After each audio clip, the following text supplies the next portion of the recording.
Please, everyone, find your seats. Hello, guys. Welcome back. Early. Everyone looks really chirpy. Did you have a good night last night? How many went to the party? One guy only. Oh my God. I saw more of you there. I hope you enjoyed yourself. We had a great time. And today, there's still a lot of free seats here because people, for some reason, are a bit...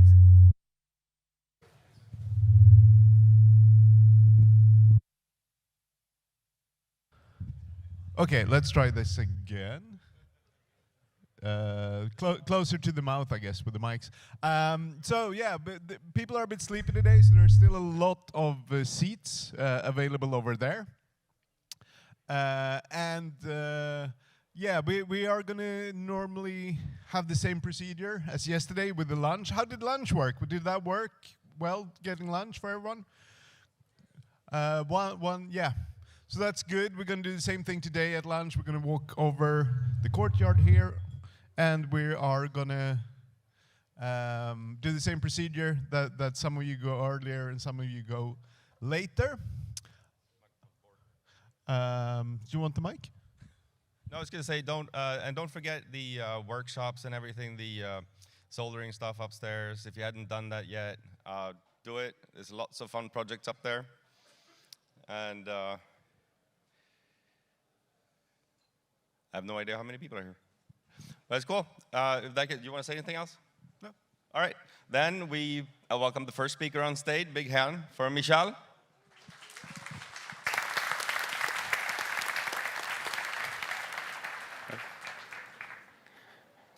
Hello, everyone. Okay, so let's start. I'm a Mihawk, and I'm software architect in one of the banks in Poland. I'm responsible for implement a software security lifecycle in our organization. I was previously for 7 years as a developer. I code in .NET, and my hobby and passion is cybersecurity. So I decided to change my job and become an architect.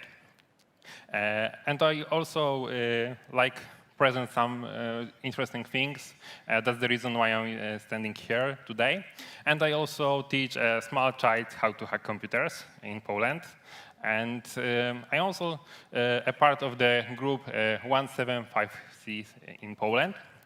And it's a group of people that like cybersecurity, and we share the knowledge in Poland. So if you visit Poland, please check our meetings in Katowice, and I will invite us for our meetings. And as I mentioned, I'm from Poland, so you can know Poland for pierogi, Kraków, or Lewandowski. But in Poland, we have one thing. We are in the center of the Europe, so on the left side we have Germany, and on the right side we have Russia. So it's not a good position. With Germany we have a good relation now, but Russia is not okay today. Maybe you know there is a war near our border. So I would like to talk about drones. And let's talk about drones, because everybody flies drones. For example, this kind of photo is not a problem today. Many years ago, you need to hire a helicopter and fly and take a photo. Today, everybody can do this kind of photos or these wonderful overhead views. And drones have many good ideas how to use them. For example, Amazon tried to deliver the packages to our homes by drones, and it's a great idea. In Poland, we test something like that. The drones carry the blood from one hospital to the second hospital and try to miss the traffic jams, because we have a lot of traffic jams. And when I was young, I tried to build a quadrocopter, because many years ago it was called quadrocopter, so I need to just buy small PCBs, do some programming, and finally we can build something like that. But there is one problem, because one guy many years ago thought that we can buy a drone in each shop, and know exactly, because the first idea of drones was something like just that, and it was used in army, and it looks very nice like our home drones, but there is one problem. These kind of drones are very huge. When you compare to the normal person, it's like a small plane and can carry a lot of ammunition, which is very expensive. And the important thing that currently we have a war in Ukraine, and 80% of hit targets is caused by drones. So it's a very important weapon today, and it's something like a game changer, because the drones are very cheap, and you can use it a very huge amount and do not lose your all money. So that's the reason why I decided to prepare a topic about how to catch the drone operator in the heart of the war, because when you take down one drone, you can wait a few minutes and next drone will come again. So it's a bad idea to try to take down the drones. It's a better option to find the operator, because the people who try to use drones are very expensive to learn, and their knowledge is very important, because when you have skills, you are a guy who can, for example, destroy a tank, destroy planes with using a very cheap weapon. So let's back 3 days before the conference, because it was an interesting situation in Poland, and destroy my trip to this conference, because it should take about 5 hours from Poland to Stockholm, and really, in fact, takes 12 hours, because in our government close airspace in Poland. Why? Because Russian drones cross the border and fly to Poland, but it's not the first situation. We have, for example, this kind of incident in Poland, but this city is called Przodów. Sorry, I can't translate to English this, and it's very close to the Ukraine border, and this caused by a Ukraine rocket, which was missed by Ukrainians, and in this situation 2 people dies. We have a lot more this kind of situation, but what was different at 9th of September, because always was one drones, one small packet, and we do not do anything and wait what happened. But yesterday, 2 days ago, it was over 15 drones. And as you can see, there is a footage from the CCTV when the drones take down by our F-16, and this is one of the situation.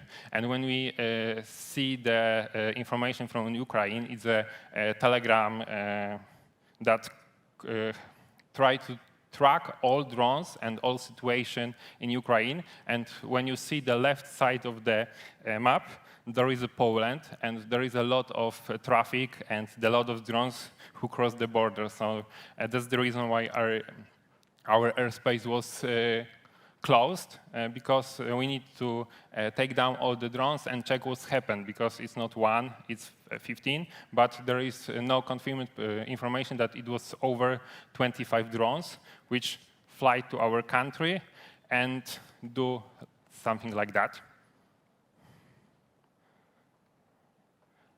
And of course, you can find in Poland something like that. It looks like airspace from NASA, but it's Gerber. It's a bait drone that do not carry any explosion material, just only fly, and your defense needs to carry and try to destroy this drone, because they didn't know that it's with explosion materials or no. But there is one more thing: do not touch this, because for example, when you have 10 drones, something like that, one of them could have a small explosion material when somebody wants to grab her and, for example, check what is inside. And there is much more photos of this. And funny and interesting thing is that these drones have about 300 kilometers range.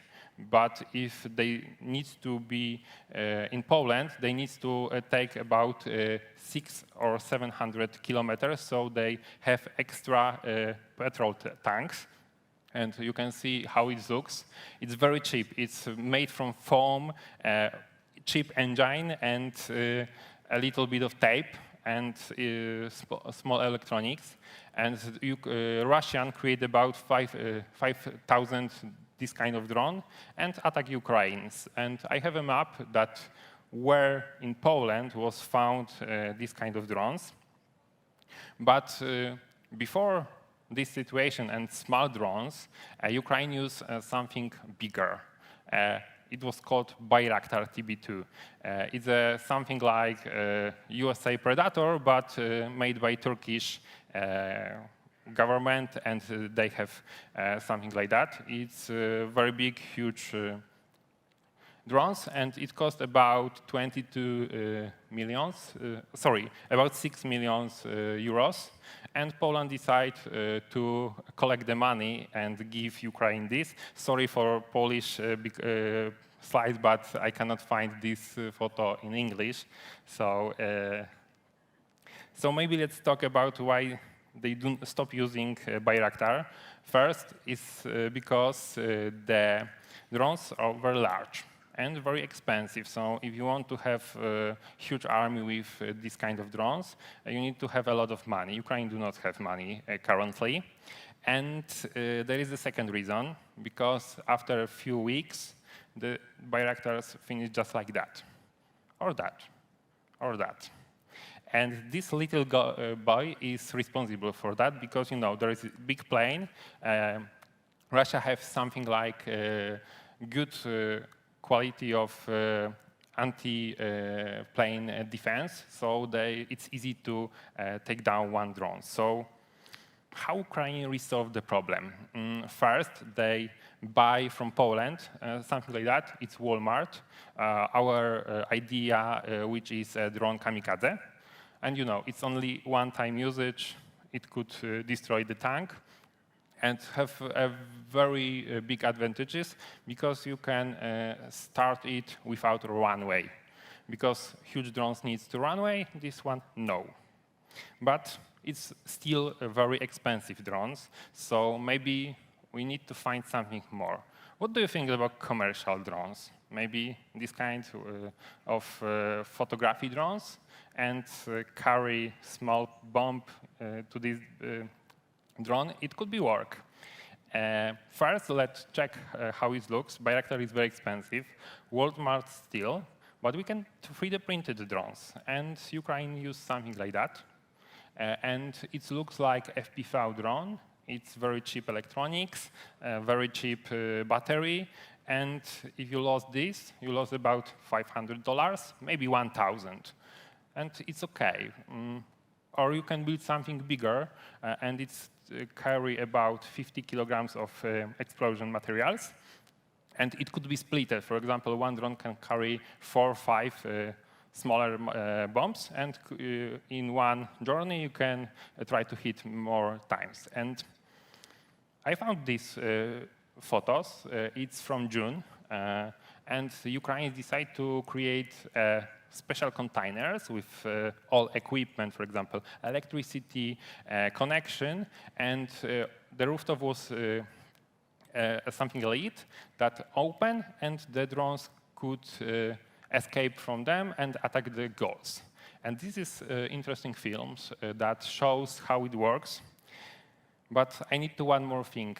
It's near the Moscow. It's not Ukraine, it's Moscow, and they try to destroy, for example, the place where Russian stores the weapons or patrols. And it's fully automated attack. They wait 2 or 3 months in this place these containers, and after that they open and start attacks. And I need to add that Ukraine have a lot of good ideas how to fight with Russians.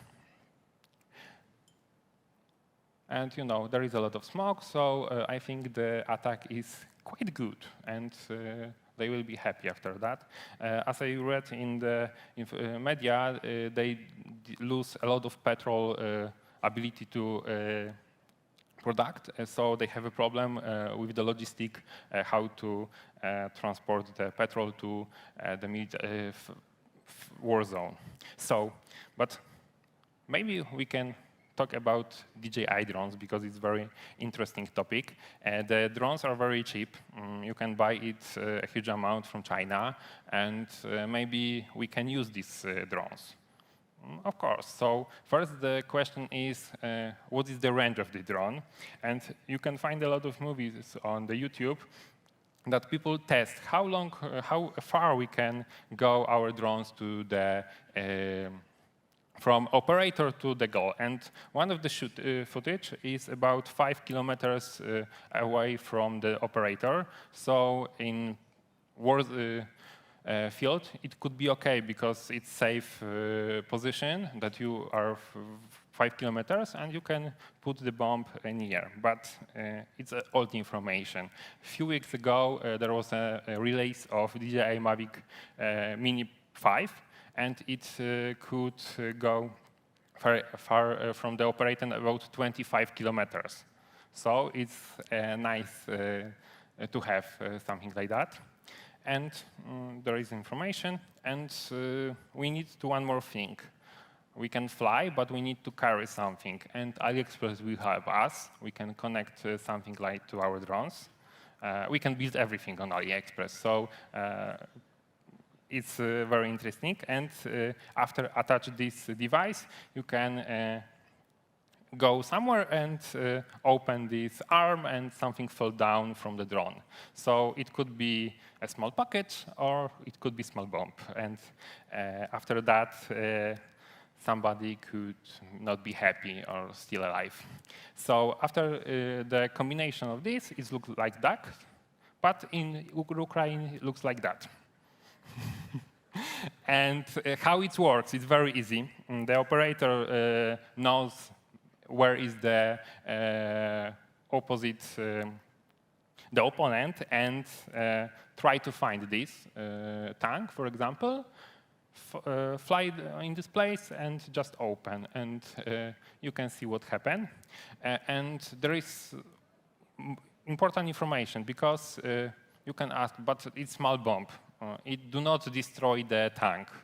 Maybe not first hit, but the second hit, third hit, it destroy the tank. And even we lose 10 or 20 drones for this tank, the 21 drones could destroy this, and they lose very expensive drones. It's hard to build a new tank for 3, 4, 5 days, or even we do not destroy whole tank, we kill the operators of these drones. And as I mentioned, the people in the war is the most important value because you cannot teach somebody how to use, for example, planes, tanks in 1 or 2 days. In Poland, we have a few days ago F-16, which was destroyed on the air show, and they told that the value of this person who died, it was count in millions zloty. So it's not easy to teach new person to know this ability. And again, it's our market like Amazon or eBay in Poland. We have Allegro, and you can buy a granate and hand granate, but it's not real. It's just only for training purpose. But Ukrainians buy a lot of this stuff and learn how to fly and how to hit directly to the tanks, to the goal of them, and even in the description, sorry, it's in Polish again, it's described that you can do just like that. So Moscow have problems and have an idea what to do, because they also use the drones to fight with the Ukrainians, as I mentioned in the start of the presentation. So let me ask a question. Communicate with the drones. How this looks like? If it's a toy, it looks like just like that. So we have a receiver protocol to control this drone, and the drone flies as we want. But it's very easy version, because when we have something with the feedback like cameras, or we have something more information which return from drone, we need to full communication, read and text from the drones. So we need something better, and we can use satellite, we can use radio signal or internet. Internet in Ukraine is a bad idea, because everything could be destroyed, but we can use still radio signal and satellite. Satellite is very expensive, so maybe we can use just a simple RF connection, just like OcuSync in a drone, and it looks like that. But there is one problem with wireless connection, because when we want to connect to the drone, the opponent could also receive the signal from the drone. So they can build a detector of the drones and know that something is coming to us. But there is one problem. The drones are very quiet, and on the war zone it's not a quiet place, because there is a lot of explosion, a lot of things, so you cannot hear this. And the second problem is that this drone could be our drone, our side, and we still do not know which drone is it, just only information that there is any drone or no. So they could use, but they do not use something like that. They want to just only based on the information from the our information internally, which is from the any army. Okay, so let's go ahead and start thinking how it's move and how it's localized in paintball field. Because first idea is to use GPS. GPS has one problem, because it's used by everybody, and we can try to do something like jamming and spoofing. And it's very easy, because if you have enough power to send a signal just like GPS, the GPS will stop working properly, and you do not know where is your drone, where is your information, and you cannot autopilot the drone to the target, so you still need two operators to do. You can also spoof the position, and this situation was in Poland in June, and there is information from photographers who try to create the photos of our Gdańsk, Sopot, or another city near the hell. So they report that we have a problem with our drones. The drones escape and, for example, fell down to the water, and nobody knows why. As we can see on the next slide, there is a map of report and a list of messages to this guy who confirm, I have the same situation, my drone was like a crazy drone, and the left photo is a photo of signal problems with the GPS and reported signal of the GPS. And what was the reason? The reason was just like that, because Russia have special cars to create signal like GPS, but it's not correct, so our device lose the signal or do not show our position. As I mentioned, it was in Gdańsk, so when they want to use this, they need to use in Kaliningrad, but it's too far away from Gdańsk or Sopot. And the real answer for this question was our Baltops created by NATO, and they try to do exercises how to defense when the war will be start. and they try to jam or spoof our GPS, because we also have a device to do this. And this is a map how looks in Poland. The signal of GPS many times. It looks bad, but the red sign is about 10% of looseness of GPS propel information. And we have something like that to do the same job. Or if you can be a personal jammer. Yes, it's funny because this company builds cars and personal backpack with jamming tools, and I'm afraid of his health after a few kilometers walk. But the next question is how to control this drone. I mentioned about remote control, but there is another way, another two ways. Fiber optic wire, and you can start thinking, hey, do you want to connect the drone and the operator by wire? How is this possible? It's possible, and I will show you. And the last thing, video analysis of terrain. It's a very interesting thing, but the drone do not use this because it takes a lot of amount of memory and amount of CPUs, and you need to learn the drone how the terrain looks, and he can know where he is based on the lidars, based on the ground, and for example, hills, buildings, and something like that. And they do not use, but they started use the fiber optics. And the drone, after connecting with operating by wire, it looks like that. This big container under the drone is a huge amount of the fiber optics, and when you fly, the fiber optics come out of the drones, and you can still control the drones. And if you want to check how this looks, it's like this, and you can buy even 15 kilometers of the fiber optics, so the localization of the operator and drone, it could be still very far away. And the connection is still very easy because you can everything buy on AliExpress also. So when you want to test this method, it's OK.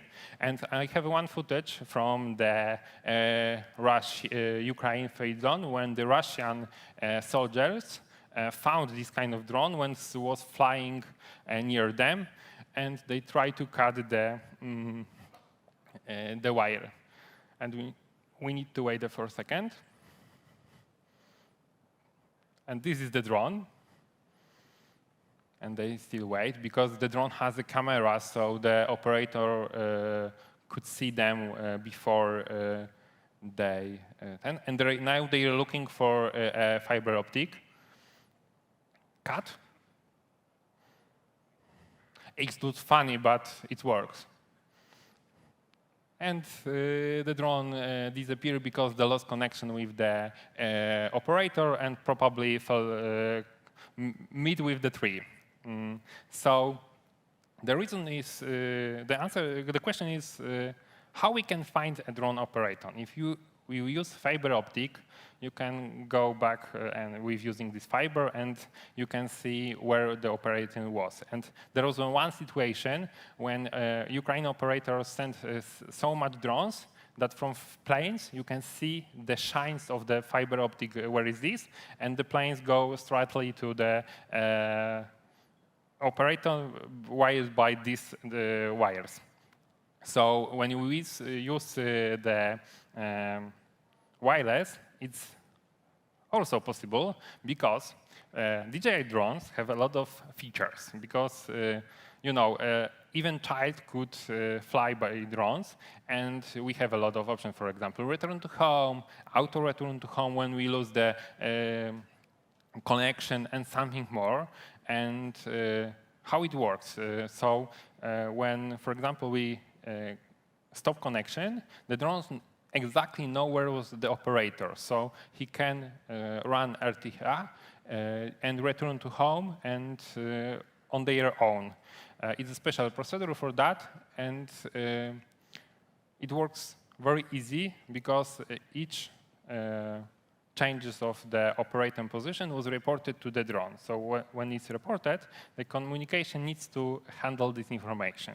We can also program our drones to go, for example, to the few waypoints, and it's work by OcuSync, as I mentioned. And in my drone, I have OcuSync in version 2. Currently, we have OcuSync version 4. So when we're curious how it looks something like that. It's not interesting at all if you don't know what to do this with signal. And if you can decrypt this signal, you can know the information which is transferred between drones and operator. But I mentioned about FPV drones, so there is another information about signal. You can also grab this signal and check what the drone could see. For example, we can use analog, we can use something better with digital transmission. And this kind of transmission is copied from the guy who talks about FPV drones and how to have the best resolution on the our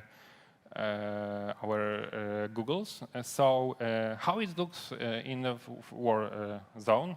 It looks like that. When we transmit over analog transmission, we have information something like that or that. Probably this guy is not alive now because it was his last photo and he is not happy. And we can also use something like that to track this signal, or we can buy a special tool created for Secret Service, for governments to help to detect these drones. For example, when we create a massive event with huge amount of people, somebody could take these drones and fall to the group of people. So DJI prepared special device that you can buy. And of course, you need to be from a government or something like that to buy this device. But you can tell the drone you need to back or you need to land and grab the information from the operator. Because when we use DJI, we need, for example, to fill our phone number or email, because without that we cannot start. So it's called the DJI Aeroscope, and Ukraine and Russia buy a lot of this stuff, but DJI decided to stop creating these things. And in the Reddit, you can find something like that. That everyone, somebody tried to build a Aeroscope or another question, and it is possible. You can just buy something like that. It's a HugRef. It costs about $200. And it's a software-defined radio. This radio could receive all signals from the air, and we can try to do something with this. We can, for example, hear the information about the weather stations, about the plane traffics or something like that, or you can try to decrypt the drones communication. We can also buy something bigger. It's BladeRF. The difference between HugRF and BladeRF is that you have two channels, RX and TX, so you can do two things in the same time. After connecting to computers, you can see the signal. You can also connect to the mobile phone. And I like live demo, but live demo sometimes don't like me. So we can try to see what the DJI comes. And I can't to fly here because I asked the organizer about this, and I need to check the. OK, we have some battery, and I need to disable the presentation because we need to switch to Dragon OS. It's a special version of Ubuntu or Ubuntu, which installed whole stuff for SDRs and something like that. And it's easy to use. when you want to start with radio and sniffing the signals. And first, we need to check that our HGRF, which is connected here, still alive. So maybe I will extend this.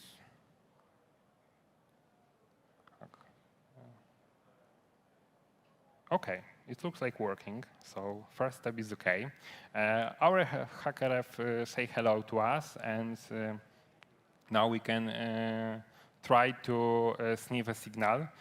Before I show this, I would like to present how it should look like, because we can have a problem here because there is a lot of noises, and the drone could hop between the different frequencies, so we cannot find them an easy way.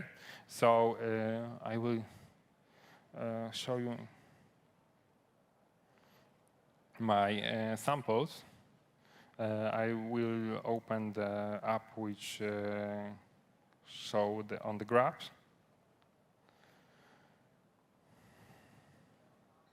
Oh, it's working. Yes. So there's a saved transmission from DJI drones. It looks like nothing, and in the first look we cannot see anything, but there is a lot of information. Each box is one frame of transmission, which contains a lot of information. So now we need to decrypt these frames. You can see on the first line we have, and the projector do not see, but there is much more here. And these are samples to help me when the drones do not want to work with me. So now, oh, not this. We try to run disaster. OK. Refresh. OK, now it should work. So now we have a signal. The drone is up.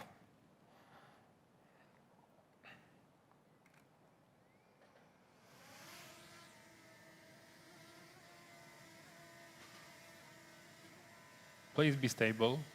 OK. So now we need to find a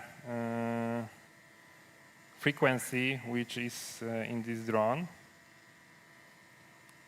We need to search on the. Yesterday it's working. Because the drone could use two frequencies, 2.5 gigahertz and 5.0. So it could switch to 5 gigahertz.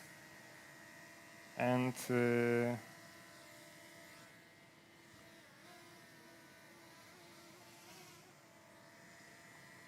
probably something is here, but we need to wait.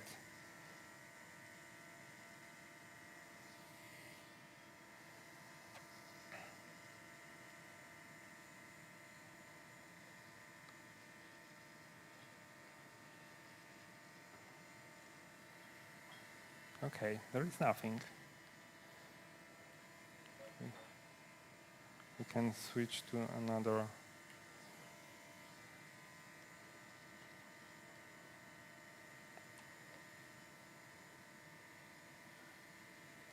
It's a law of demo. If you want to do something live, it's not working.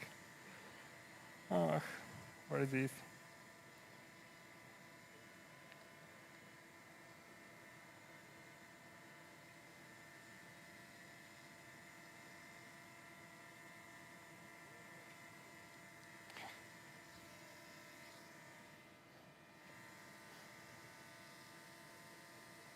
OK, I think we need to,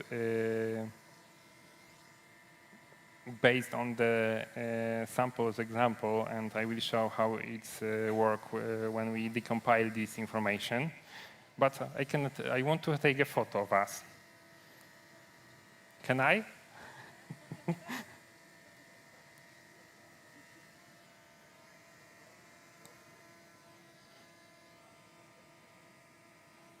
Okay.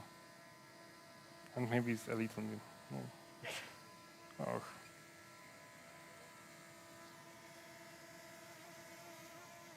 Okay, we should land.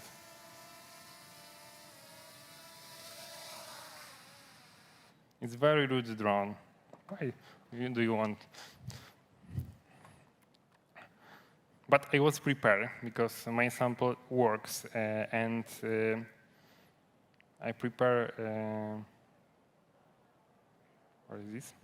I prepared this, and this is a sample which was saved on my computer. And after run this Python program, the program will check the data and extract the most important information. And we need to add one more thing, that the data could have bad packages. So we need more than one try to collect the data. And as you can see, there is a lot of information which is showed, and there is a lot of frames are analyzed, and we need to wait a second.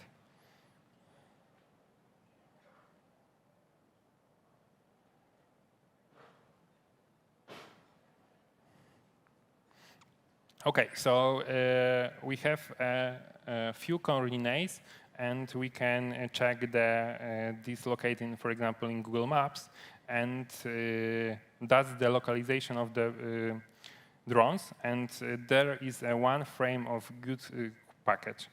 And you can see there is a latitude, or maybe it's not good. Not good. Oh, here it is. Up latitude and long. And there is information where the operator is on the ground. So now we can go to this place and take him down. And why it is possible? Because it's easy. It's not encrypted. It's open at traffic, and you can just only read the documentation of how to drones communicate with the drones, and do a little bit combination with the drones, because everything inside the drones communicate by word. So you can compare the data which you can find in the space, air, and which drones should send to the air. And after that, you can calculate the data and grab this information.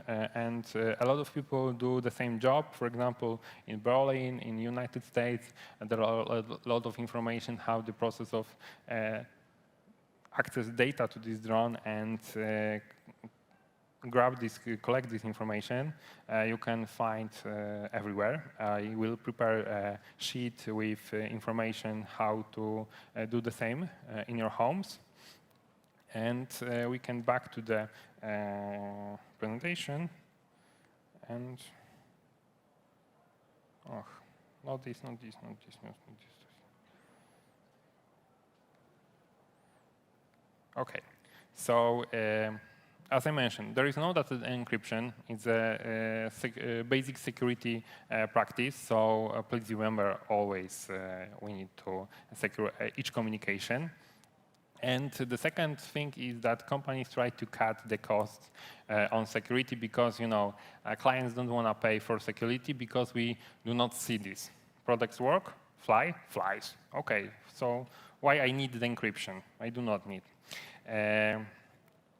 And without that, for example, it's not only related with drones, because, for example, many of us have smart homes, has smart devices, and when these kind of devices miss the security, miss the take care of security, it could be very dangerous. For example, Roomba has a camera inside their robot, which should only clean our floors, but they collect our photos, and the photos sometimes leak from the companies. And you know how we sometimes go in the house or and what kind of photo could this kind of device take. And is this the end of the drone's power? I think no. I have one more thing and one more demo, but it's using AI. And maybe you can see this guy. It's the guy who show the connection of AI and drones in tactic.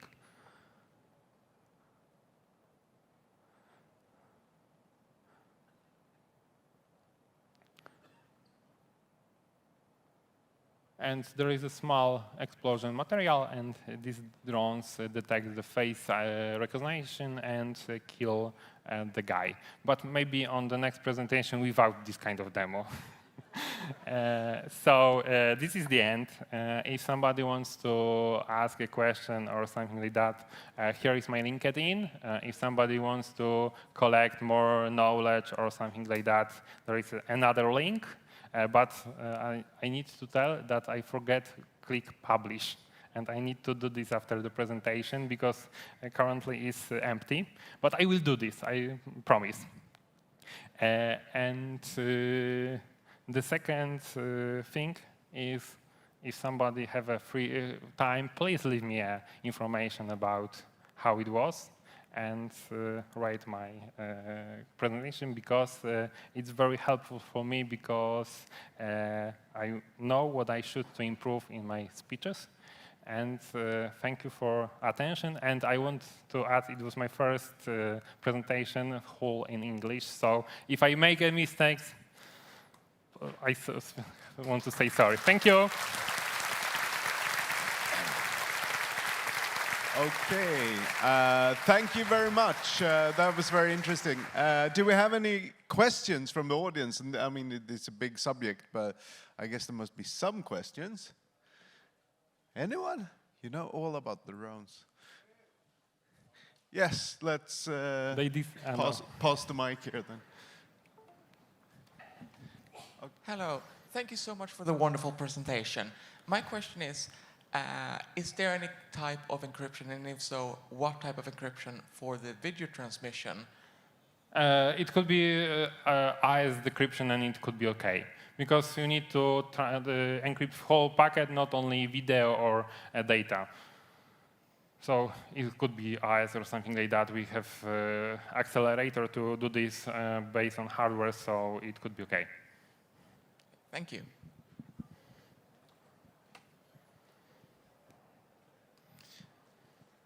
Okay, we have a couple of more questions. Let's start with this guy. Thank you for the talk.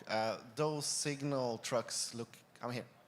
Okay. Yeah. Those signal trucks look kind of expensive, and they should obviously send out quite a strong signal on their own location, right? So what are the kind of counterplays with maybe not drones, but artillery, stuff like that, to pinpoint the signal disruption trucks, if you see what I mean? Can you repeat the question because here it's very bad to hear this. Yeah, so I'm wondering about the signal trucks that are jamming the signals. Like, yes. Should it be quite easy to pinpoint them, right, in turn, to find where they are? You want to take down the tracks. Yes. It's quite hard because the tracks have friends which has a weapon to destroy for example, drones or something that which wants to destroy the jamming cars.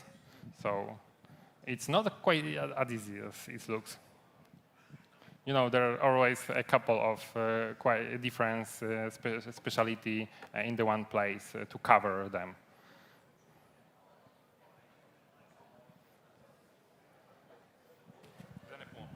Yeah. Thank you for the very interesting presentation.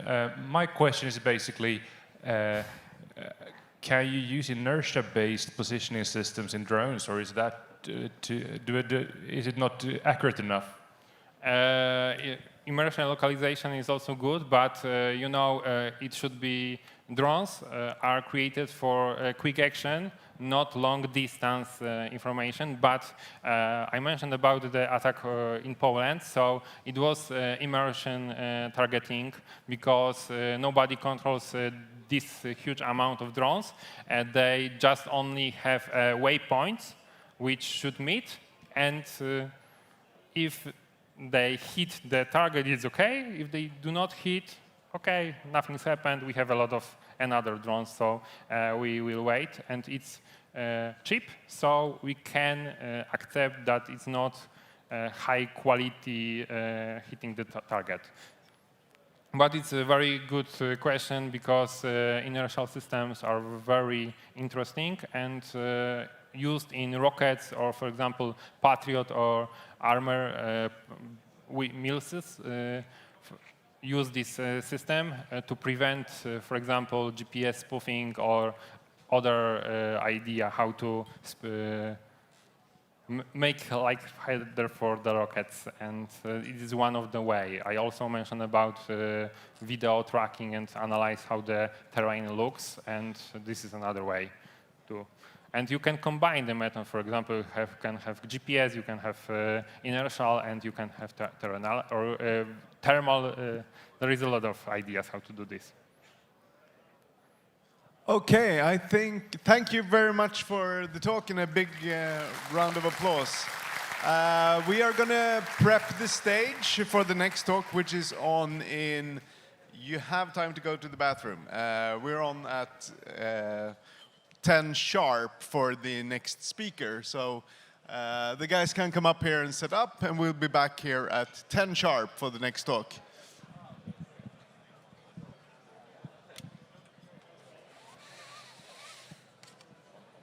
Bam, bam. Ja, precis. 10 minuter. Gå på toaletten nu för fan. Tack så mycket. Perfekt. Ja, men precis. Vi kör den här.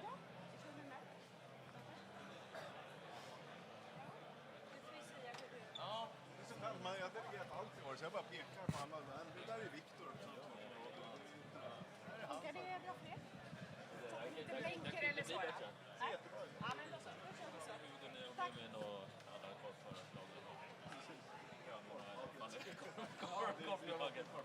Ja.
Okay, guys, if you start finding your seat, you might also see some small papers with small bingo cards lying on the seat. So grab one of those. You might need them during the presentation.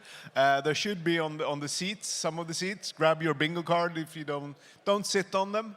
If you want to sit on them, hand them to someone else. They look like this. And we're getting ready. So find your seats, find the bingo card, and get ready to play. We need some interactions in the morning to get everyone actually activated again.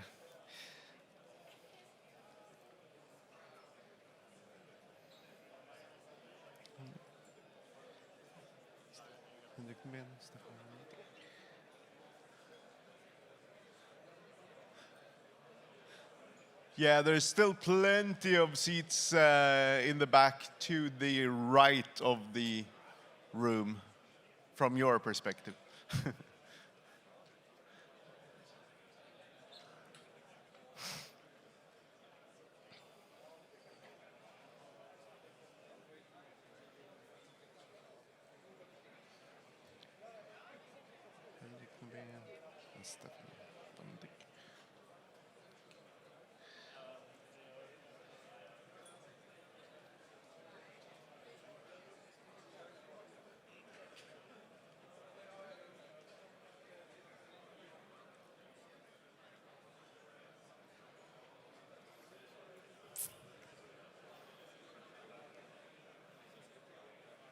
Okay, without further ado, I'm going to hand over the stage to Henrik Nobén and Stefan van Dijk for some SSDL say mistake bingo. A warm hand of applause. Thank you. The one Swedish word I already learned, tack. Good morning, Sweden. Good morning, Stockholm. We're from Belgium. We would like to hear if there's anybody still here with a hangover from the party last night. Let's start with that. Raise up. Nobody? Okay. So nobody should fall asleep. Perfect. Let's first introduce ourselves, or let's skip that part and just introduce Rosalie. She's the company mascot, so she's traveling along with us. We both are the founders of Resilix, and we also are the founders of B-Sides in Belgium. Oh. Screen's not showing yet? Yeah, it doesn't show the presentation. It's on the screens here, but not on the big screen. Yeah, perfect. There we go. So we also are the founders of B-Sides in Belgium, B-Sides being Limburg, and you're all more than welcome. The information is on the back of the bingo cards, the lucky few that can actually play along in this bingo. Now, how can you get bingo today? Yeah, if you don't know it, horizontal, vertical, or diagonal. The first three to shout bingo in the crowd will get a nice goodie bag. There is Belgian chocolate in there, and as well a lot of goodies from both Resilix as the first B-Sides edition in Limburg, Belgium. So make sure to shout bingo if you have horizontal, vertical, or diagonal bingo. Don't forget, you'll receive the goodie bag from the people with the microphone, but you'll also get a free ticket to the B-Sides event. So after our talk, come see us, give us your contact details so we can hand you the ticket to the event. All right, before we get started into the actual bingo, we have built this entire bingo based on the OAuth SAM. So if you don't know, the OAuth SAM is a software assurance maturity model, basically all the steps within software security that you have to follow to make sure your application is developed in a secure manner. If it's a good model or not, I'll leave that in the middle. It's up for debate, but we're using that one today. A little bit of a disclaimer. I assume you all can read, and you can read very fast. But these are our perspectives, and what is very interesting for us today is to hear whether we have the same experiences as you guys in Sweden. So please, after the talk, come and talk to us and share the experiences, whether you're facing the same challenges or not. So. And now, let's bingo. The first layer is the governance, and we often see that already security there loses the vote. They don't get a seat at the table when the application is being designed. Yeah, and as explained before about the drones, people focus a lot on the functionality, especially with applications, and we see that in multiple incident response cases where we work. When it went wrong with an application, for instance, they always think, yeah, but it was developed with a big company with a shiny logo, so security should be okay. So always check and verify whether that's true or not, and don't take security in your applications as a given. So, yeah. The second part about training, we still meet a lot of developers who do not have security top of mind. I actually have a good case with someone in my family. He's a game developer in the UK and the United States. And when I met him at a family meeting a couple weeks ago, he was surprised that his company internally did phishing tests, because he was like, we techies, we never click on phishing links, but we've seen multiple occasions where it actually happened. So many development security companies we meet, and especially in incident response cases, we are sometimes still even baffled by how many little of the, let's say, best practices are implemented. So there needs to be a mindset shift, and developers need to think about cybersecurity, not only like the phishing and what everybody else should be thinking about, but also while developing, like just consider how secure is what I'm doing. And that's what we try to accomplish with those trainings. So we already got a second one of the bingo. Another thing we see a lot is during the procurement of a new application or whatever, was that security was not included in the RFP and was mentioned as a given. Although we see kind of a shift with NIS2, and I don't know whether you see it as well, that more and more companies start putting security requirements in their RFPs. And we actually meet a lot of companies who struggle to maintain long-standing relationships with their customers because they didn't think about security controls well enough. Another thing we see a lot is compliance, and focus on compliance only. So when we do engagements with customers, we very often still get the feedback, yeah, but we just want to be compliant. In one case, actually, where we did an assessment at a company, they said, yeah, we're ISO 271K compliant, and we have an implementation for PAM, so Privileged Access Management. And I was like, okay, can you show me the configuration? Yeah, no, but we only bought the CyberArk licenses. They were not implemented. So on paper, they were compliant, but in terms of security, it brought them no added value at all. So yeah, cybersecurity should be used as a competitive advantage. Actual being secure can be a leg up, and that's what we're also seeing in Belgium. Like the companies that are actually secure, they're really leveraging that in RFP stages and gaining contracts because of it. It looked good on paper. So business requirements, that's how most of the applications are being built, or why they are being built. There is a reason you need an application. And then often security is not involved in that stage. While for each business requirement, it should be possible to map all those business requirements to security requirements. For instance, we have to work with multiple authenticated users, so you would need a login flow, and how do you secure that login flow, for instance. Thinking a bit about it in the early stages, of course, the shift left is already a nice way to get started, because you will not have to refactor your entire application, which we see a lot of times in Belgium happening, like, oh, yeah, we forgot about that. We just used the plain username password, and we did not think about MFA or SSO or whatsoever.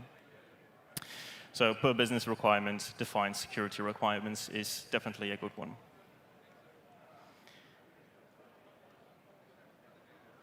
Another one is about the libraries. The Log4j, it was a real party, right? Everybody here probably suffered as well, defining like where is the Log4j library used.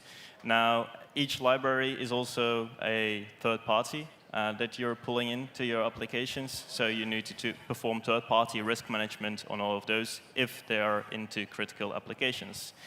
Inventorize them just like you do with any other assets. And yeah, critical libraries and critical suppliers, third parties, should be actively maintained. Think about the NPM release. If you knew that we are not involved, or we do not have taken them in the short time window, we have not updated them. So let's be chill about it. We are not vulnerable, and it immediately makes you feel a lot more comfortable, or at least it does with the C-suite, when you can say like, okay, we are not vulnerable to it. So we got the first bingo. Woo! Can we get a goodie bag, please? No, it was me. I have bingo.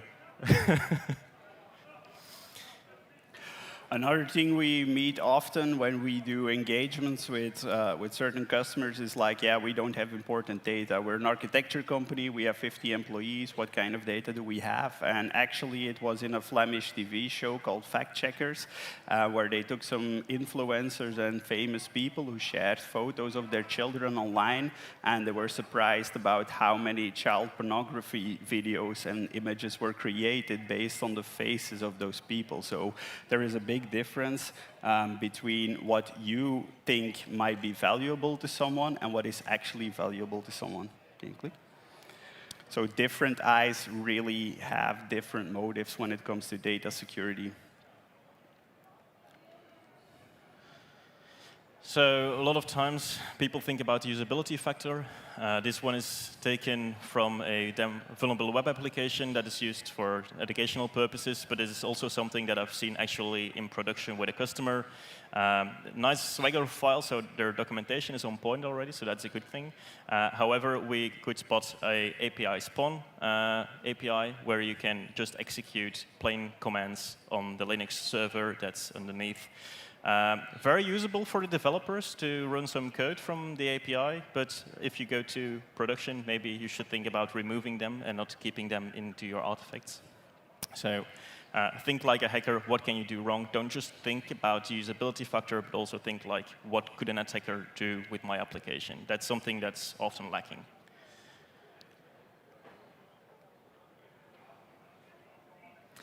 That's also why we say like, a lot of companies are answering like, yeah, we use security by design in our development. No, you're mostly using luck by design, in my opinion. You just got lucky that your application did not yet get breached, but OK. And that's also what I was with a developer at a bar a few weeks ago. He was like, yeah, you found XSS. How is that possible? We use frameworks these days. How is it still possible that you find XSS, SQLi? That's not a thing anymore, right? Well, these frameworks do still have vulnerabilities that come out. They aren't perfect. If it were, it would be very nice, but sadly, they're not. And the second thing is that they're prone to human error. Because guess what? They don't read the manual. So please do, before using something, understand what you're going to do and implement it in the way that it is supposed to. If you're going around all the things that you're supposed to do, maybe you're implementing some new vulnerabilities in there instead of fixing them. It is also obvious that a lot of developers in Belgium are not aware of what a secret is. Is an API key a secret? Is an API secret a secret? There's the secret in there, so it should give a clue to them. But also like regular credentials, where they are keeping them. Recently, I've seen a company with a Git repository, and they had a secret server. The thing they didn't know was that you can connect both and keep your secrets in the secret server and pull them automatically in the code. So they were still using plaintext credentials into their Git, just because they didn't know it was a feature that existed. So training, once again, is very much important. Being aware that it's not OK to keep them anywhere in plain text, and also not on their desktop in password.txt. That's also not a good practice. It might surprise some of you here today, maybe not. But also goes for SSH keys, certificates, and stuff. A controversial thing that has been on LinkedIn a few times are these password books, and oh no, it's insecure. Honestly, personally, I'm a big fan of it. Some people can't use password managers. And I'm a fan of them using a password book instead of using the same password everywhere. I'd rather have them note it down, put it in a safe somewhere. Same goes for Google Chrome, of course. Everybody knows here that you can get the credentials from the vault. But it's better than using the same credentials in each application, my opinion. Feel free to differ. define, manage, and explain different types of secrets to your developers. Training is really key in the entire process here.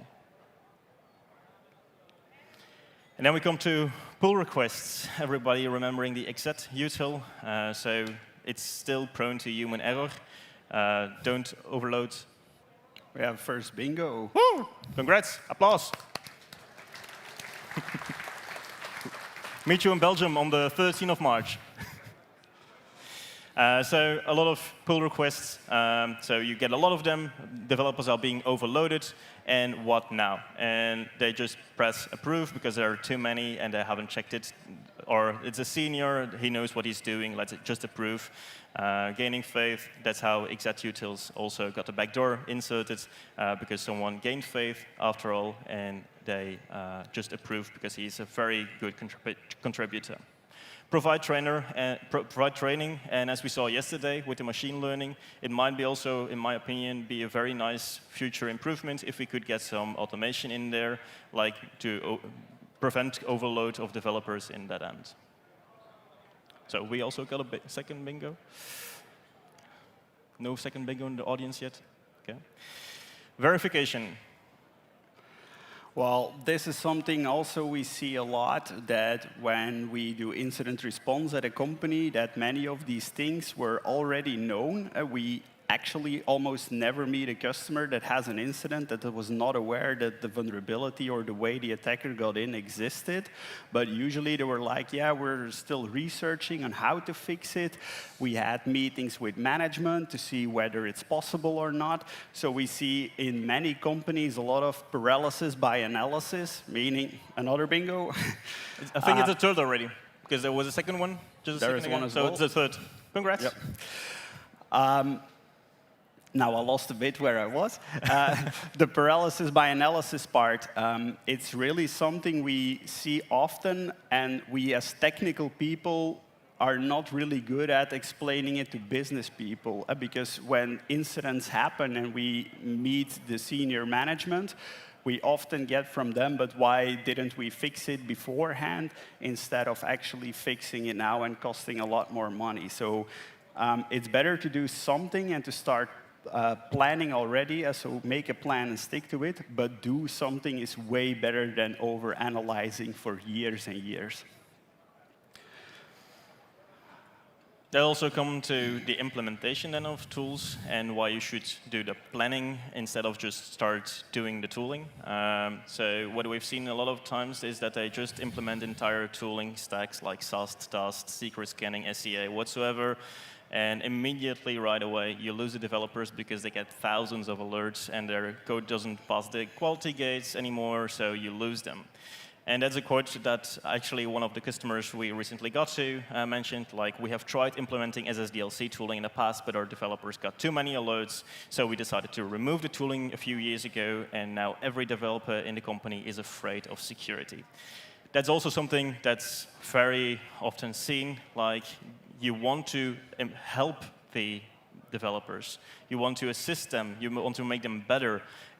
They shouldn't be afraid of it. And if you do it in a bad manner, you actually scare them away, and it's hard to gain trust again. It's easy to lose trust. It's very hard to gain trust. So make sure that you build that in a small manner and focus on the critical vulnerabilities first. Perhaps take a pragmatic approach and don't lose your developers. Now, another thing is the scanners. Some people call themselves pen testers, but actually they are scanners. They're just running automated tooling. And they said, like, yeah, we did a pen test on your application. Well, you did not. You just launched an automated tool.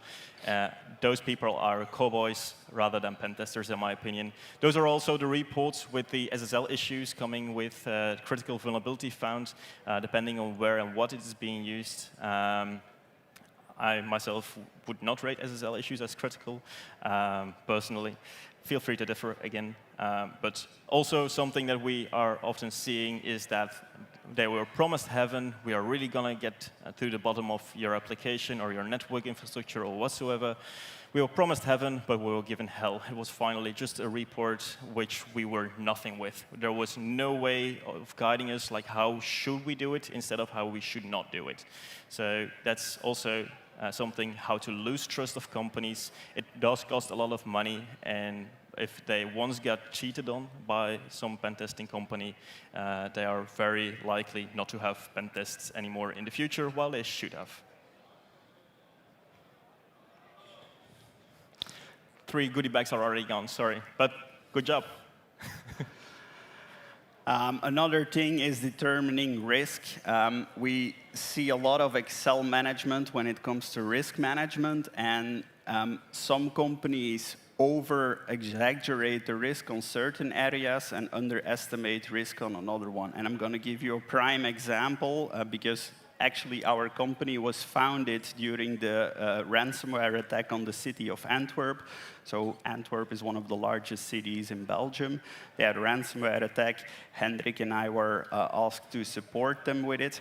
And so it's a city. They are not meant to make any profit or any money. So when we looked at their risk assessment, they scaled every public service a lot higher than other systems they had. And just to give you a prime example, we have a low emission zone, and it uses ANPR cameras to check license plates. The application was not on the list as critical applications, but it generates 50,000 euros in revenue every single day. The application was not available for 6 months due to the ransomware attack, and a lot of the other critical services, which is financed by the money they make on the ANPR camera system, they simply could not use it anymore. So even if you're a non-profit sector, always follow the money. It's a very important thing to do, even if profit is never your end goal. Same goes for hospitals, same goes for other critical infrastructure. Same goes for when running pen tests. Like as Stefan said, some things might be more critical to you as a company than other things.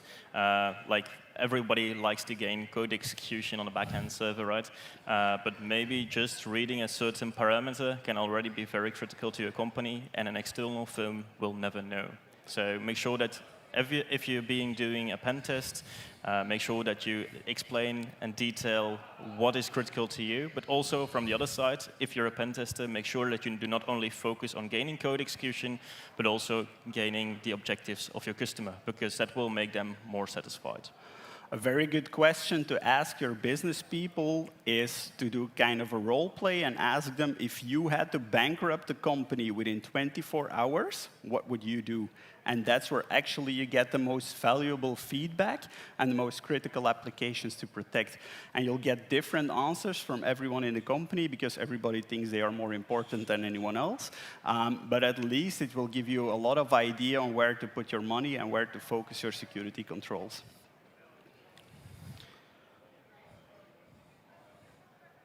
So pen testing, you get a nice report, and it's mandatory, right? So you put it directly in the archive, check in the box, done, right? Well, pen testing is very expensive, so make sure that you have an actual decent partner in there that guides you with recommendations, and do something with those recommendations. Yeah, it's mainly intended to improve your security. It's not to bully you at all. I think everybody here can relate. As cybersecurity professionals, initially this one was made for developers. They don't always understand that it is actually to help them and improve their work situation. Who in the audience has an offensive security background? Who does pen testing? See a few hands. And from those hands that I see, who does the same test over again at the same company, but after a year, and still find the same stuff that was not fixed? I see a lot of heads nodding and laughing. Almost the same hands. Plus, of course, new introduced vulnerabilities coming along with them, so it's a larger report this time. So the customer is also happy because they feel like you found more this time. Yeah. Actually, when we did an Active Directory assessment a couple of months ago, I had an intern with me, and the oldest password we found in AD was older than the intern I brought to do the assessment with. So, yeah, still the same thing happening over and over again. Another thing is quandering. It all costs a lot of money. We struggle to fight to gain money from companies or to get a budget to implement cybersecurity in the companies. And then they are like, yeah, we've heard of this very cool concept, bug bounty. I've seen a few people with integrity t-shirts as well. It's Belgium, cool. We know the founders as well. It's a very good platform, and I would recommend all companies moving there, but it should not be a first step. Perhaps you should do a pen test first.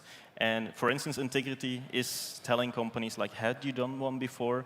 And trying to help them, like you're going to lose a lot of money if you don't do a pen test first, because it's low-hanging fruit.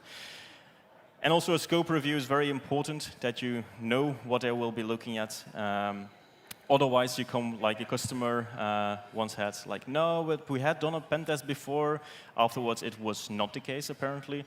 But in the first hour they were at the bug bounty platform, they spent all the budget they had for the first year, $50,000 or euro, and their pen testing bug bounty story was over for the entire year.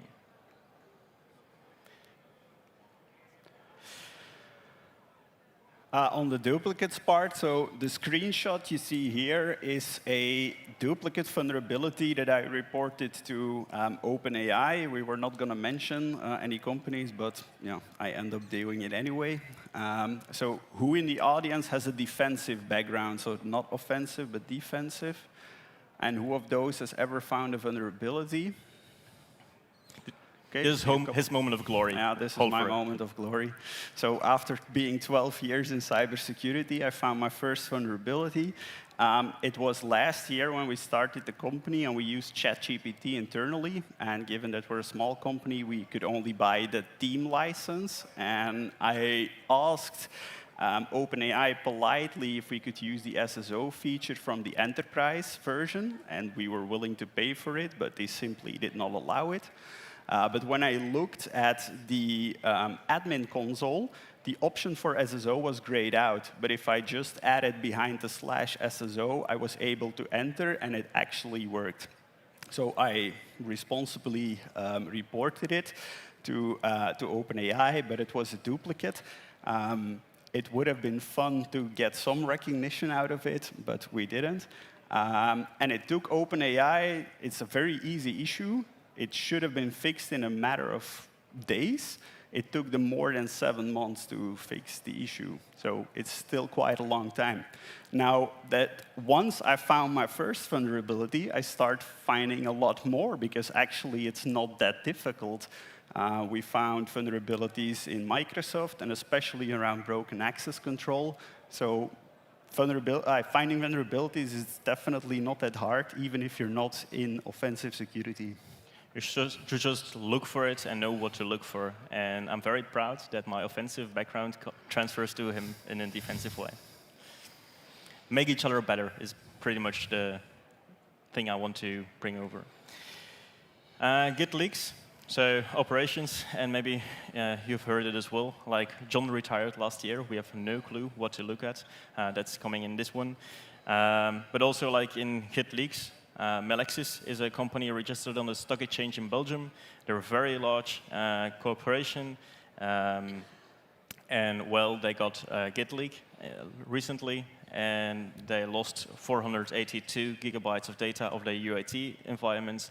I'm not sure if there is zero production or that it's full UAT environment, but still, if there is leaking 482 gigabytes of data, it's still probably code they're using internal, which can be useful for attackers in another way. Maybe not PII or whatsoever, but definitely something that might be interesting. Curious to see, it was nowhere in the news. Nowhere in Belgium, nowhere internationally. A company that's on the stock exchange, and I wonder why. If it's in the news, it's definitely going to impact the stock, so it's really odd to me, and I'm raising the question. Maybe someone in the audience knows, but yeah. Fun fact, getting hacked does not equal open sourcing. We have had a company as well that was ransomware. They were very much focusing and orienting, like, we need the open source ID and everything. And all of a sudden they got hacked, and I was like, yeah, fun fact, now you're actually open source. We made a little joke at that point in time, which was maybe not appropriate, but yeah, look, they wanted to open source everything, right? Also, start asking questions if one of your suppliers or one of your customers is being hit by ransomware, because what we saw at the city of Antwerp, and it can be purely a coincidence, we have no way of proving it, but a couple months before the city of Antwerp was hacked, the police department very close by was hacked, and a lot of information about accounts, but network details and stuff like that was in that leak. So did the attackers actually use that information to target the city of Antwerp? Not 100% sure, but in case of good due diligence, ask your suppliers if they have something going on, what exactly was leaked, and try to get as much information as possible to protect you. This is something we saw as well about patching. Yeah, we cannot upgrade it. It will cost too much. The application has to be rewritten. It's old. We cannot shut down the server. Well, if you don't do the patching, someone else might force you to. Same thing happened in Antwerp. They were completely locked down. And a lot of stuff they were not able to fix over the course of 10 years, they all of a sudden were able to do it in a matter of a weekend, because everything was down and everything was fixed. But it costed them 100 million euros. So maybe doing your patching is not a bad idea at all. A trend we're often seeing as well is indeed the big budget right after a breach. It's the meme as well, like money before a breach and money after a breach, that there's just a few coins and a large pot after. Well, the large amount of money that is available after a breach also quickly disappears. A few weeks, months after the attack, or after attacks, we often hear questions arising like, is it really necessary? It's not that usable. Like, security-wise, is it really, really, really necessary? Guys, you just got hacked a few weeks ago. Maybe you should keep that mindset a bit more, because there's a reason that you got hacked. From all the incident response cases we worked on, we noticed that you have like a window of opportunity to fix a lot of stuff is around 90 days, so 3 months. So you never waste a good crisis. Use that window of 90 days to fix as much as possible. Yeah. Something we see happening a lot as well is patch and forget. There was a couple months ago when the Fortinet vulnerability came out, we had a customer that actively patched his systems as soon as the patch became available. But when doing some threat hunting, we saw that the vulnerability was already abused a couple weeks before the actual patch came out. So we see this happening a lot. Companies patch a critical vulnerability and they think they're good. Go through your logs, look at the IOCs available to see whether it was not abused in the weeks beforehand, and you will be surprised how many times you can find artifacts about funny stuff happening in your environment. That's also one of the things NIS2 is bringing. As Belgium, we can be very proud of our government, as we were the first to fully implement NIS2 regulation. Good luck, Sweden. We have all the experience if you ever need us. But it's one of the things that NIS2 says, like, okay, you need centralized logging, and you need like almost like the correlation between things. Correlation or centralizing stuff doesn't mean that you have to correlate. All of this would have been very nice if there was a central log and a data lake where you can just look back. Sometimes data can be interesting, and that's always how you have to look at data. Can this in some way be interesting? Not like I've heard some companies do, what would we correlate it? Because we can otherwise just look at the logs in the firewall, for instance, itself. The reason you want to centralize it as well is because you know how long that storage will be there, and you have one place to look and not many other tools. So check your logs and make sure you put it in a data lake. It is expensive, but always think like which data is necessary and optimize in that way. And if you're not able to centralize all your logs in a single place to review them, then it might be better to go for an ecosystem instead of using best-of-breed solutions, because when we do incident response and we have to do an analysis about what actually happened, we are very often surprised how many people you need. Yeah, we need Dirk, but Dirk is on holiday today, and he's the expert about that system. Well, good luck in finding out what actually happened. So it might be better to have not the best of breed solution, but more an ecosystem of solutions if you cannot centralize your logs due to costs, for instance. We've seen it quite recently. Was a breach of an insider, another talk we're giving in 2 weeks in Tallinn. But they had all the best tools. It was very nice, but there was no central overview. Like, okay, yeah, we can check that, but wait, how do we get into that tool? And it was so messy to find all the information needed. There was no single pane of glass, which can be very useful for instant response. That's why SOC teams need 50 different screens, by the way, just to get a Only hold of it. 15? Yeah, something like that. We also see something coming back all the time, default credentials, whether it's developers programming default credentials and just delivering like a box to the customer, like, yeah, now it's working, it's operational, but I haven't resetted the credentials or anything. But also, like, in general, like big appliances which are not custom developed, like the default password admin is definitely harder to read than this text, and yes, they still exist, sadly enough.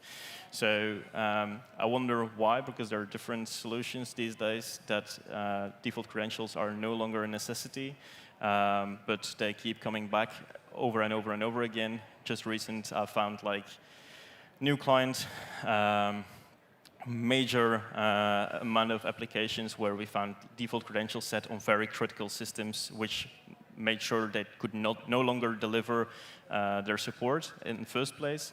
Second of all, also on their UPS systems, there were default credentials set. They were like, yeah, we recently had a power outage and our UPS devices booted up and they covered the power outage. And I was like, yeah, but look, I can just log in here with the default credentials and I can turn them off as well. Oh, they were surprised and they investigated it, why there were default credentials. Otherwise, the UI would stop working and they could not update them. So they decided to accept the risk without any other mitigating risk, factors in there. But they just said, OK, yeah, we already investigated it and we accepted it, so let's go. And it still happens a lot, especially with non-IT equipment. If you have like scanners in hospitals, camera system, badge reader systems, we see those control systems usually have still the default credentials and people forget to rotate them. This is also, if you read the manual, they usually clearly state it, but no one reads the manual, so. So please, if you spot them, try to reset them immediately, or at least flag them immediately to the people that are responsible. And probably they will still be there in 6 months, so nice. That was our last bingo. The key takeaways from this talk is, I think, a very first and a very important one.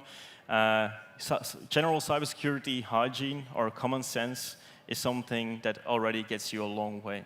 You don't need all the fancy tools. I know it's easy for a lot of vendors to push in tools because they come with a sense of urgency, like you really need this because you're facing that problem, right? And everybody's like, yeah, we are facing that problem, and your tool will fix it. So it's very easy sell for a lot of vendors. But sometimes you just have to start with the basics and use common sense to get yourself a long way already. Tools are also very nice, but just implementing them or just putting them in front of something or something doesn't really work. You need to have someone actually configuring it on your specific needs. You need someone maintaining it as well. So please, the tool is never only the solution. There is more to a tool than just that. Yeah. And about 80% of all the incidents we investigate, it's the basic stuff. It's almost never the lack of having tools or having manpower. It's just fixing your basic cybersecurity hygiene. And we hope that now with the NIS2 regulation that it will start changing a lot. That's right. Did we have an antivirus scanner or EDR? Oh, wait, it was still in passive mode. We forgot about turning it in active mode. For instance, just like those little things that people don't think about all the time. Also, from all the steps, each step along the way comes with its own pitfalls. And I've said it a few times that making mistakes can lose trust, but also it's okay to make mistakes. Make them, but learn from them. That's a very important thing. Improve upon and make sure that you just keep trying, because cybersecurity is getting more and more, or is just very important. We just have to get it to the companies. And the third one I forgot to remove, never visit a talk from these weird Belgians in the future. The audience fell asleep. And yeah, the H in secure development stands for happiness. Nobody really gets excited from it, I think, or at least I don't, but it's a really necessary thing to implement. It's the cornerstone of a lot of the internet applications, so please, let's make the world a bit more secure. Let's go. Thank you. Thank you. Tack.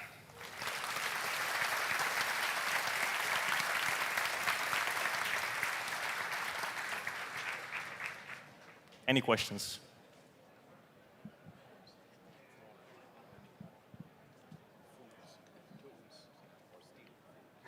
No? That Okay. can either be a very good sign or a very bad sign. Probably Elvich is just thinking like, those weird Belgians, what are they doing? They have no clue.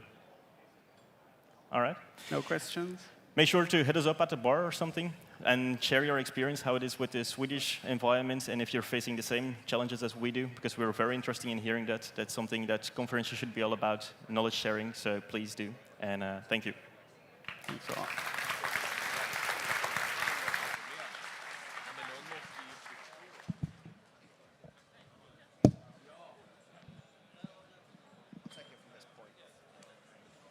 It's the same timer link as yesterday. Yeah, cool.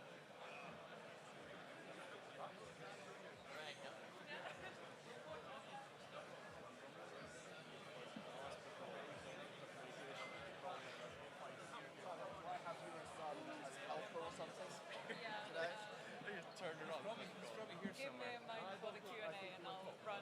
Well, yeah. So these two are for the. Don't leave this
Good morning, everybody.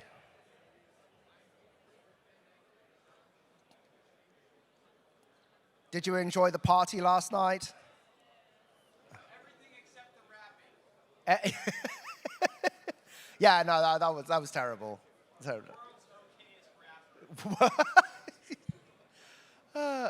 We call that damnation by faint praise. Good. Yeah, I noticed the ranks have thinned out a little, which probably indicates that the party was quite good.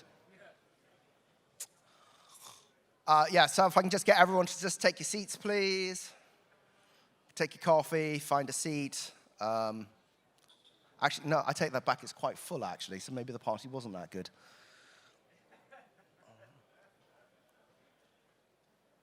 Great. Right, this morning we have Ignacio, who's all the way from Argentina. Woo! For a long time, Argentina has had a hyperactive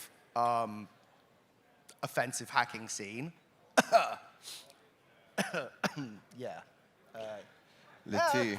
Yeah, okay, that's accurate. That's accurate. So, which I had absolutely nothing to do with ever, honest.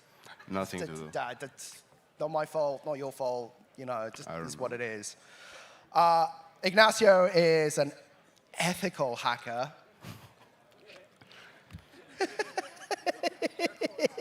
And he's going to regale us with many stories of ethical hacking. Sorry. Big plan, please, for Ignacio Navantia. Thank you, thank you. Thank you, it's a pleasure being here. The first time that I heard about SecTit was at Security Fest 2 years ago, I think. So it's really nice to be here. I'm Ignacio Navarro, I'm 27, I'm from Córdoba, Argentina, quite a long flight to here. I work as an application security in an insurance company, and also I do some ethical hacking stuff. That's my Twitter, my LinkedIn, my something, if you have any question or something, but I think we're going to have enough time. But the timer is not running, so I don't know how many time we have. Also, as a fun fact, I love sneakers. I have my sewing machine. I make some clothes like pants, hoodies, bags, hats. It's like my hobby, and I use for the stress and that shit. Today, we're going to see a little introduction about what's ethical hacking, responsibility disclosure, some tales that I did, some hacks that I did in January, February of this year. The tools, just a little overview about the tools, the type of disclosures, the impact that had those disclosures in the companies, in the people and the staff, and a little ending about it. And just in case if you were wondering what's going on about the name, it is. So, a little disclaimer. The stuff who I'm going to show is how I do the disclaimer, how my friends do the disclaimer. It's not just one reality. And maybe some stuff are not completely legal, so don't do the stuff at your home. Take care of that stuff, because the law here in Sweden is different. So we can start right now. And the timer is not working yet. What is ethical hacking? There's a multiple definition about what it is. For example, Richard Stallman say that it's something that feeling that is right and what's wrong. ABM side is making stuff friendly for the companies and try to fix the security from another perspective. Kevin Mitnick says maybe it's about the authorization, because doing the hacking and the ethical hacking is depending if you have the right access to do the stuff. Also, I'm reading this book. It's a really nice one, The Art of Exploitation, from John Erickson, and say that it's try to understand the security as an art and try to fix the stuff. But there's a lot of different beef on Twitter right now, because if you say, no, I do ethical hacking, no, I'm a black hat, I do that stuff. So you cannot have one sentence is right, because you have another person on the other side say, so you are hating ethical hacking. So it's quite complicated to be polite right now with that stuff. So maybe it's just hacking and that stuff. The tales, the gossip, that's why everyone are here right now. Some of you maybe came to the lightning talk yesterday. It was quite late, so if you didn't, it's okay. I have a little summary for you. If you want to watch the whole talk, there is the talk post on GitHub, on YouTube from different channels. Also, there's in my GitHub repository is the slides and all the stuff. But basically, there was an Argentinian company who had more than 2,000 installations in more than 70 countries. Those are in charge for the electronic payment system for the arcades, amusement park, bowlings. They have like a debit card where you can fund with some money. And it was everything broken, basically. You have access to all the users, charge some money, get all the cars, earn the same price multiple times because they have some race condition around. But I have the update for that stuff. After I sent so many emails, because I just found it just one random Sunday at my home, I sent so many emails and no one replied.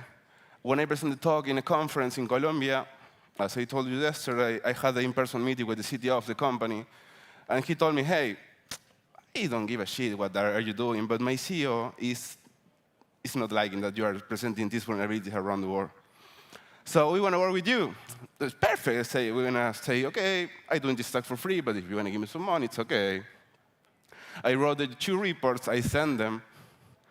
But no one answered after that shit. I mean, I spent my whole time writing those reports. But that's the life, I think. But I say, OK, it's fine, don't worry. I presented the talk on Belgium and Brucon in September. I don't know why. They start to fix some different stuff. I say, OK, I don't give a fuck. If you want to continue fixing, it's OK. But they never replied to me. They never talked to me again. But when I was writing this talk, I found that they have a new feature. Now they have a contactless payment with QR code. Basically, you have an account that you can fund with real money and use it, but not just in our case, in other places, and also in the vending machines. I say, OK, I don't want to hack them again because it's getting personal, maybe. So I opened the link to it to see what's going on with that website. And the first time that I saw was the certificate was expired. And I say, OK, maybe chill. I did a little go buster over there, and they were exposing all the Git code. So I cloned it just to see, obviously. And they were exposing a bunch of key API secrets, some private certificates too. They were the same stuff as always. But when I came back to the website, they say, OK, it improves some different benefits to the operator. You have boosting revenue. And they never talk about security, so at least they were right. So another tale for you. It was just a random Sunday. I was sitting in my ergonomic chair. And I found that there was a supermarket around my city. And they have this login portal for the customer where you can, it's like a loyalty program. I logged in, and they have an endpoint where you can get your car, so you can basically get your ID and that stuff, your name, so there's not much data. But it was just an integer over there, so you can start to check some different numbers, some IDORs. Basically, the IDOR is when you try to get different access to different objects, just getting random numbers. For example, you start with 1, 2, 3, 4, 5. So you were trying the different one until you have a lot of 200 OK code. So you get all the car numbers, all the name of the people, but that's just that stuff. So I say, I need more data. That's only the 3 parts where I use Britney Spears reference, and that's it. Because when I started talking, I thought it was a good idea, but there was not so many Britney Spears songs talking about cybersecurity. I don't know why. So I continued searching a little bit more, and I found they have exposed the road queue. It was great. It was secure, no vulnerabilities at least. But they were exposing the error logs. I continued reading, and there was a lot of logs from 2021. But all of them came from the local host, so there is nothing that we can do over there. But there's a header, X4Water4. It came from a public IP. It always was the same IP, so I did a little nmap over there, and they were exposing the port 80. It was the old employment portal, so the registration was enabled, so I were able to create my account. And it was me after I found this. So when I created the user, that didn't have any permission. So when I try to do some different actions, I get this image that is in Spanish. It would say, hey, you don't have access to this stuff because you are not administrator. So it was super sad at that moment. So I need to get some lucky. So I did another scam, but with those cookie, with the session cookie, and they have a lot of different exposed stuff too. For example, this one, where you can see all the connected users at the server and all of them IP, and the last one is me, the test. You know it? Yes, over PHP and that stuff. But, OK, and I found that they have a text editor over there. So basically, you can create different nodes. And when you save it, you get an ID. It was a numeric ID, sequential ID. Don't have any validation over there.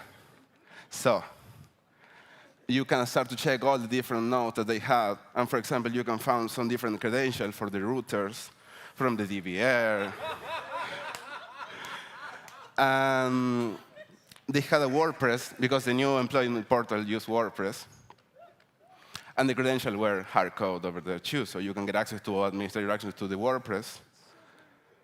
Also, they have FTP server with the credential, the ID, the password, the server, so you can log it into the account and see all the files. More credential, they have an SSH credential with root permission too. But remember the first IP that I showed you, who had a lot of different ports? They have a MySQL with the read-write access. So you can get all the employee data, all the customers' data, all the cars, all the payments, everything that they do. But also, you have access to all the prices, so you can just change the prices and get some free stuff. It would be good to get some free beer or something. Tickets company. I was in my chair too, and I received a message from my cousin and say, hey, me and my boyfriend are going to go to some party, techno party, like rave. But I'm from Córdoba, and the rave is good, but we have more popular music in Córdoba. There are two things that we love in Córdoba, Fernet and Quartet. Fernet with Coke, that tastes awesome. With some Coca-Cola. It tastes like a medicine, but it's cool, it's good. And music, Cuarteto, if you had the chance, that guy is one of the best musicians from Córdoba. It's super local stuff, but it's really good. Look that jacket, so. Well, say, no, but the rave is going to be like in a lake, so it's really nice stuff. And I say, OK, I want to go there. So I bought the ticket. Guess what happened over there? There was another idol for the users, so you can get access to all the users, the email, last name, the phone, the birthday, some pictures too. So, well, that's OK.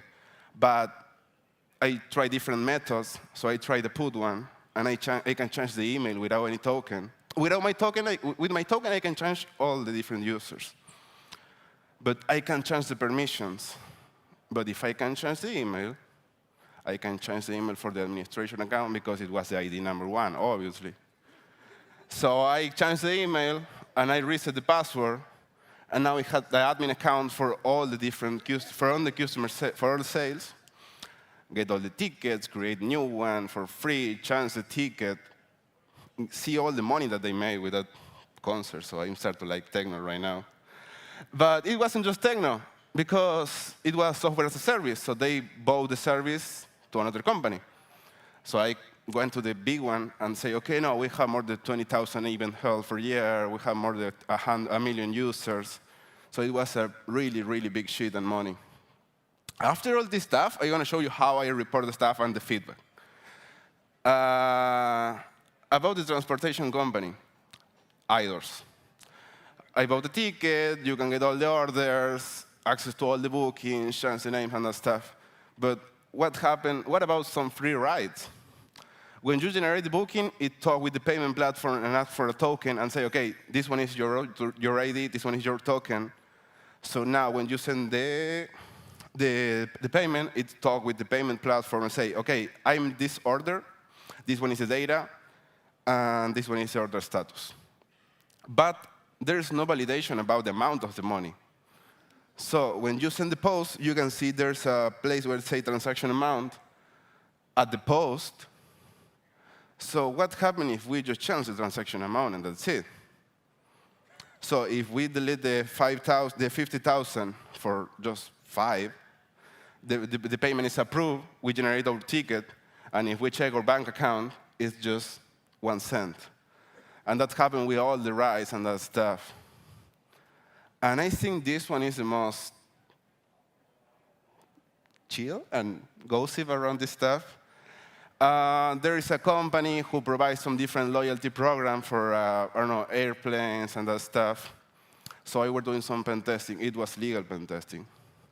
And I found a lot of log with the credentials, some ES file with the request data and settings. And there was a lot of different comments that say, this is not working. They have a special endpoint who they call for the Ajax, and it was WS consume. And they send a post and say, let's figure out what's going on with this endpoint. Basically, the front talk with this endpoint and ask, hey, this ID number exists or not exists? And that returns some data. After that one, the front end asks for an encrypted password, sending the plain one, get the password encrypted, and it's talking again with the WS consume, and getting the credential and that stuff, the token session and that stuff. But when you send the pre-login, the checking if that user exists or not, you get a lot of different data. But the most important one is that one. It's like a base 64 with some stuff in the middle. So it was similar. It was similar that when you send when you ask for an encrypted password. So I send the login with that data, and that's it. I didn't know the password, just have that string, and it worked. I mean, basically, you can bypass the encrypted stuff, asking for the data user, and that's it. So I report this stuff to I was in a meeting, because after 3 weeks, I report the stuff and say, no, those are all the endpoint, that didn't work. It's just all stuff that is not working anymore. But I was in a meeting because our company were using that system. It was a meeting with the CTO and some developers. So I say, OK, if you say that it is not working, let me show you a POC. So I found the ID of the CTO over the internet, and I logged in into his account. And when I started to watch the purchase history, he had like some thousand per month just in gift card. So it was a little bit, well, they're doing some fraud or something over there. And when I showed the stuff, he opened the eyes like this big, and they fixed it in 3 days or something like that. So I think he's still working there, so it's OK. About the essential, just a super fast overview about this stuff, because there's a lot of different tools. I do more web application security, so you can do some Nmap, some DNS unknown for the domains, GoBuster, DNS dumper, some nuclei, Nicto for check the technologies. Though I have the links over there. I'm going to post the slides on GitHub maybe later. Or you can grab from video. You can use, I used to be using Burp, but now I switched to Kaido because it's more fast, I think. About the discovery, you can use Go, way more dear search, Git dumper if you have some .git exposed, like the first story. And the common mistake that we can have about the stuff is playing, as this one is a test environment, but it is not. It's a real company. It's a production server. So if you're using the stuff, don't play a lot with the data. And if you post some backdoor or something, delete the stuff after the pen testing. After that, you report the stuff. About the outage, maybe it's hosted in AWS and everything is OK, but maybe it's a shitty server and somehow, so don't exploit the stuff. And the legal mistakes. Because maybe you don't want to get some money from that stuff, but they don't know that you want or not get some money or just fuck them and that's it. So there's not so much stuff to do about the stuff. Just take care and don't do that type of things. About the disclosure, there's a multiple type. You have full disclosure when you go to the public network and post all the shit and go fuck. You have some private stuff when you report directly to the company, and that's it. Some responsible is like when there's no other people, just you, and say, OK, we're going to fix the stuff in this amount this month, and after, if you don't fix it, I'm going to go public, and that's it. You have coordinated when there is some companies involved in the middle or some governments. And there is bug bounty and vulnerability disclosure program, but I don't like that stuff. But it's OK. I mean, there's a lot of different companies that they are running the stuff today, so it's OK. It's like a safety way to present the stuff too. But as I told you at the beginning, maybe you like it, maybe you don't like it, I don't like the bounty, I prefer more just go public, so it's your life. So you can do whatever you want. I'm not your dad, I think. Coordinated disclosure. It will be running by third-party company. Also, they have from the government. In Belgium, they have a really nice program over there. Netherlands have another one too. In Latin America, I think the only one who have some law about this stuff is Chile. It could change because in some cases, for example, in Belgium, you can present the stuff, but you need to be a citizen from there. You cannot be from foreign or something. I don't know what about Netherlands, but I were asking about here, and they told me that there's nothing here in Sweden. You have some laws from the European Union, but nothing local. And also, you have some coordinated disclosure program run by different companies, like Zero Day Initiative, SSD Disclosure. But I mean, I've not recommend any of those, so take care, because maybe it's a coordinated disclosure company, and then it's exploit broker or something like that. Who knows? Just take care with that shit. The importance is to keep the data safe, the same stuff that you can read in each place. Keep the data safe, grow the security community, improve the communication between the hackers and the companies so they can start to watch the people like the hacker with a person with the black hoodie in the middle of the basement or something like that. And how to report the stuff to the companies. In my case is not the only way. I keep it simple. I say, hey, I found this. I found some email from LinkedIn or some web page, and say, hey, I found this. I'm Ignacio Navarro. This one is my GitHub account, my LinkedIn. I do this stuff for free. I don't want your money. I don't want to leak your stuff. I just want to tell the stuff because I'm using this service, or my family uses this service, and want to keep it clean. And if you need some help, just let me know, and we're going to work it. And what about some friends? I asked some friends before I came here about how they do the disclosures. So Il Mago is he's in the bug bounty community in Argentina. He's one of the leads of the bug bounty Argentina. And he say, that's in Spanish, so I hope that you can read in Spanish. But that say, hey, I just do bug bounty. I'm not so much into the disclosure and that stuff. I'm not active searching for some stuff. If I found something, I report to the person if I know the people or something. In this case, I present the talk in NordSec in Canada. It's a really good conference, and also they have a really nice CTF if you like to play that stuff. And he sent me a text because he found that it was exposing the Git from NordSec call for paper system. So I sent the stuff to the organization, and they fixed it immediately, gave him some swag and that stuff.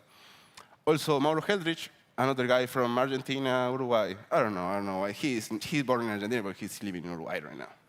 But he's my friend. We went together to some different conferences. We went to South Korea last year. He's a FreeBSD maintainer. He basically does some private disclosure due to the companies. But there are some cases that he sent a lot of different emails, and they don't want to fix the stuff because it's not a feature. It's not a bug, it's a feature. So he went public. He has some public disclosure on the GitHub, and also he found some CVAs. But if you're reporting that kind of stuff, be chilling, because maybe it's not a vulnerability. I mean, for example, this one is a screenshot from the Debian FTP. Because maybe some people found that there's an index of header, and they start to report that stuff, and it's just a public repository, and that's it. So chill with that stuff. So be chilling. About the impact, there's some feedback from the companies, if there is a feedback. Maybe in some cases there's no feedback, and you send all the shit and you don't get anything about it. It happens several times, so don't get frustrated if that happens, because it's just the normal way. I mean, if you report 10 stuff, maybe 9, you don't get any feedback from them. But in some cases, you can get some feedback, and also they can ask for a different pen test and the stuff. For example, this one is the one from the ticket platform. I report the stuff, they reply to me immediately, and they say, hey, we are a small company, because that's the reality too. Maybe it's not a really big company with security analysts or something. So they ask for some pen testing, some courses, and that's it. So that's cool. About the personal growth, I didn't know what I should say here, because when I try to write the stuff, it feels like more like a crypto bro who are trying to sell some stuff, like personal growth, man, and all the shit. But it is cool, it is cool. So I just say, you can learn a lot of different stuff from doing the stuff, testing in a real environment. So it is great, and also you can present the talk like this one and meeting really nice people. So don't do everything for the money. For the ending, we're okay with time. I think, what time is it? Okay. A super important data. This year is the 25th anniversary of Oops, I Did That Game. So that's the reason too. But it wasn't planned. I mean, I didn't talk with Brini to tell, hey, I'm going to polish this shit. The conclusions are, go hack some stuff. Just be there playing, take care, but be there playing. Be patient, because you don't want to get a lot of information about the conference too. The tech is good, but go touch some grass. I mean, I'm talking about grass, but I think this type of event is really good for the people and get a really nice community over here, meeting new people and that stuff. As I told you at the beginning, the image of the hacker at the basement with the black hoodie and that stuff is not the real version of us. I mean, it is good for the mental. No? No, I think that everything is good. I know sometimes it could be kind of complicated, be talking with other person and that stuff. But just be chilling. I mean, the mental health, I think, is more important than all the vulnerabilities that you can find. And if you found something, or something reports something to you, pay a little bit of attention. Don't be an asshole. We don't want your money. Just want to report the stuff and fix this shit, because there's some people later around. And that's all, people. Thank you so much. Thanks. So if you've got questions, I've got a couple of mics here. Put your hands up. And I'm sure Ignacio will answer your questions in the funniest way possible. I try. So, Ignacio, my question is the following, because I also used to do grey hatting in the past. How do you manage to sleep at night knowing how you don't know how the other people are going to take your reports? And more importantly, how can you open the door when somebody knocks on the door? I try to have my door with 2 locks. But about the first one, you never know how the people are going to react about the stuff. I mean, I can say that shit, I think. When I started uni in 2016, I was studying for like a year and a half, and I got banned from the uni for 6 months because I get into the system. But it was in a bad way. I mean, I was just chilling around, found some SQLA, I report the stuff, but they didn't like that some chill found some vulnerability in your system that you're working for like 20 years. So some people are kind of asshole about the stuff, but I think the first time that if they catch you, you need to say stuff, hey, I don't want to get your money, I don't want to fuck your system, I just want to report the stuff because it's my data too that is into that database. And I found the stuff and I reported the thing. But maybe someone found the stuff before that I did, and he exploited that stuff.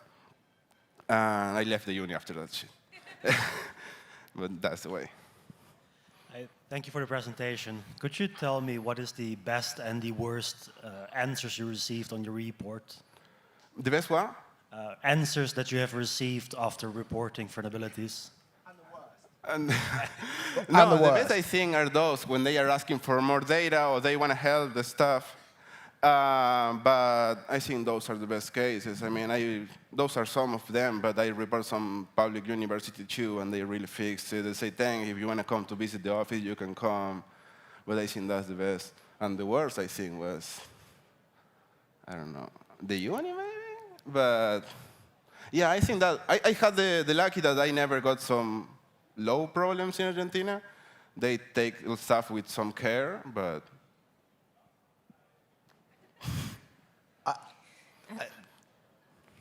please. Thank you for the presentation. My question is about the laws. How do you navigate that? Do you have someone helping you on this, advising you, or do you just pray? No, I'm just flowing around. I don't pay a lot of attention. And also, the arcade staff, they weren't using the system in Vegas, and in US, maybe they are interesting person when they catch some stuff. So if I get banned from, I don't know, they block my IP, I say, no, maybe I'll stop, I focus on other thing, and that's it. But no, I don't have anything that could help me with the low way. Hey, so you say that you tend to ethically hack a lot of the services that you use. Have you ever been banned from the services after you disclose? Or do you have a method of hiding your membership? Yeah, when I was testing the ticket system, they banned my account, so I used a proxy, because as I do this stuff for free, I use my IP and that's it, because when they have some problem or something, they say, hey, I report this stuff to you, this one is my IP, if you want to check your logs, if you have logs, you can check the IP, and that's it. But I don't want to hide that stuff, so. Yeah, I get banned and I change my IP, and that's it. Or also you can use the neighbor Wi-Fi. Do we have any? It's all been from this side of the room. Is anyone on this side of the room? There we go. This young lady here. You mentioned a couple of, thank you for the presentation again. So, you mentioned a couple of, times that you were like, I couldn't get in. So when you get stuck, how do you motivate yourself, or how do you find your way around? Well, when I get stuck, I usually leave all the stuff and I go for a walk. I start to solve in some different things. But I think that's tough, because as a pen tester, like in a normal job, maybe you just have a week that you found 5 critical stuff. But then you have some week that you don't find anything. So just take it chill and chilling.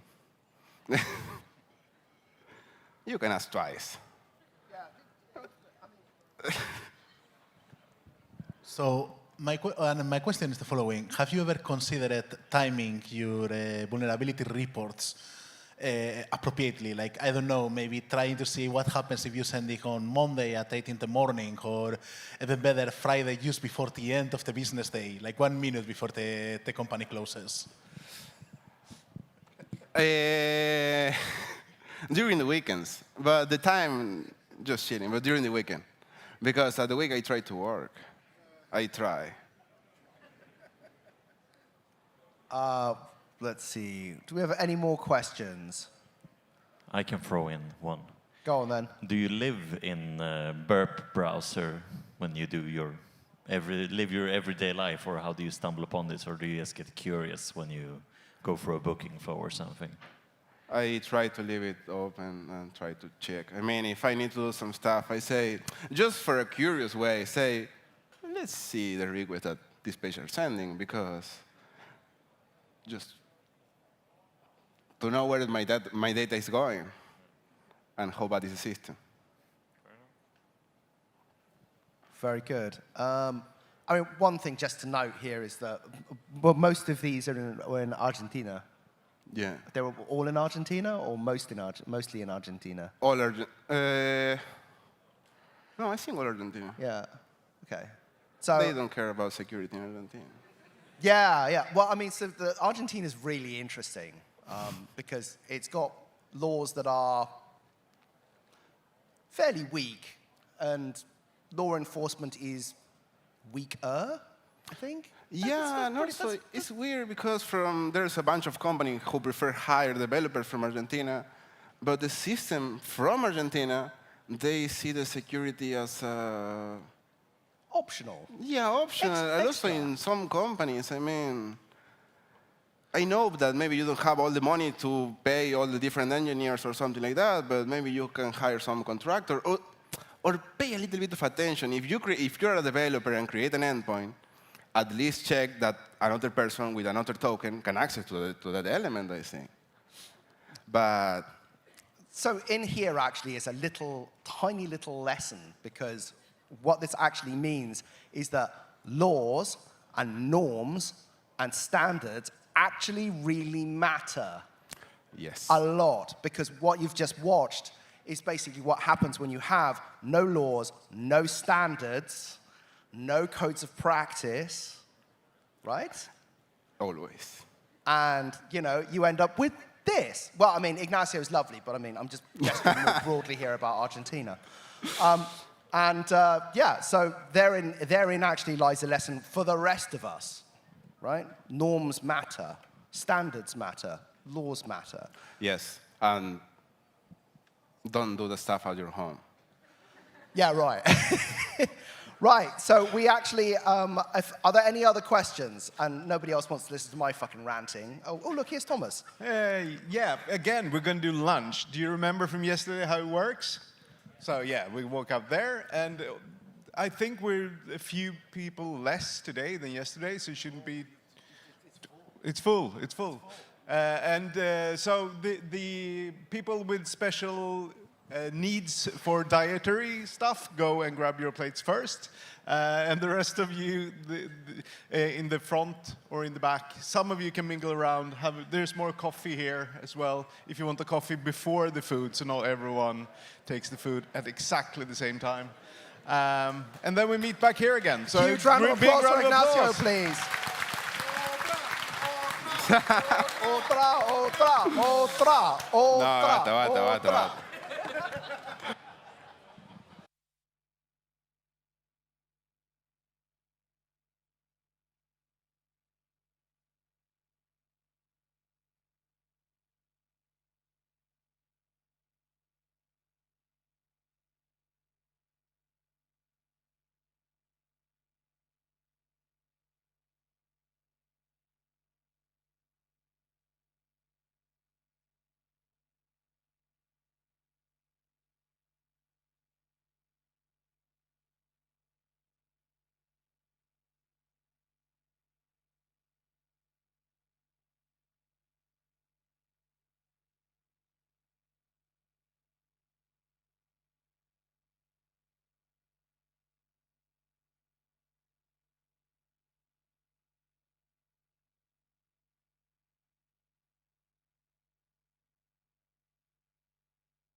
So, before we introduce the next speakers, since this is a very secure security conference, I want you all to click on a random QR code.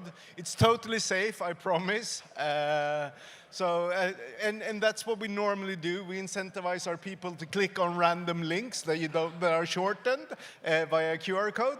But this is actually for our speaker feedback form. So we do want you to click on this QR code. I promise I didn't put any real-time exploits in this year. And it's very important for us to get feedback on which speakers you like the most. So you can go in there and vote, and it's going to be open until the end of the day, until midnight. So you don't need to do it now, but as soon as you want to. And also, if you click on that, you can come to Slido, which works on mobile, and you can get a Q&A session. So if you don't want to raise your hand and have a mic pass, you can also ask questions on Slido, and Emerson here will maybe read them out to the speaker. So that's the idea. That's if you send me the link. Yeah, but when we... You got to, Thomas, you didn't send me the link yet. No, but Emerson doesn't like clicking on QR codes. We'll get him a link. I don't trust it. That's all for me. Right, so yeah, everyone click on the honest to goodness QR code I swear it has no exploit behind it. Promise. Right, well, Andre here is going to tell us how we're all going to be out of a fucking job. Pretty much. Huh? Pretty much. Pretty Yeah. much, right? Yeah. I mean, like, yeah, exploration of vulnerability and exploitation space at machine speed. I don't know, my poor flesh and blood brain just can't do it. I have to do irritating things like drink, eat, and sleep. I hope you will have a few things to learn, and we will see how it goes. Okay. Well, I look forward to my unplanned obsolescence. So, Andre, Agape, is just going to tell us how AI is going to replace us all. Shit. Take it away, Andre.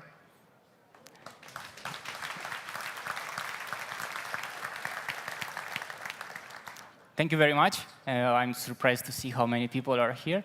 And thank you, Sekti, for inviting me and giving me the opportunity to talk. So, building and breaking AI agents. Before we get started, how many of you have tried to build your own AI agent? Or how many are familiar with MCP, like Model Context Protocol?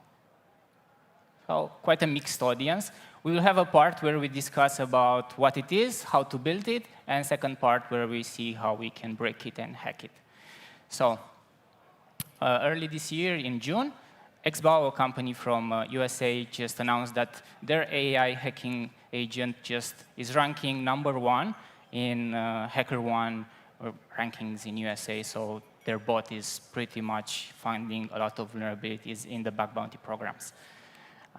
So the natural questions that come is, can I build my own AI agent and sit on the beach, drink martinis, and have it collect bounties for me while I just supervise it? How hard it is? How should I do it? And is it even possible? So summary about the talk. First, a few words about me. What are AI agents? Because I feel there is a lot of misconceptions between what it is, what is not, what is an LLM, what is an AI agent. So just to clarify those things. How to build a hacking agent, how to hack a hacking agent, and a few conclusions in the end. About me, my name is Andre Agape. I've been a developer for 3-4 years, mostly PHP and Java, and then I switched to pen testing for about 6-7 years. Certified OSCP, CRTP, CSSP. I mostly focus on web and APIs, and now with AI becoming integrated part of web, I started to look more into this as well. And I really love to integrate offensive security with automation. So what exactly are AI agents? There are many definitions out there, but IBM, for example, says it autonomously performs tasks, and Google says pursue goals and complete tasks. And Amazon says it performs self-directed tasks. So it doesn't just tell us what to do, it actually does the thing for us. So that's the main difference between LLMs and AI agents. It does the task that we want them to do, not just tell us, here is the output, you copy and you do it for yourself. So as I mentioned, if you tried this before, use SQL map to perform SQL injection, the LLM will say, well, I cannot do it, but here is the command, copy paste it and you do it yourself, you know. And that has been the case for the past years, where the human was always in the loop, always interacting with the LLM, taking the commands and putting it in his OS to run the tools. And we kind of want to move away from this and have an agent interact with the LLM and run the tools for us. And we supervise the whole process, where we just tell the agent where to move, should it proceed with an attack or stop, should it, and so on and so forth. So the agent should do the copy pasting for us and all the other things, and we just sit back and enjoy the process. But there are a few problems with this. First, the LLM syntax does not match the tools on our operating system. For example, if the LLM is trained on a default operating system, it might not be able to find that a tool has been installed on a specific path on our operating system. So how do we fix this?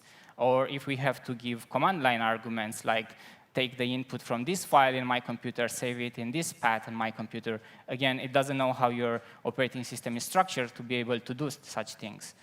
If we have a custom script that we wrote by ourselves, the LLM doesn't know how to call this script. The LLMs might not be aware of updates done to the tools, so you often see outdated commands. It's telling you, run this command, but that command does not work anymore because the tool has been updated.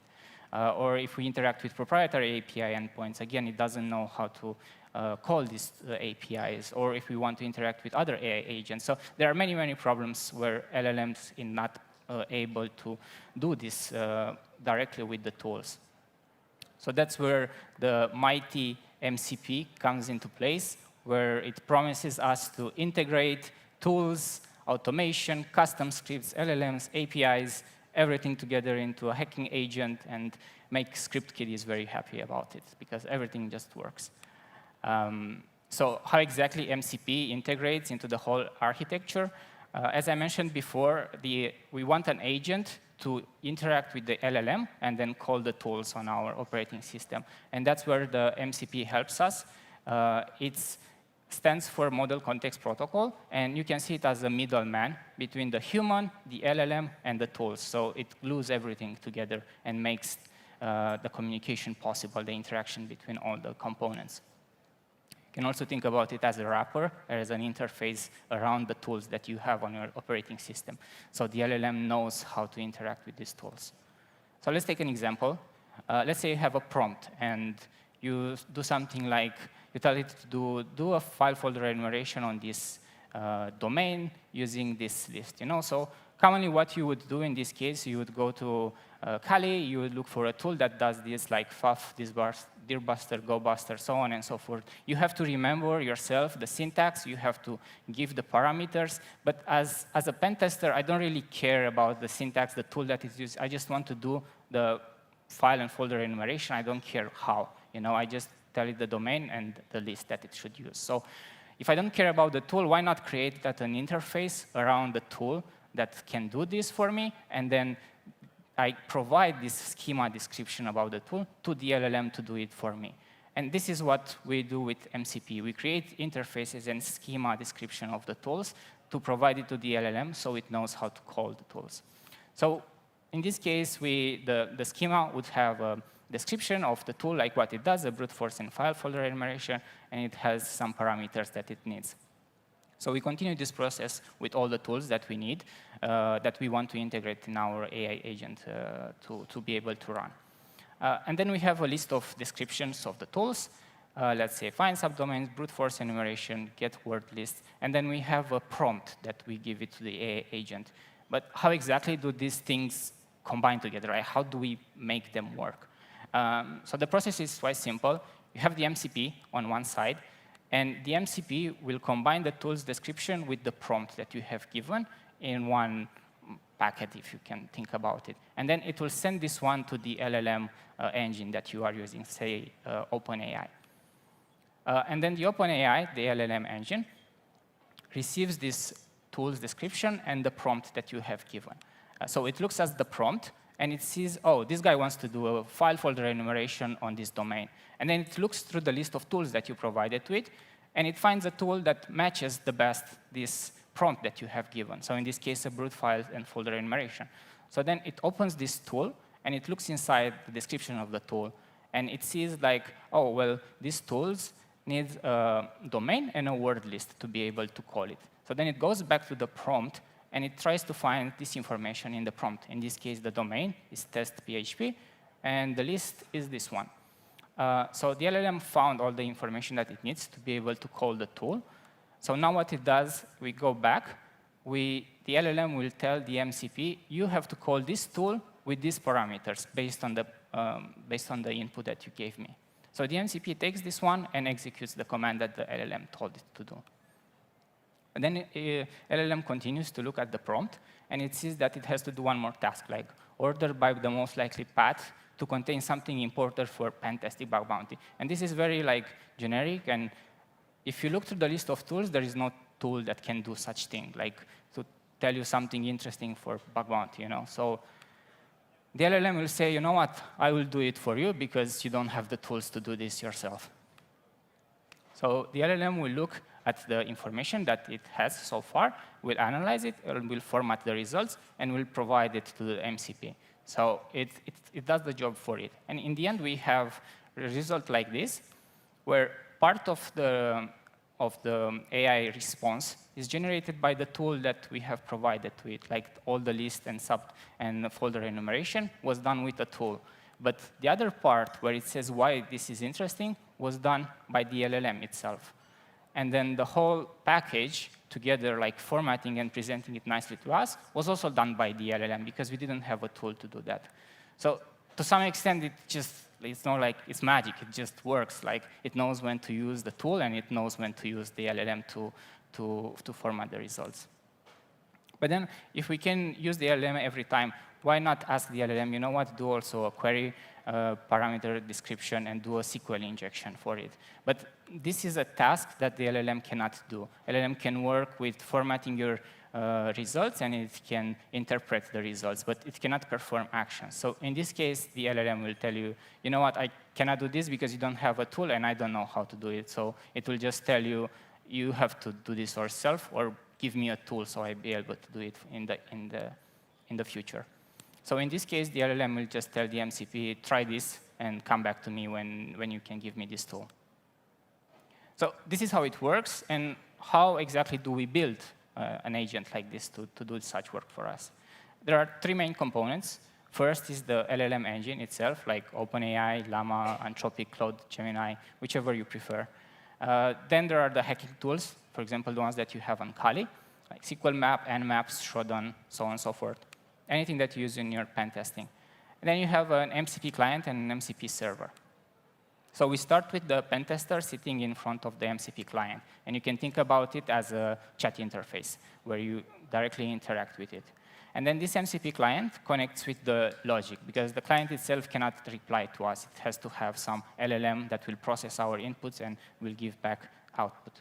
And on one side, we have the LLM logic, and on the other side, the client has to connect with servers. For example, for a hacking AI bot, you would have servers that can do reconnaissance, they can do enumeration, or they can do exploitation. It depends on you how you decide to manage your servers. And then each one of these servers will connect with different tools that you think is relevant for that server. So if it's reconnaissance, you may want to connect it with Shodan API or Nmap or custom script.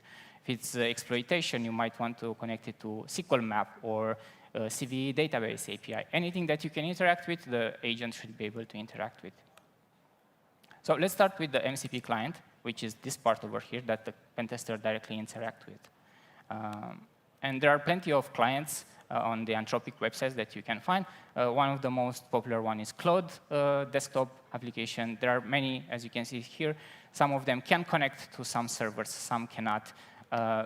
Long story short, I chose to go with a client called Fire because it's easy to use, easy to integrate, and it has a lot of extensions that you can use. So you start by installing dependencies, Python, Node.js, UV.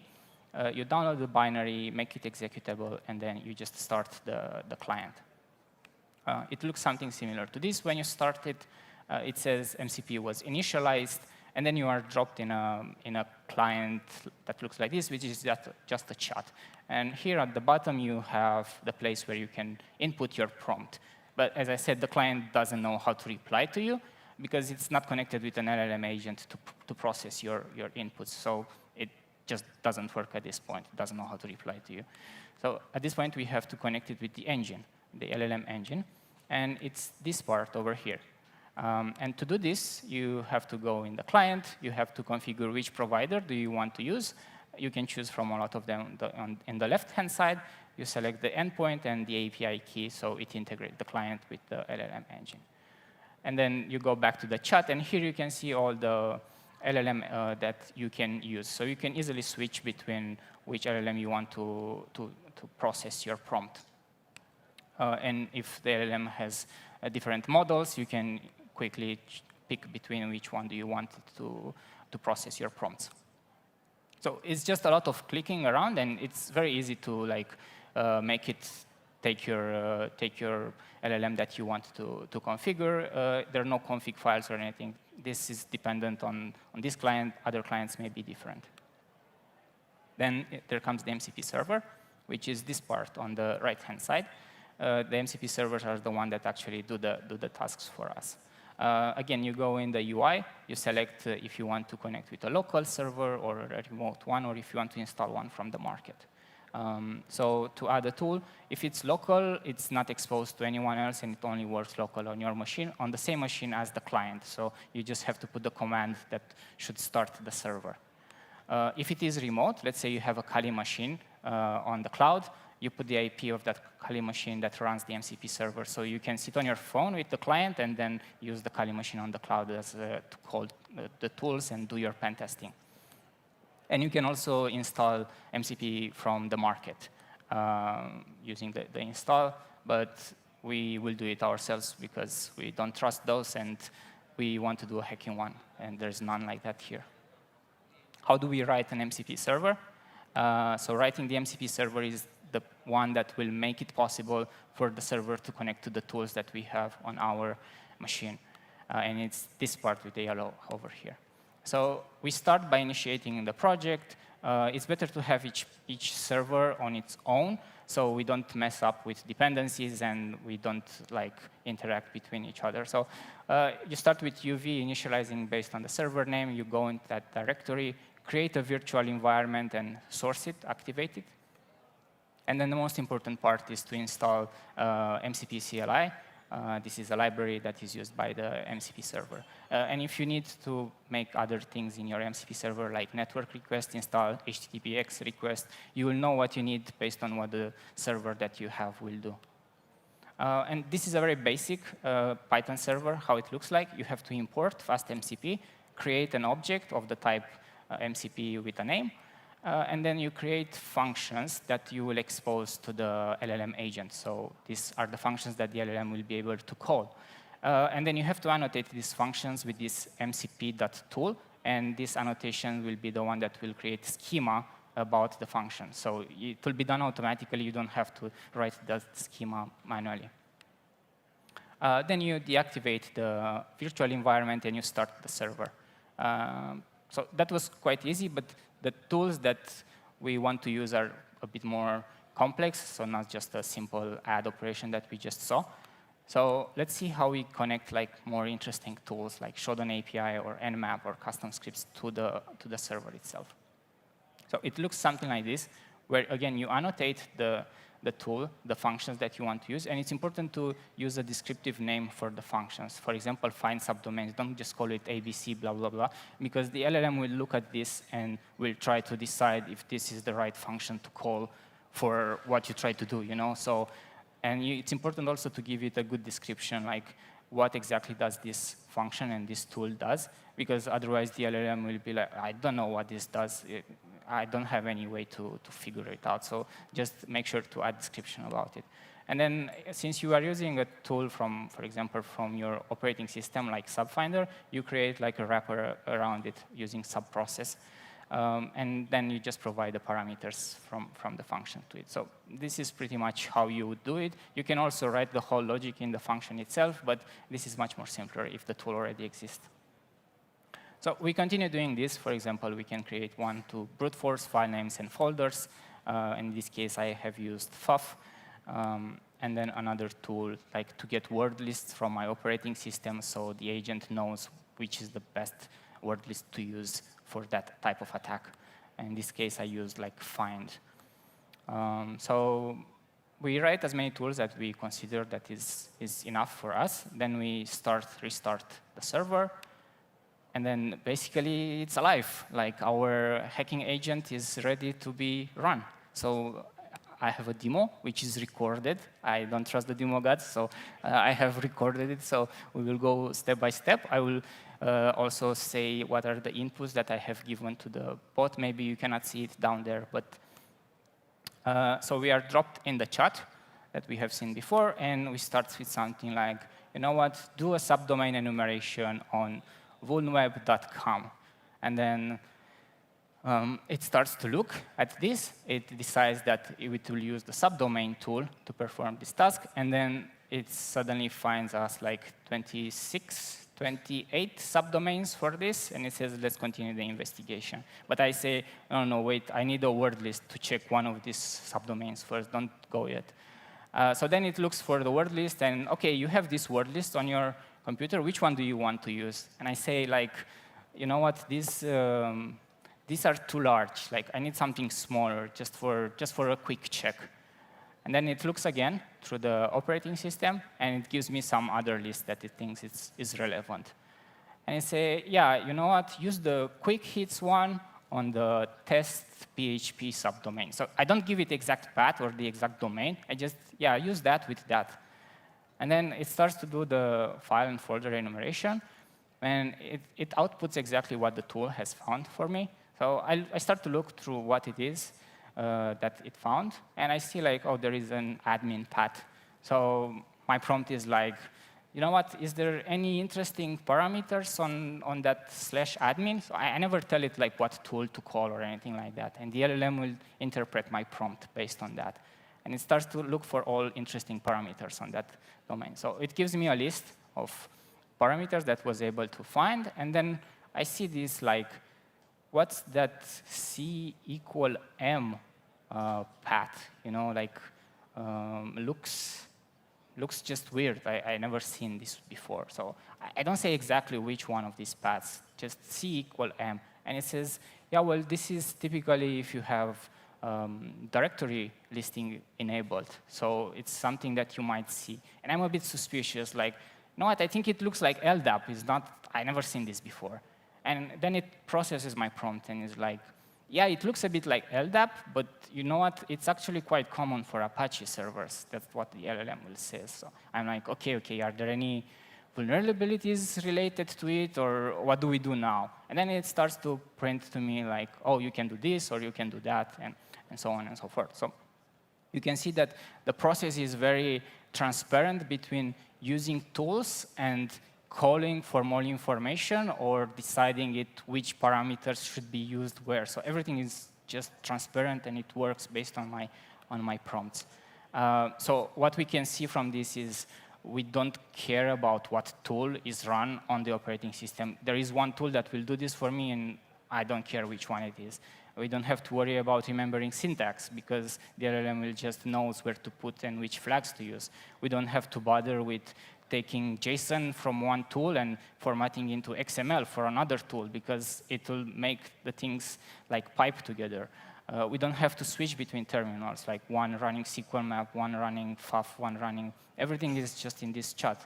And we don't have to break the flow between running tools and searching on Google for more information, because you can easily switch between running your tools and searching for more information. So all you do is just hack in your prompt. You never exit this. You stay in your chat.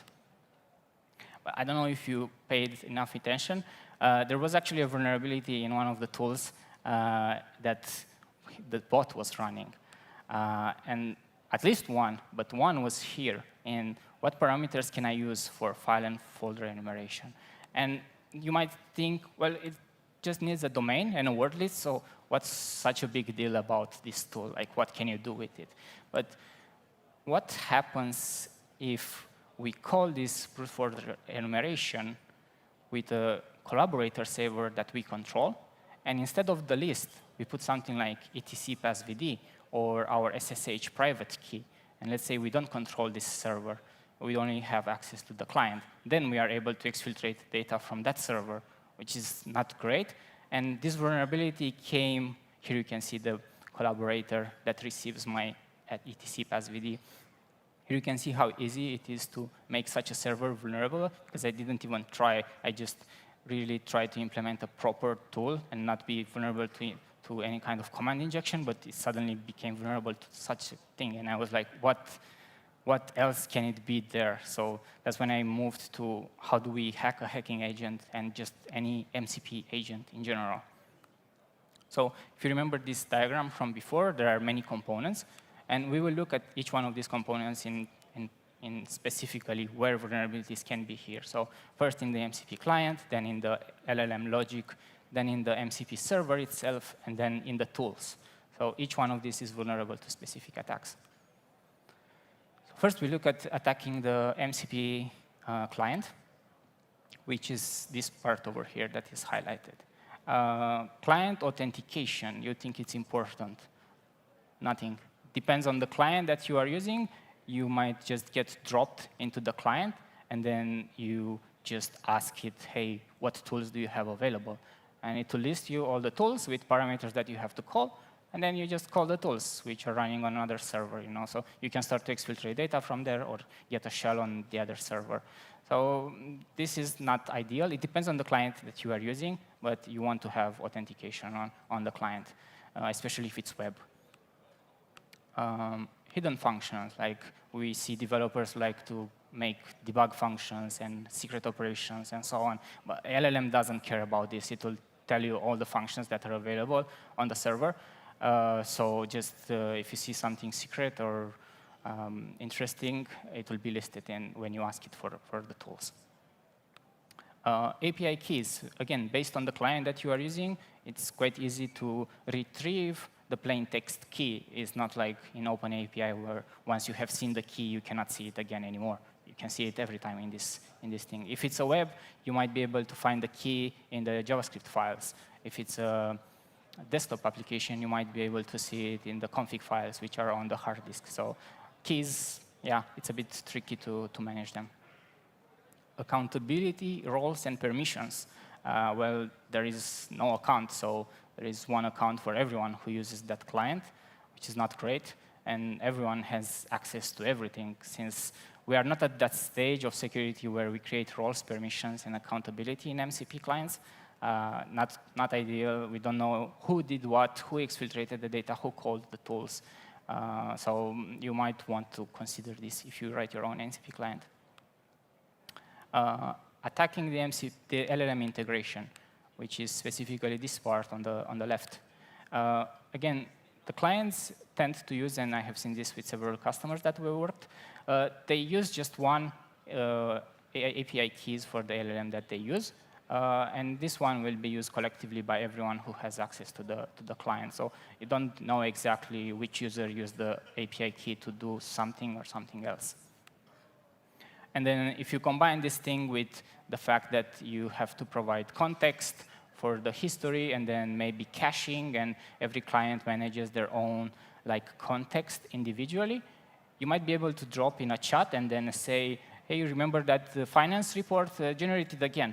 I don't know which finance report was it, but the LLM will remember it for me, and then it will give me again something like that.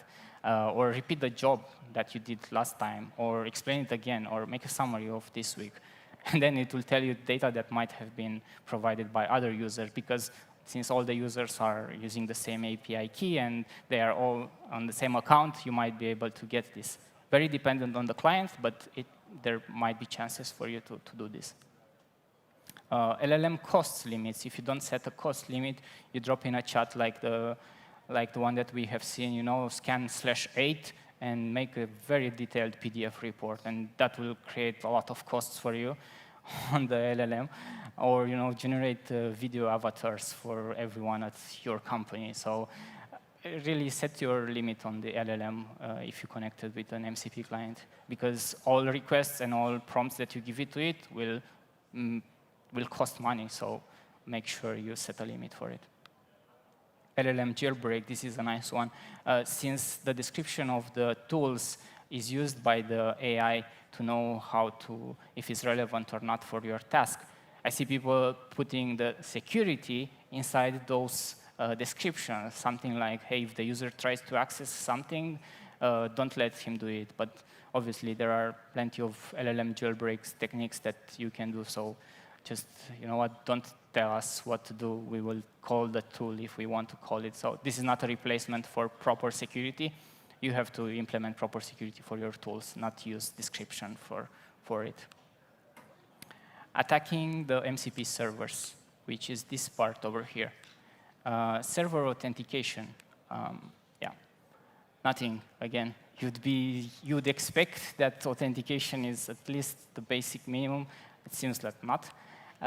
This is very dependent on the transport that you use. If it's STDIO, it's only local, so it doesn't work. But if it's SSE, which is over HTTP, as long as you know the address of where the server is running, you put that in your client, and then you connect to it, and you start to interact with it. So scan the internet for /SSE, find MCP servers, connect to them with your client. It's not that complicated, you'd think. So boom, that's easy. That's how you attack server authentication if it doesn't have any. Cross-server abuse. So let's say you have different servers, and each server has a different task. One has access to a custom script tool, and one has access to FFuff. And you want to separate those because you don't want them to interact and produce some kind of vulnerability like we just saw. So we are pretty smart, and we separate file system access from networking, so no one can exfiltrate, you would think. But then you ask it like, hey, what tools do you have available? So it will say I have a read file from the file system available, and I have a network check from another server available. So what you can do as a prompt is, well, call me that tool from that server, and take the output and call that tool from the other server. And then, you get, again, to exfiltrate the data. So even if you separate your tools on different servers, as long as you are connected to both servers at the same time, you can use them to interact together and still exfiltrate data or pound the server. So you can see here that ATC pass video was exfiltrated. So we didn't solve anything with this. We need something else. Then we come to how legitimate the servers, the MCP servers that we can download are. There are plenty of websites nowadays, like Find Awesome MCP Servers and MCP Server Directory and Awesome MCP Servers. There is no central place where you can go and say, oh, these servers are safe, I can take them and just run them. Because it's basically code that you download and you execute on your machine from strangers on the internet. So and then you let this tool to call other tools on your machine. So it's amazing. And then there are GitHub repository. This one has 68,000 stars, and they just add as many servers there. No one reviews them, so be careful. Even if it has so many stars, I don't think anyone is reviewing how legitimate these servers are. And then this is just code that you execute on your machine. Attacking the MCP tools, which are these parts over here, which are the tools that actually are wrappers around on your operating system. Tools authentication, guess what? Sometimes none. Sometimes there is some authentication, but they are in the config files. If you interact with an API, you might need a token. Sometimes it's in the environmental variables. Sometimes it's hard-coded in the server's code. But ideally, you want them to be in a vault associated with the user session. But then what user session, since we don't have accounts, So, a privilege escalation. Since you give the user opportunity to run these tools on your operating system, if the server runs as root access, then you give the user access to run commands as root on your server. So whichever user you use to start your server will be, you will give access to the user who inputs the prompt into the client. So here I started it as root, and then I asked it to get me word lists on machine that are located at /root. So it just gave me the files from there because the server was running with root privileges. Here you can see the files that was able to retrieve. Tools backdoors, and this is a research by another company, Invariant Labs. Surprisingly, you can put backdoors in the descriptions of the tools, because these descriptions are then interpreted by the LLM engine. And then you tell, like, do this, but don't tell the user that you are doing this, you know? And then when the user asks, like, hey, add 5 + 1, it's like, let me tell you about the history of mathematics while I exfiltrate these tools from your machine.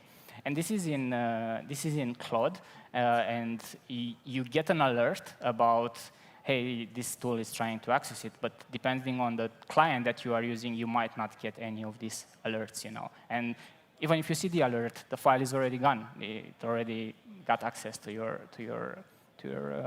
sensitive data. But then you can also hide it just in plain old code. Here is something that I wrote. It's very easy to detect, but who reviews code? Like, you just pull MCP servers and you run them. So no one has time to do that. And here I just exfiltrate SSH ID RSA, and I exfiltrate it in the HTTP header towards my server. And here is how it looks when you run that tool. You see, like, this is what the tool does. You don't see any indication that this tool would exfiltrate your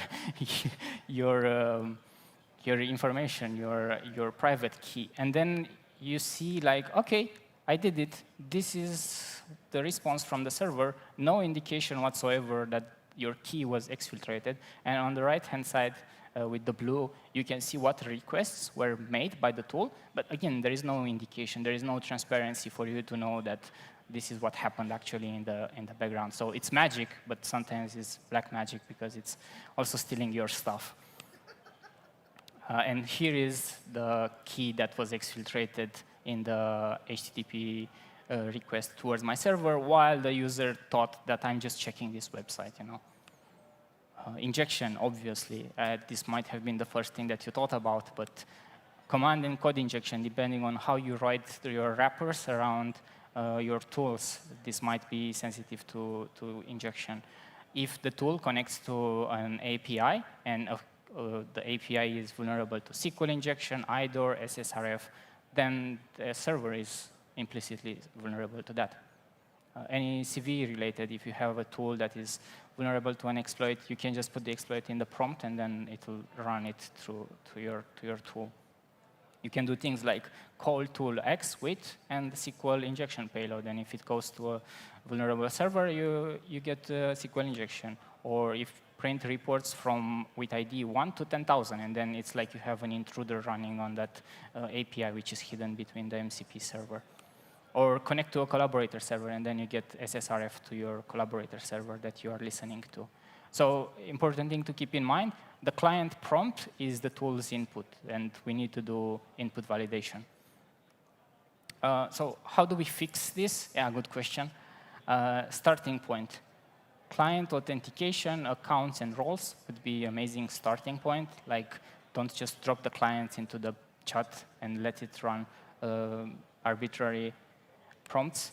Server authentication, it's also recommended. Tools authentication, basically any of these components that we have seen, try to add authentication to it. Then input validation, obviously, because injection attacks can come through the prompts. If you have one in your internal network, I think it's not the right time to expose it yet to the internet. Even inside your internal network, make sure you know who has access to it, because, yeah. Install only trusted servers. Yeah, I don't know. I'm telling you how to do things. I don't know how to do it myself, because there are plenty of those there. And yeah, you have to review the code, but backdoors can be hidden anywhere. So best in the beginning, write your own servers if you can do that. Keep the tools updated, just like any other tool. You have to keep them updated. So they don't get found. Containers and segregation, if it's possible, have it in a separate network, or make sure you don't give it access to all your APIs inside your internal network and then put the client on the internet, so it's like a backdoor in your internal network. And if you have these MCP servers, like a lot of them, disable while you don't use them, because you might call one server and then the LLM decides, oh, I'm going to call this server and also exfiltrate your data in the meantime, you know? So disable them when you don't use them. And monitor for outbound traffic, like when data is exfiltrated, you might want to know. And about the design and the logic abuses that we have seen, where you just put the parameters and you use the tools in a way that it was not expected, these ones are really hard to tackle. Conclusion. The good, the bad, and the ugly part about MCP servers. The good part is they are really powerful way to integrate tools and data on the fly, and you can sit in the same environment and like call everything, and it just works, you know. And you get rid of the limited UI interfaces. Like if you have a CEO who wants to collect a lot of reports and mess with data and so on, you don't have to update the UI for the CEO every time. He just can be in a chat and tell exactly what he wants to do. And it decouples the logic from the tools and commands. So as pen testers, we don't have to think about command arguments and tools and installing and updating things. I can just focus on doing the pen test itself. So you can create like hackbooks and let them run by the agent. And it lets you format, analyze, and present data much quickly. You don't have to worry about PDF reports and tables and so on. So if you have an output from one tool as input from another, this can be done seamlessly. And it, of course, it speeds things up. But the bad things is like corporations found another way to charge us when we run a command on our own computers on open source code. And I think that's just amazing, because they always find a way to get more money from us. You can't ask the LLM to analyze like 10,000 server responses. Let's say you do brute force or intruder on a web application, you get 10,000 responses, and then, oh, you know what? LLM analyze it for me. And then it will be, yeah, that will be $50. And it will take you like 3 hours. So you have to create like clusters of this and then feed only that specific sample from the cluster for the LLM to analyze, or things like this. And you still have to write wrappers around your tools, no hack me this app magic. And you still have to develop and maintain the tools. You have to debug errors. You have to integrate new TTPs. So the pen testers' jobs will switch maybe more towards like developing tools and maintaining and so on, and creating textbooks rather than just remembering syntax and running them. But I think pen testers still have a job in the future. And it's not 100% autonomous yet. And maybe you don't really want to. You still want to have a human in the loop to make sure that it doesn't go ballistics, you know. And the ugly part, and this is the last part, is not built with security in mind, if it was not obvious until now. And there is low transparency on what's going on the backstage, so you don't know what the hell is going on. You see nice results, but in the back end, it might exfiltrate all your data. And at the end of the day, you download code from the internet and let it get access to your operating system and internal services on your network, you know. So, and then you send this data to LLM engines. The question is, what could possibly go wrong when you do this?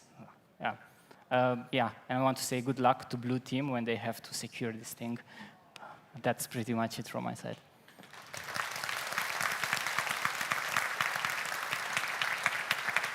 Thank you, Andre. I feel a lot better now. It's also pretty fucking clear that we haven't learned a thing from the 1990s, have we? That was that starting point slide was just like, hey man, it's 1994 again. Exactly. Cool. Exactly. I feel like with these MCP servers, we managed somehow to bring everything from the 90s into them. Like we didn't learn anything, and we are back to square one again. It's amazing. I've now lived long enough to watch everything come full circle. It's great. OK, so we have a couple of lovely assistants here with microphones. If you have any questions for Andre, please put your hand in the air. 1, 2, 3. Okay. Need some water. Yes, I I need some stole water. the mic here. So, first of all, this is really cool, but haven't we already lost it when we decided not to run a local LLM and leaked all the data to the LLM in the cloud from the beginning? Can you repeat the question? The sound is very weird. Okay. Is there a solution in any way if we don't run a local LLM from the beginning? Because we already give away all the data anyway. Yeah, well, the LLM at this point knows how to do things, but it cannot like run by itself, you know? So if we go back to LLM says, hey, do this, but you are still in charge like to decide whether you do it or not. When you create the MCP on top of the LLM, you not only let the LLM decide, but you also let it to execute the commands. So I hope this answers your question. Or you can catch me after because the sound is quite bad. Okay. We'll take this question over here on this side next. So when you build the hack books, could you go into that a bit? Sorry, I don't know where you are. Here. Yes. So when you build the hack books, yes, could you go into how you build them a little bit? Well, I didn't implement like full hack books, but what you can do is, for example, go on the internet like these hack tricks where it tells you like the whole methodology, and you ask it like make a summary of this whole methodology, and then you feed that summary to the LLM, and then the LLM will like take it step by step through the whole methodology and execute it for you. But I think it works best if you give it shorter inputs and one command at a time, rather than give it a large textbook to just go with it. Gentleman in the back, and Yes. then Dave. Hello. Thank you first for a great talk. Really like the content. So the question I have is, when you build these hacking AI agents, did you try to improve them using custom system prompts, RAG, those types of techniques? And if you did, what did you see worked well and what didn't work well?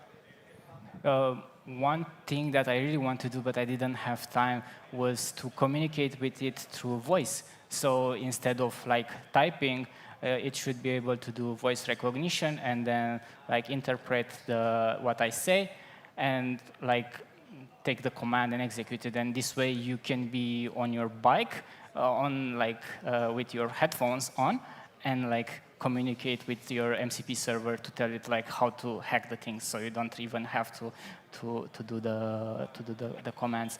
But what other things worked well?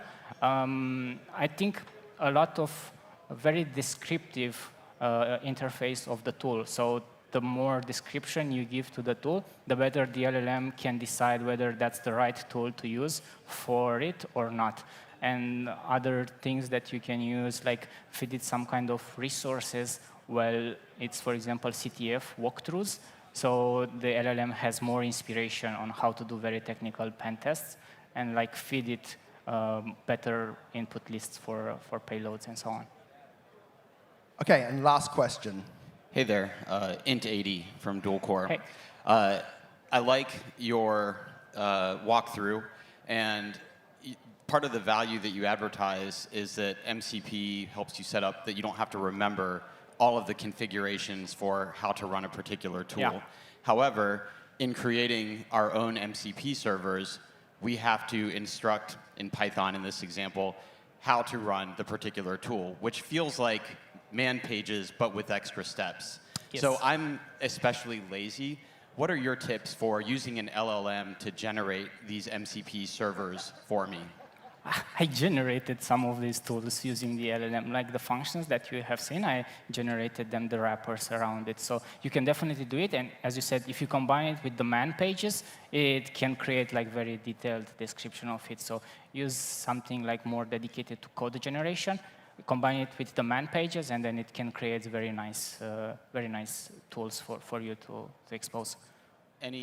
Any specific prompting tips for the audience out there? No, I did just a POC, so I didn't play more than 5 tools. Just I tried more to make sure that it works, but I didn't play more in extending it. Yeah. Right, thank you very much, Andre. That was, oh, I feel a lot better now because no one's learned a fucking thing. Everyone's gonna be in work for forever fixing this pile of shit because it's the 90s again. It's great, it's work for everyone. It's brilliant. It's amazing. It's amazing. I said that Chef's kiss. HTTP1 and REST APIs came back 25 years ago, and we didn't manage to find a security for them. And now we integrated these things into corporations, so good luck securing them. Yeah, it's amazing. Yeah. Round of applause, please, for Andre. Thanks, man. It's cool. Right, we have a, what are we? 10-minute here, short break. Be back here in about 10 minutes.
Yo, yo, yo, yo, Stockholm.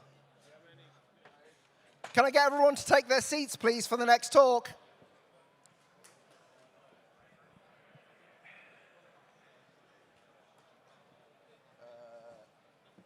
Yeah. Oh. Yeah. No, yeah, that's good.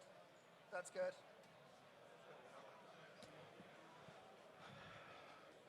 Yo, kids, can I get you all to sit down for the next talk if you're watching the talk? And then we'll make a start.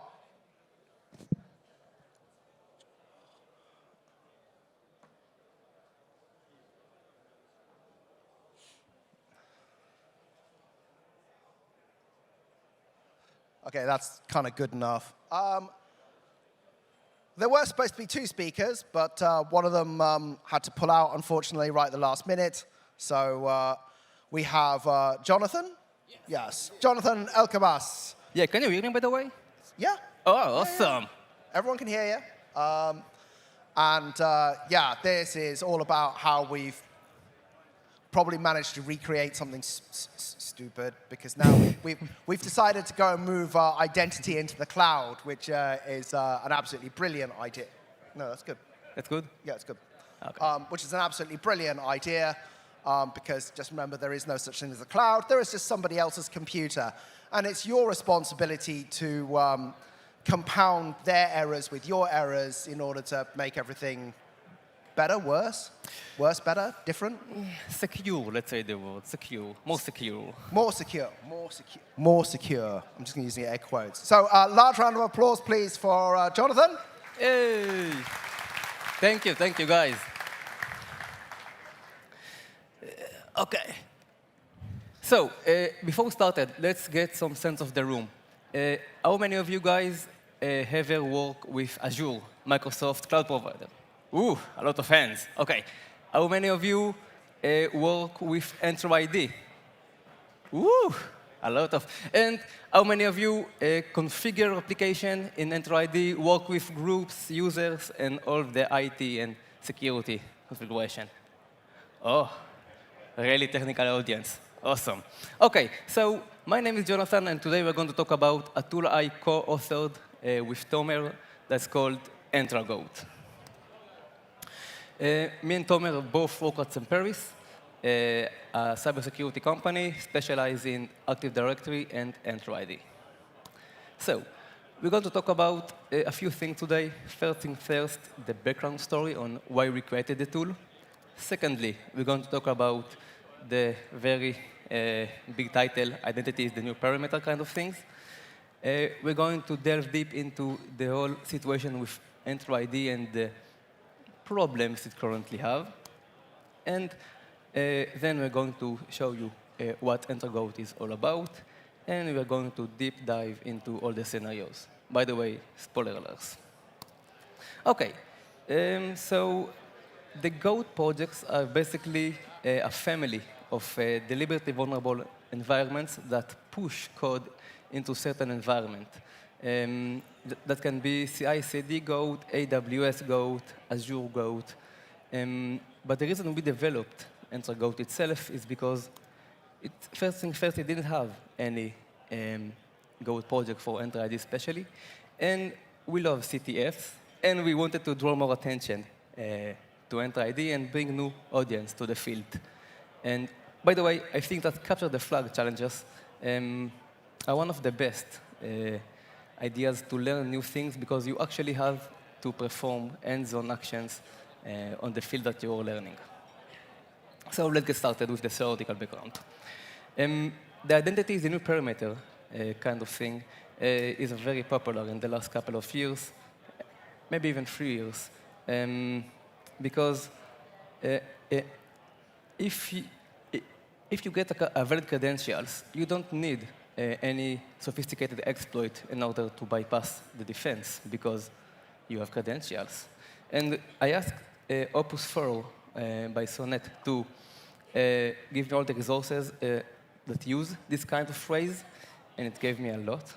But you see the title. It's broken, because if you have credentials, you can bypass a lot of defenses. For example, this morning I went to the darknet forums and searched where can I get credentials or identities, basically. And there is a lot of forums that's selling credential, whether it's for Spotify credential or from a more mature site, let's call it like that, or VPN. You can buy them for basically a few cents. If you buy a bulk of credentials, let's say 100K users, you pay very, very little to that. OK. So it's not true anymore, because in my opinion, it's not identity is the new parameter now. It's non-human identities are the new parameter, and they are broken. And let me read you out loud a few sentences out of the report that Microsoft published in the last year. And it states, today, there are one human identity for every 10 workload identities. This problem is even more acute among small and medium-sized businesses, which have one human identity for every 50 workload identities. And they use the term workload identities to signify that it's not a human identity behind the scenes, it's some kind of a service behind the scenes. So there are 50-to-1 ratio between human and non-human identities.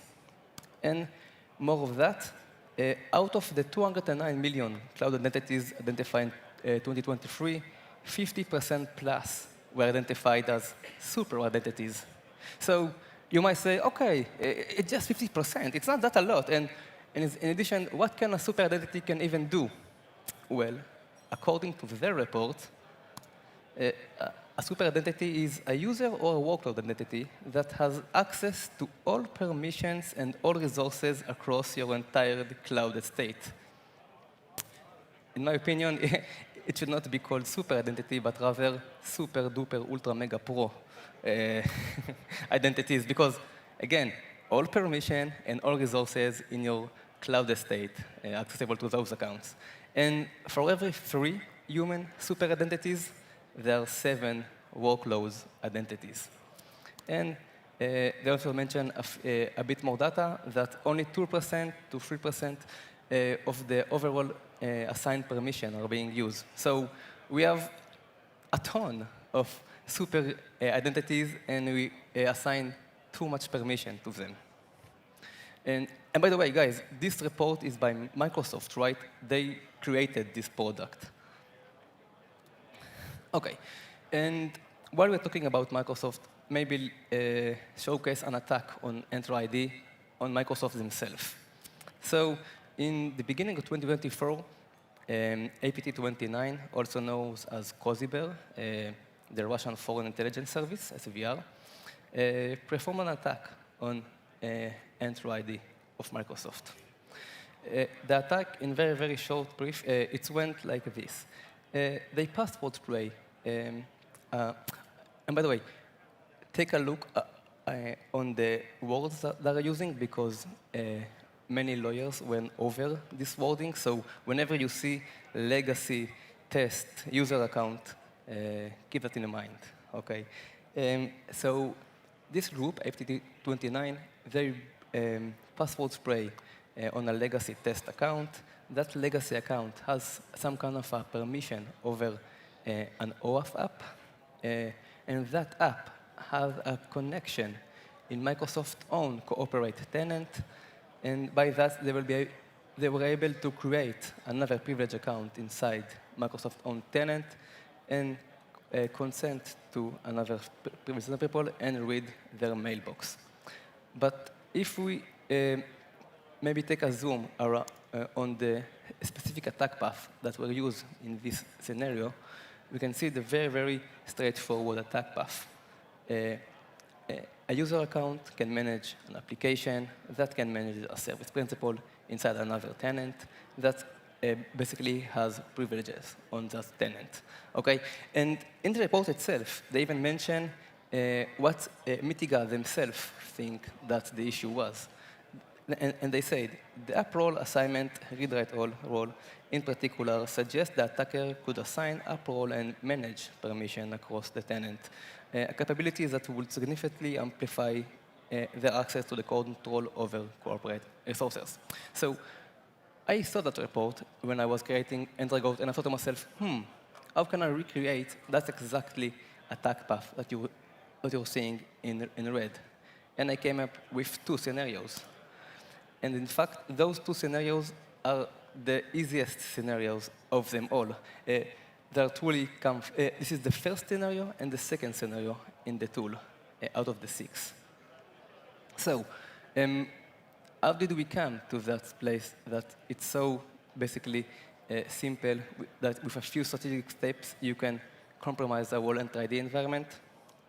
Well, if left unchecked, the Entra ID environment can become somewhat of a complex and tangled environment because there are requesting broad graph API requests beyond what they truly need. Privileged groups are bloated with inactive or unnecessary account, and there are far many more misconfiguration that can be taken place in Entra ID. And it makes sense because every too big environment, after some kind of time, and some IT management people, they become redundant. Okay, and by the way, we mentioned before the report by Microsoft, and take a look at those numbers. 58% of organizations are exposed to at least one attack path. 7% of organizations are exposed to more than 1,000 attack paths, and 351 is the average number of attack paths within an organization. Those are a huge number, if you ask me. 351 attack paths is the average? That's crazy.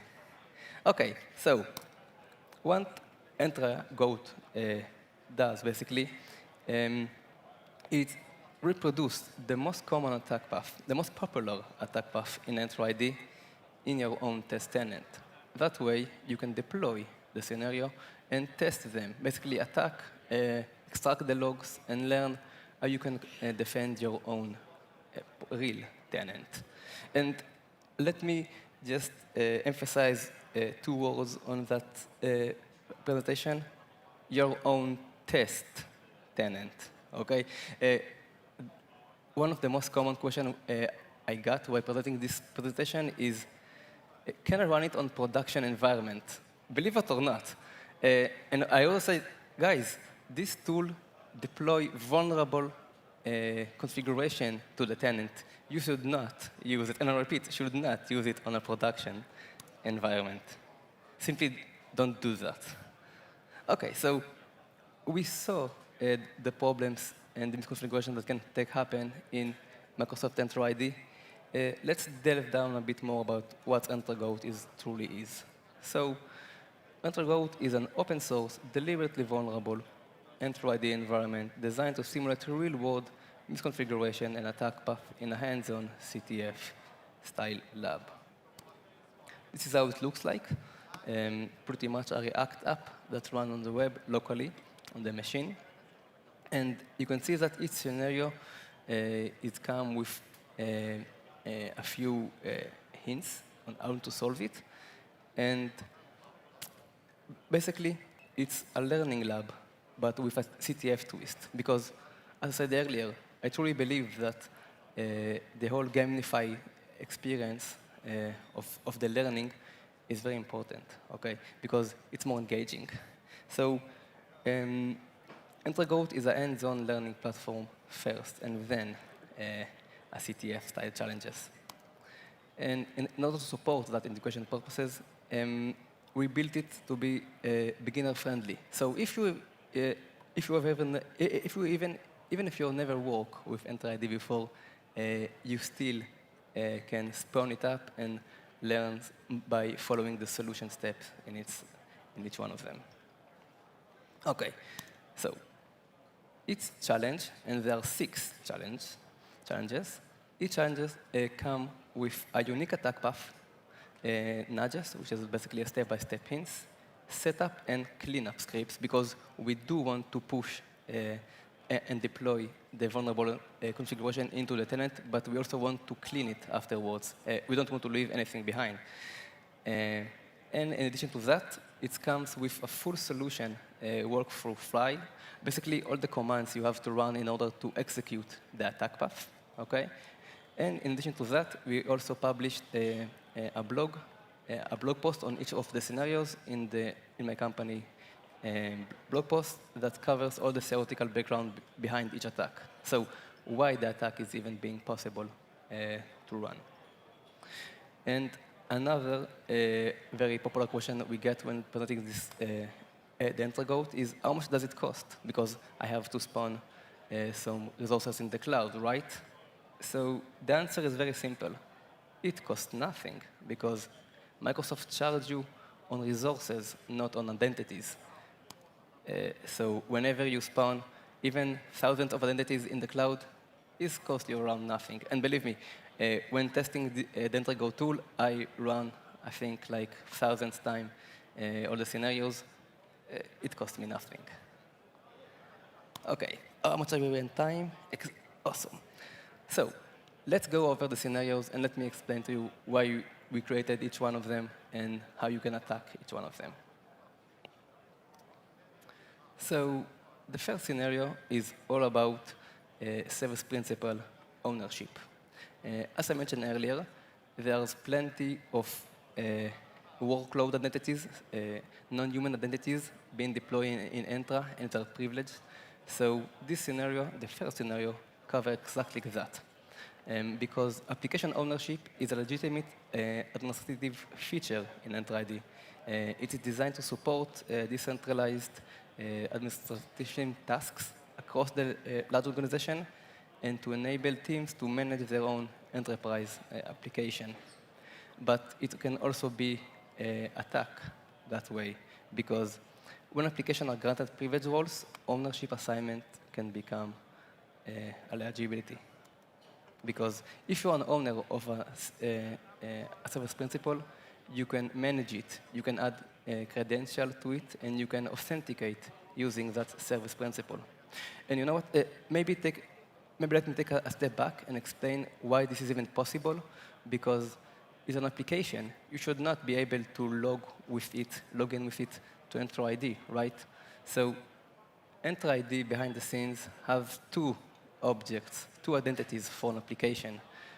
One is called application registration, which is basically the configuration, the blueprint of the application itself, all the URI being managed there, and the grant of the scopes that is allowed to access is being granted there. But the true identity, the true security identity that is being assigned to the application is called service principal, or how Microsoft called it, enterprise application. And that object can be used to authenticate to the tenant and perform privileged actions. So in scenario number one, basically, a low-privileged user is being assigned as an owner of a privileged application that has the role of privilege admin authenticator, and that role can basically reset any user password in the tenant. So whenever you're an owner of an application, you can do pretty much all the things that application can do on its own. The second scenario is, again, with service principals, and that's one mimic exactly the attack that Microsoft got compromised by. So you start with a low-privileged user named Jennifer Clark, and you have a certificate at your hands. You get the certificate, and you're being said, OK, find out what service principal or what application can use the certificate and authenticate to the tenant with that and continue the attack, or start the attack. So when a valid certificate is registered for a service principal, it can be used to authenticate without interactive input or multi-factor authentication. This app-only authentication flow operates outside of user-centric protection that allow a compromised certificate to directly access the Graph API with permission or role assignment to the service principal. So you basically use the certificate to authenticate as the service principal. Then you have the app role read assignment, and the app role assignment read-write-all permission that basically allows you to add any more permission you want to any identity you want in the tenant, and you assign yourself a more privileged permission, which is called role management read-write all directory. That permissions allow you to grant any role you want in the tenant. So there are permissions that can be assigned to application, and there are roles that can be assigned to identities inside the tenant. So whenever you get the role management read-write directory permission, you're able to assign any roles you want to any identity you want. So you use it in order to assign yourself a privileged roles, and basically the global administrative role, and then you can reset the password of the global administrative user. Scenario number 3 is all about groups, okay? And there's very interesting, features that acquired groups in Entra ID. So just like now, scenario number 1, and by the way, you can see the similarities between scenario number 1 and scenario number 3. We did this intentionally, that each scenario builds on top of the previous scenario. So even if you're a complete beginner, you'll be able to solve them one by one and to understand and to build your knowledge in order to understand it further. So scenario number 3 demonstrates how legitimate Entra ID low-privileged users have a group ownership over a privileged role, which has the role application administrator role. That group and that role is very, very privileged, since it allows you to basically add a client secret, just like you did in scenario number 1, to any application inside the tenant. So the attack path looks as follows. If you're an owner of a group, you can manage their membership, right? So you can add yourself as a member to that group and then inherit the role that it has. The moment you inherit the application administrator role, you can add secret to any service principals and application inside the tenant. That way, you can, just like in scenario number 1, authenticate as that user and as that application and inherit the role that it has. In that case, you find the application is also a member of a privileged role, a group of a privileged role, and then you can set the password of a global administrator. Scenario number 4 is very similar to scenario number 3, but you just add one more extra step, which is PIM. So Entra Privilege Identity Management enables just-in-time access to a directory, roles and resources, instead of permanent assignment. So instead of you having always being assigned an activated role, you can just assign a reduced time of the role. So you have to activate it yourself in order to make it accessible. But again, it is the same attack path in scenario number 3, but just with extra step. So first thing you have to activate, you have to enumerate and to find that you have that PIM assignment. Then you have to activate it, and then just like in scenario number 3, you have to take advantage of the application administrative role and to export the scenario. So scenario number 1, 2, and 3 are beginner-friendly. Scenario number 4 is a bit more advanced, but scenario number 5 and 6 are much more advanced. So this is scenario number 5, and we did see that in our customer environment, in which you're not assigned a group with strong permission over the whole directory, but rather you are assigned a group with a strong permission over a specific administrative unit. That means only a few users with that in that access can be able to basically perform the permission you have. So the Sarah Connor user is an eligible owner of a group. We already saw what you can do with a group ownership in scenario number 3, but it's very restricted to a specific AU inside Entra ID. But in addition to that, she's also an eligible member in HR support team, which has the user profile administrator role. And by the way, this role is not built-in role, it's a custom role. So that role, what is enable you is enable you to edit any user property you want inside the tenant. So you can use it in order to edit administrator properties. And that way, it will cause them to be being added to the AUs that you're controlling, because the AU have a built-in rule that says whenever a user department is equal to HR, add him to that specific AU. So by combining those two attack paths, you can reset the global administrator user. Okay, scenario number 6 is much more complex, and it shows that a service principal can be an owner of another service principal. So if in the first scenario we saw that a user can be an owner of a privileged service principal, in this scenario you have to do that basically twice, because you get a secret access to a legacy automation service, and that service principal is an owner of another service principal. And by the way, fun fact, you can assign via the UI service principal ownership over another service principal.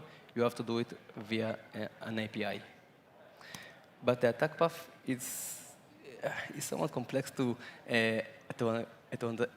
explain in a short amount of time. But basically, this service principal, the data sync production service principal, it has the permission of organization read write all, which allow you to upload any certificate authority you want to the tenant. So you have to basically create your own certificate authority using OpenSSL or any other method, and then to upload a root certificate authority to the tenant. Then you have to enable a CBA, certificate-based authentication, to the tenant in order to use that certificate, because now that you have a certificate authority, root certificate authority in the tenant, you can assign, or you can sign on any certificates. So what you should do is basically enable CBA via the upper attack path, and that way you can create a certificate for the admin account and use it in order to passwordly authenticate to the tenant and get a hold of the admin account. I think that is on my end. 5 minutes. Okay, so we have a lot of time for questions, guys. Feel free to ask. Thank you. Right, we've got 5 minutes for questions. You know the drill, put your hand up if you have questions, and one of our folks here will come to you with a microphone. We've got one over here, one over the back there. We'll start with this gentleman over here. Hey, are there any scenarios in Entra that don't start with either user or service principal compromise as like the first step? Sorry, what did you say? Are there any scenarios that don't begin with user compromise or service principal compromise as a first step? Yeah, okay, so the way we built the scenario, we do want to give you an initial access to the tenant, because the way you usually get initial access to the tenant is either by password spray, which we don't want you to do because Microsoft don't allow you to do that, even on your own infrastructure. So we skip that step because we can't basically simulate that. Okay, we can create I don't know, a vulnerable environment to password spray or to guest invite or something like that, because it has to be single tenant and it can't be used any brute force or anything like that. So each scenario starts with an initial foothold or on a low privilege user, and you make your way from that to global administrator. Next question over here. Yeah, I just wanted to know, why would a service principal be owner of another one? Is it a default scenario, or is it just very strange setup, Entra? The ownership of what? Sorry? When one service principal was owner of another one. Yeah. Believe it or not, it's very popular because for some kind of task, let's say automation task, you do want to assign ownership to a service principal over another service principal, even much more application, because that way you can automate task, whether it's CI/CD pipeline or anything like that. It's really useful to do that. Okay, do we have other questions? Anyone else want to put your hand up? Oh, gentleman here in the front. Anybody else? Put your hand up. Do you have any, or are you thinking to including more, just not identities, but maybe a version that has resources? I mean, because that's also it's a mess in the organizations with misconfigured key vaults and blob storage. That also is a step where you, I mean, like the report Microsoft now have with the Storm 0501. That's have the new cloud, the ransom in cloud in Azure. But that would be something cool also for the understanding and work. But that costs, of course, if you're adding resources, as you said. But it could be a nice version adding. Yeah, I didn't quite got the question. If you're planning to adding more in here, including resources, for an example, in the Entra Goat. Yeah, so this is the initial version of Entra Goat, and there's already Azure Goat. Okay, we wanted to create a Goat project specifically for Entra ID because I know it seems familiar, but Azure and Entra ID are very different platforms with very different purposes. So Entra ID manage thousands of applications, some of them even not touching Azure. And so we wanted to keep it separated. But we do plan to add more scenarios in the future. Okay, I think presentations back to back, so I think we'll call it there. Where are you going to be after this talk? I'm going to be over there, and by the way, I have 4 shirts to give away, and like 15 stickers. So if you want, come get some merch. See, merch. Plenty of reasons to find Jonathan and ask him questions. Best questions get merch. Thank you very much, Jonathan.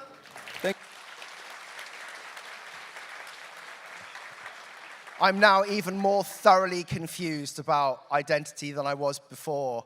And wow, so complicated. Right, we have a minute here until our next talk. So like, if you're just going to rearrange yourselves, now's the time to do it.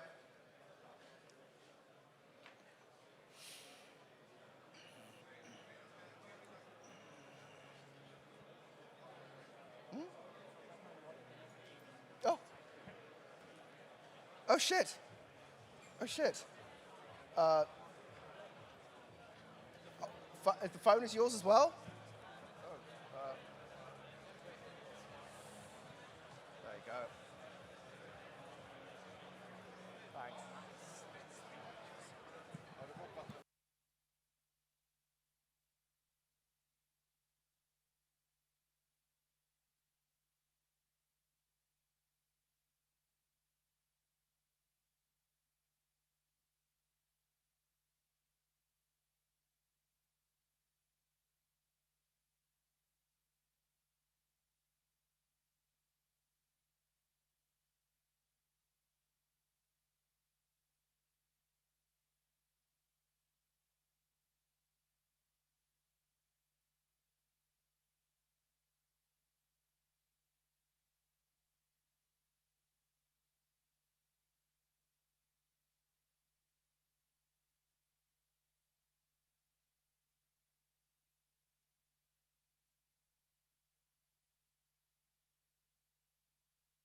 Okay, everybody, if you can take your seats for the next presentation.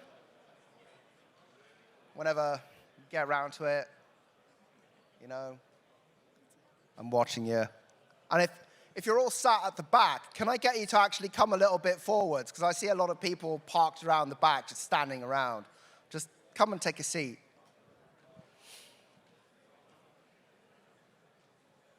Yeah, there are chairs there in the middle, right there in the middle. I can see you kind of wandering around looking lost. Not all those who wander are lost, they're just mostly lost.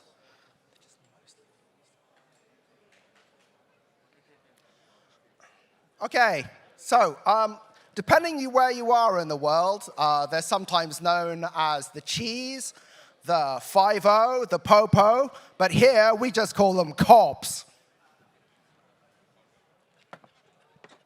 Hey, you're supposed to play something. Oh dear. Okay, so there anyway, that was. All right.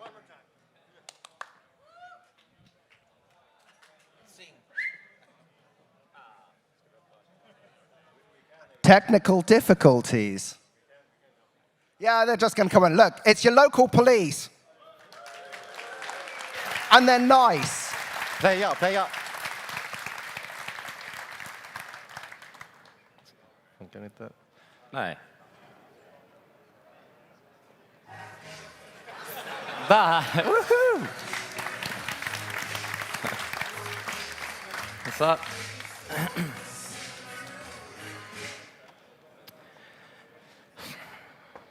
Hello, Sector. It's nice to be here and give back to the community.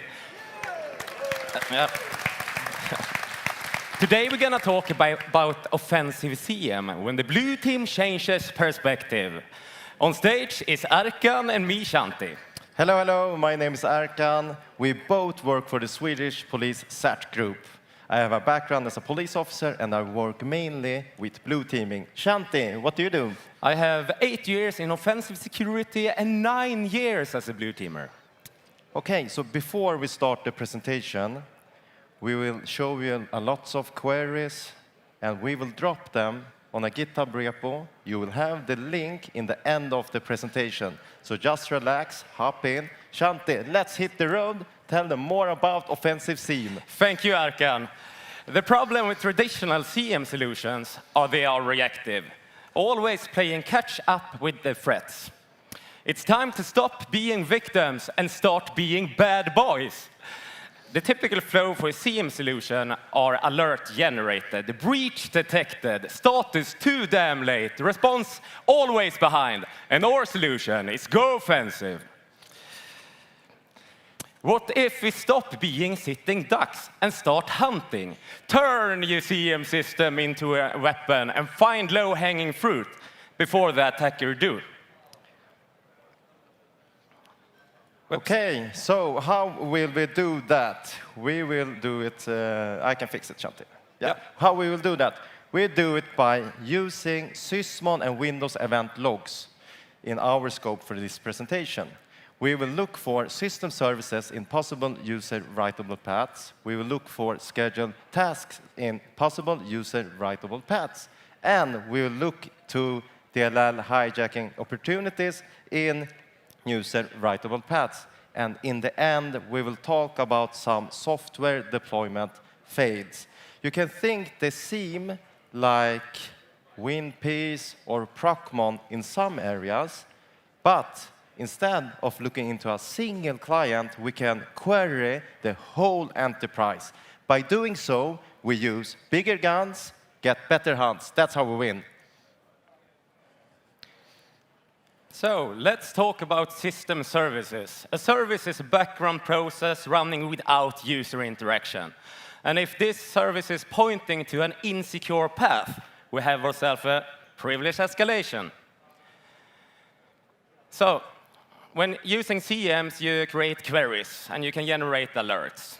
So the first query here are for service creation, and if they are pointing to a user writable path.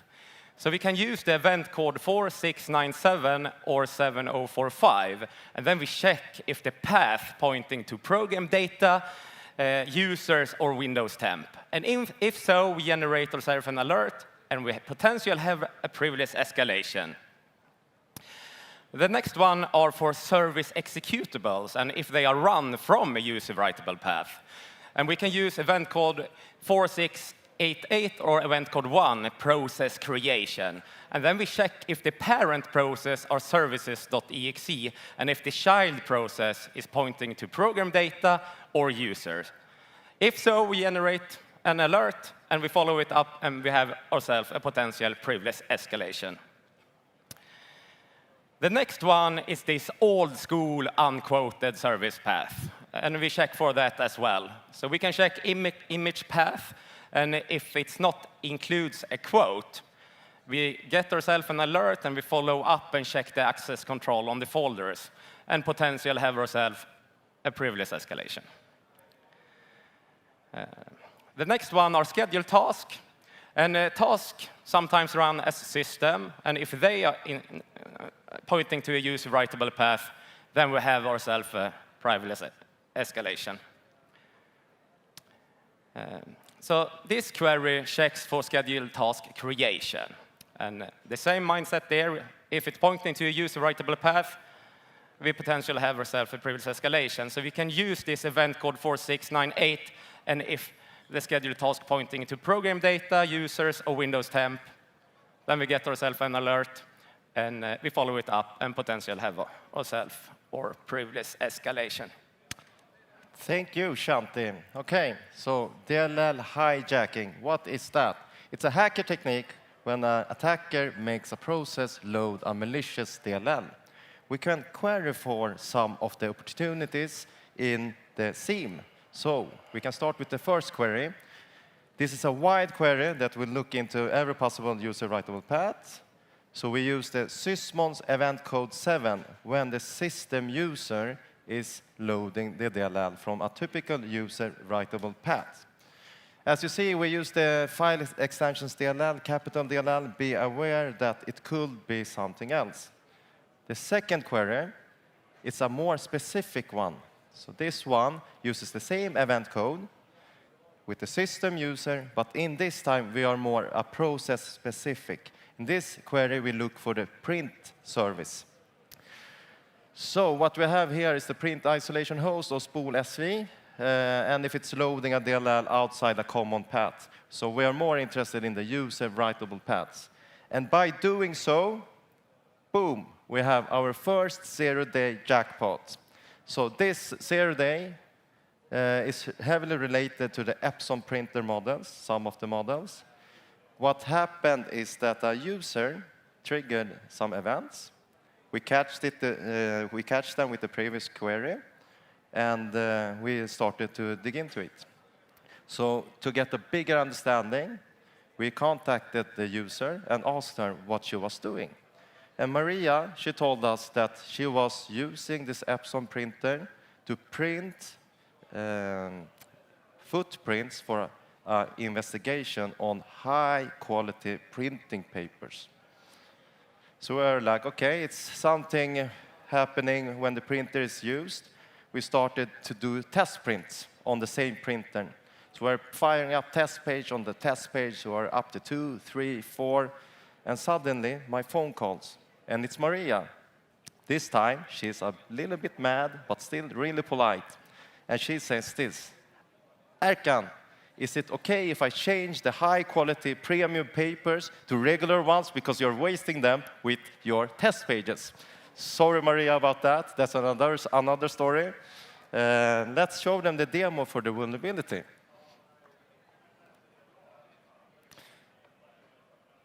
So as you can see, we are in the program data folder, subfolder Epson with the Epson printer model. In the language directory, we have the giptre DLL. If you have this DLL, patch your systems. This DLL, as we can see when checking the file permissions, shows that the regular user has full control over it. So an attacker can basically just overwrite this DLL with a malicious one, then get code execution by doing so. What we like to have is when the system user executes code is to play some music. So we do a test print. It's a virtualized for the same print model here. We do the test print here, and apps on status monitor shows up. We have code execution and system. And the output shows that the spool SV ran this DLL as the system user. Okay, so it's not over there. We have 2 more upcoming CVEs. One of them is for the large company Airbus. But we can't show you the vulnerability here today. We gave them a big amount of responsible disclosure time. The time has passed. They have not patched it, not reached back to me. So sorry, I can't show you. We can't have the Swedish police dropping 0 days. Sorry, guys and girls. Okay, so we have talked about the generic one. That's catch a wider perspective. We have been process specific. With this query, we are more specific for a file path. So in this query, we check the C temp, Windows temp drive with the same event code with sysmon and the system user. What we have seen with this query is that it's more common with randomized names, and it's often the correct ACLs. But we still believe that this will catch something one day. So let's check centralized software deployments. In a bigger enterprise environment, user can't install or uninstall applications. But if the organization uses a centralized software deployment, the user actually can install and uninstall application managed by the organization. And if they are using Software Center, for example, the installation process will be done as system.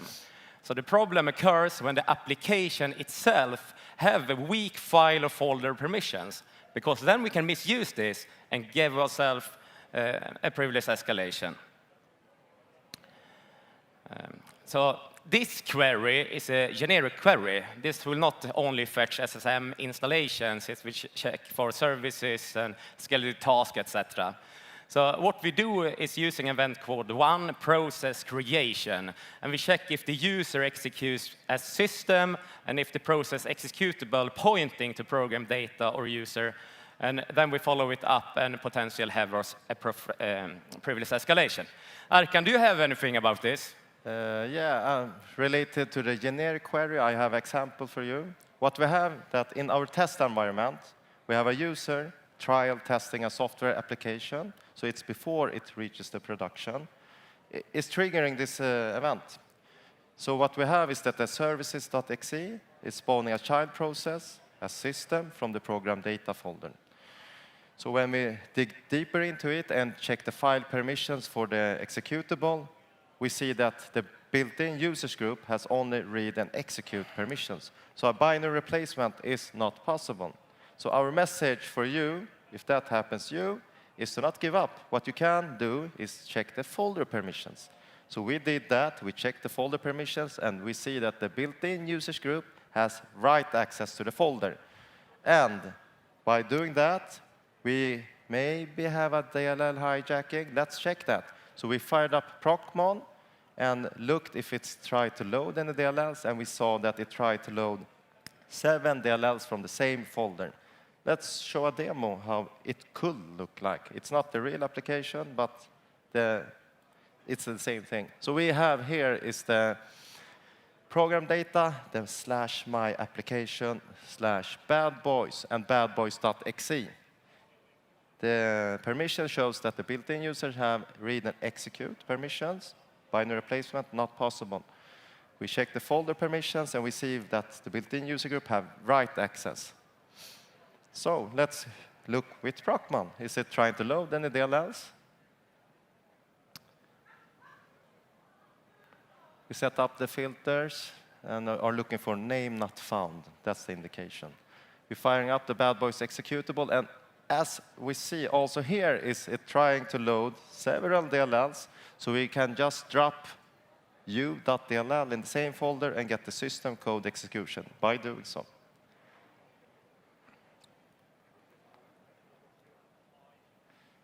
Okay, so related to software deployment, centralized software deployment, it's likely that if a user can trigger an installation, they can also trigger an uninstallation. And we are interested in to look into that because an uninstallation process happens perhaps often in the system context. And if the file path, regardless of where, it could be program data, it could be program files, they go into it and look the ACLs. It may not be correct. And if it's not correct, a binary replacement and triggering the uninstallation will give you system code execution. We can also look into script files, created script files. We use Sysmon Windows Event Code 11 and the system user creating typical script files. It's likely that when an installation happens, it may be use a script file in the installation process. And if it's possible to replace it and let the installation process run your script file, then you will have a privilege escalation. Here, you will likely need to do an offensive mindset, maybe pre-creating files, maybe locking it. You have to try it out. We can also query the process execution itself when the execution of a script file happens. We can use the process creation events, Sysmon or Windows own event 4688. We can look for the command line pointing to a typical user writable path, in this case, program data, and the bat file extension. And if it's triggering, you will likely have a privilege escalation. So let's review the mindset and transform your blue team into bad boys. As you see, it's not always about the alert and detection. It depends on which logs you have in your enterprise, and you can collect them and do offensive hunting and find yourself privilege escalation in your environments. Yeah, so the bad boys method we showed you is to see it, hunt it, prove it, and stop it. We do it in our scope by querying in the logs, look for the ones in user writable paths, the ones with insecure ACL, we have our privilege escalation. So, mission briefing recap. What we just accomplished. Let's review the tactical objectives. We have flipped the CM from reactive to offensive. We have identified 4 critical attack vectors to hunt for. We have weaponized Sysmon and Windows Event and transform your blue team into bad boys.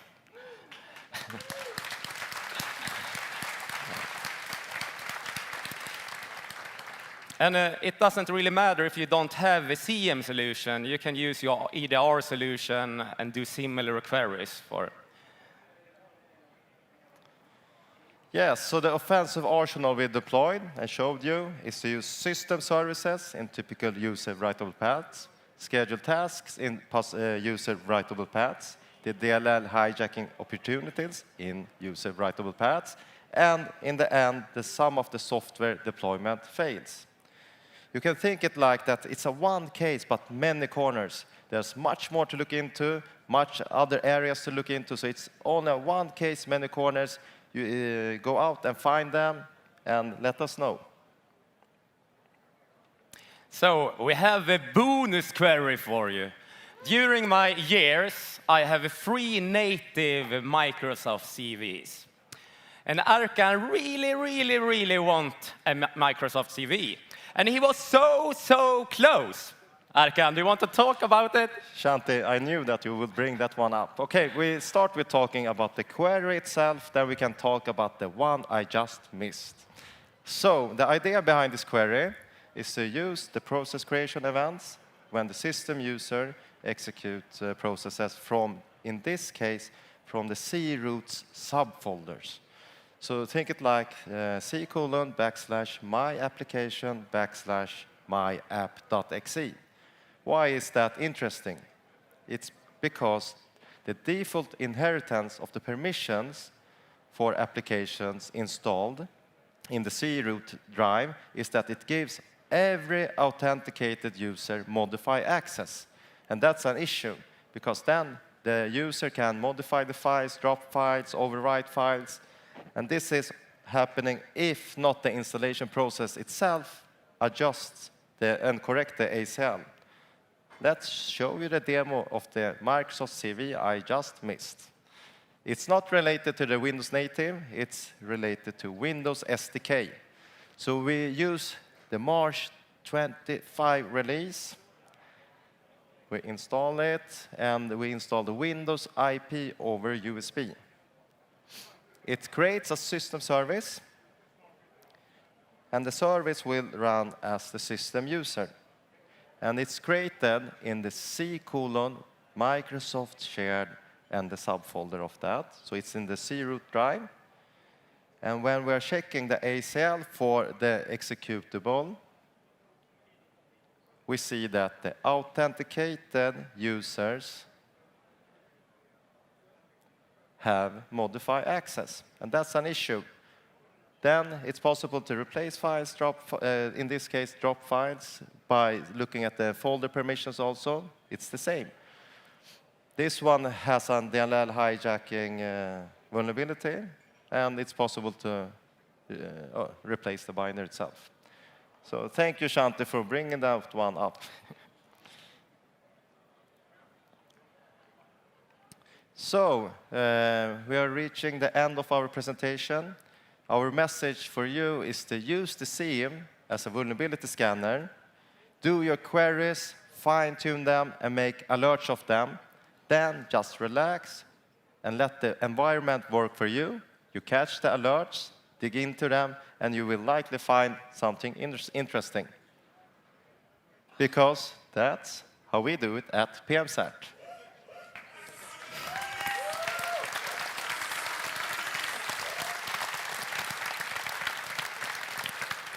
Okay, before we take the questions, the link is there.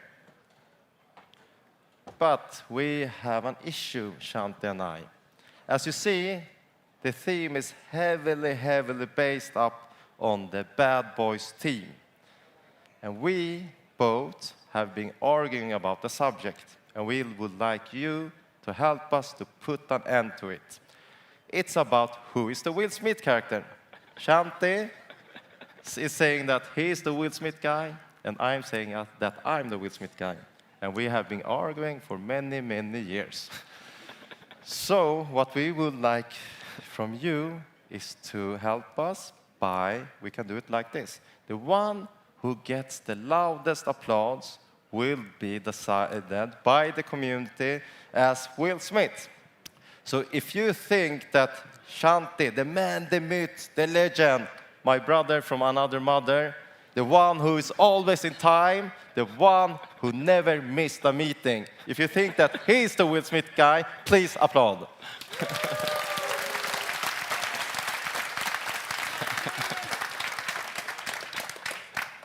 Okay, and if you think that I'm the Will Smith guy, I have to tell you that I'm the cop over here. Please applaud, and you may also whistle.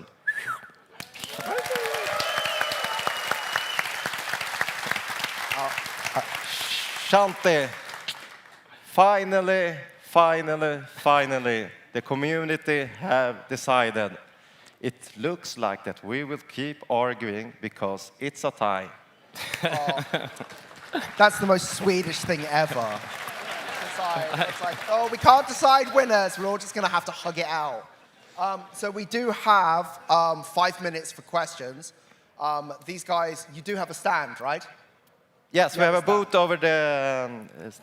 Is it first room? Yeah. Yeah, it's over there somewhere. The Swedish police booth. Yeah, you can go.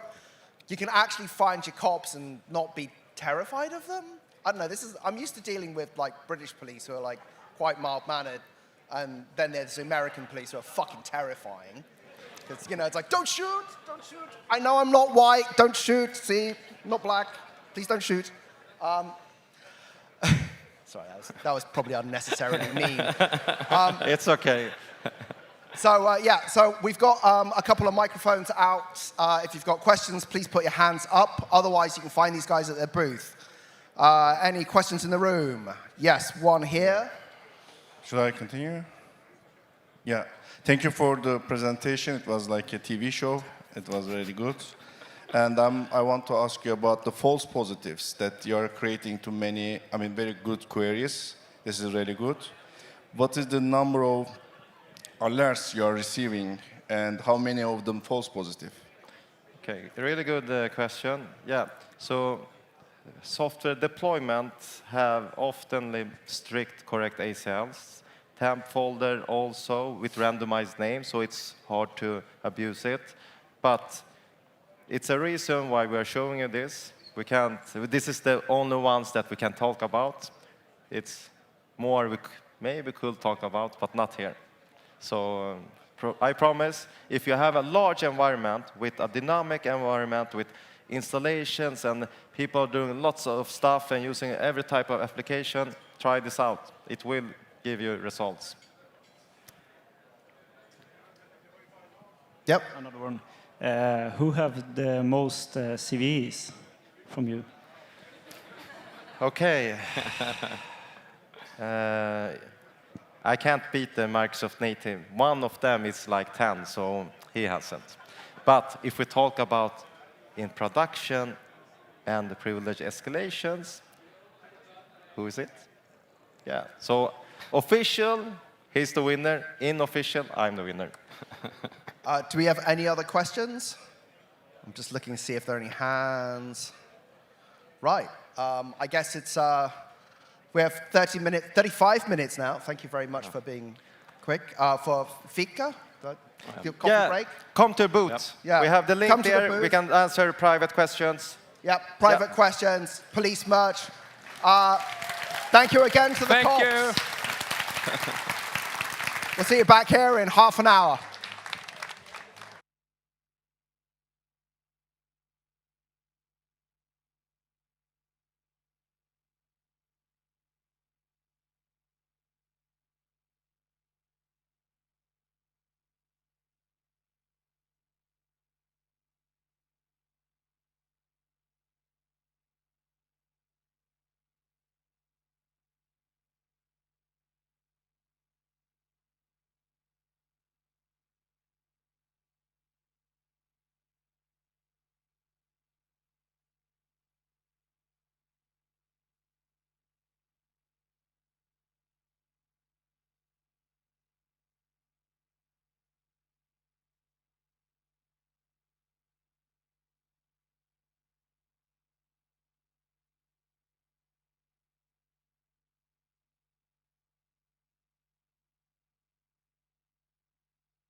Right. How was coffee? Good? Yep, we like that. Cool. So if you haven't voted for your favorite speaker or least favorite speaker or whatever other feedback, there is a honest to goodness, completely safe QR code here in the front. Like, please jump on that link and give us speaker feedback. Thank you. See, at least one person's doing it. Right. How many people here have more than one Bluetooth device on them? How many have more than 3? Oh my God. Okay. Wow. Looks about right. So that's a lot. So Bluetooth is ubiquitous. It follows us around. In some of us, it's actually even literally under the skin, because I've got a Bluetooth blood sugar monitor. So today, Zeno is going to basically tell us about all the things that can be used to, I guess, track us via our personal emissions, which honestly sounds dirtier than it really is. Big hand, please, for Zeno.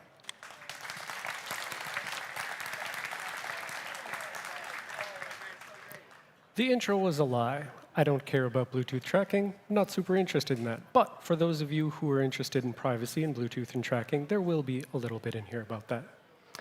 All right, a little bit about me, obligatory slide. I spend the majority of my time working on a nonprofit I started where we release free as in beer, free as in freedom, open source, open access computer security trainings. These are the exact same trainings that you can go take from me for thousands of dollars, or you can just go take it for free online. I'd prefer you go take it for free online because I want more impact, not more money.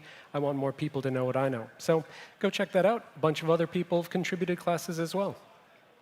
But there's no such thing as workahol, and I'm not a workaholic, but I am an accomplishaholic. And it's good to have small little things to do to get that accomplishahol. And so 25% of my time I do consulting and research and just fun stuff, and this talk today is about that.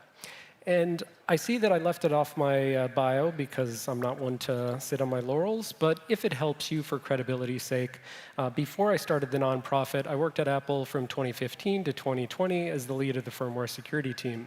So Apple went from the worst firmware security because they didn't even have Secure Boot back in 2015 to the best firmware security, and there they stay. Very happy to see so many people rocking Macs, including the presenters. When I first started going to security conferences in '99, you would be laughed off the stage if you were running a Mac. But again, they've improved massively since then. Now, about me a little more personally, I'm from approximately there in the United State of Minnesota. And specifically, that is the state that has the highest number, absolute number, about 1.6 million people of Scandinavian descent, of which I count myself as one. Had a Norwegian great-grandma, not great-great-grandma. So yeah, like, I come from fake Scandinavia, and when I came here, I wanted to, do the sort of Nordic thing and compare our levels of suffering. Because if you come from a place that's fundamentally hostile to human life and where you die if you go outside in the winter, if you don't have the right clothes on, you know that suffering builds strength, right? And so we like to compare our levels of suffering to compare our relative strength. And unfortunately, the data is pretty unambiguous on this. The highs where I'm from don't even reach the lows where you're from, if you're from here, in December and January. And, personally, I was looking at this number in Fahrenheit because this means nothing to me. But I said, that doesn't really meet with my lived experience. And so then I looked at the diagram a little more closely. The thin dotted lines are the corresponding perceived temperature. So -27, that much more matches with my experience. Also, just because I'm from the very middle of the continent, they like to send polar vortexes down at us. So it's a really terrible place to live. I don't recommend it. All right, so now that I've either enamored or alienated my audience, let's talk about Bluetooth.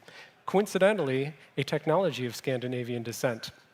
So in this research, what I want to know is I want to know any given Bluetooth device, there's thousands in this room right now, any given Bluetooth device, what Bluetooth chip, what silicon is it running? So pick some random devices, a Tesla, an Apple, a camera, or a hotel door lock. I want to know what chip is in it.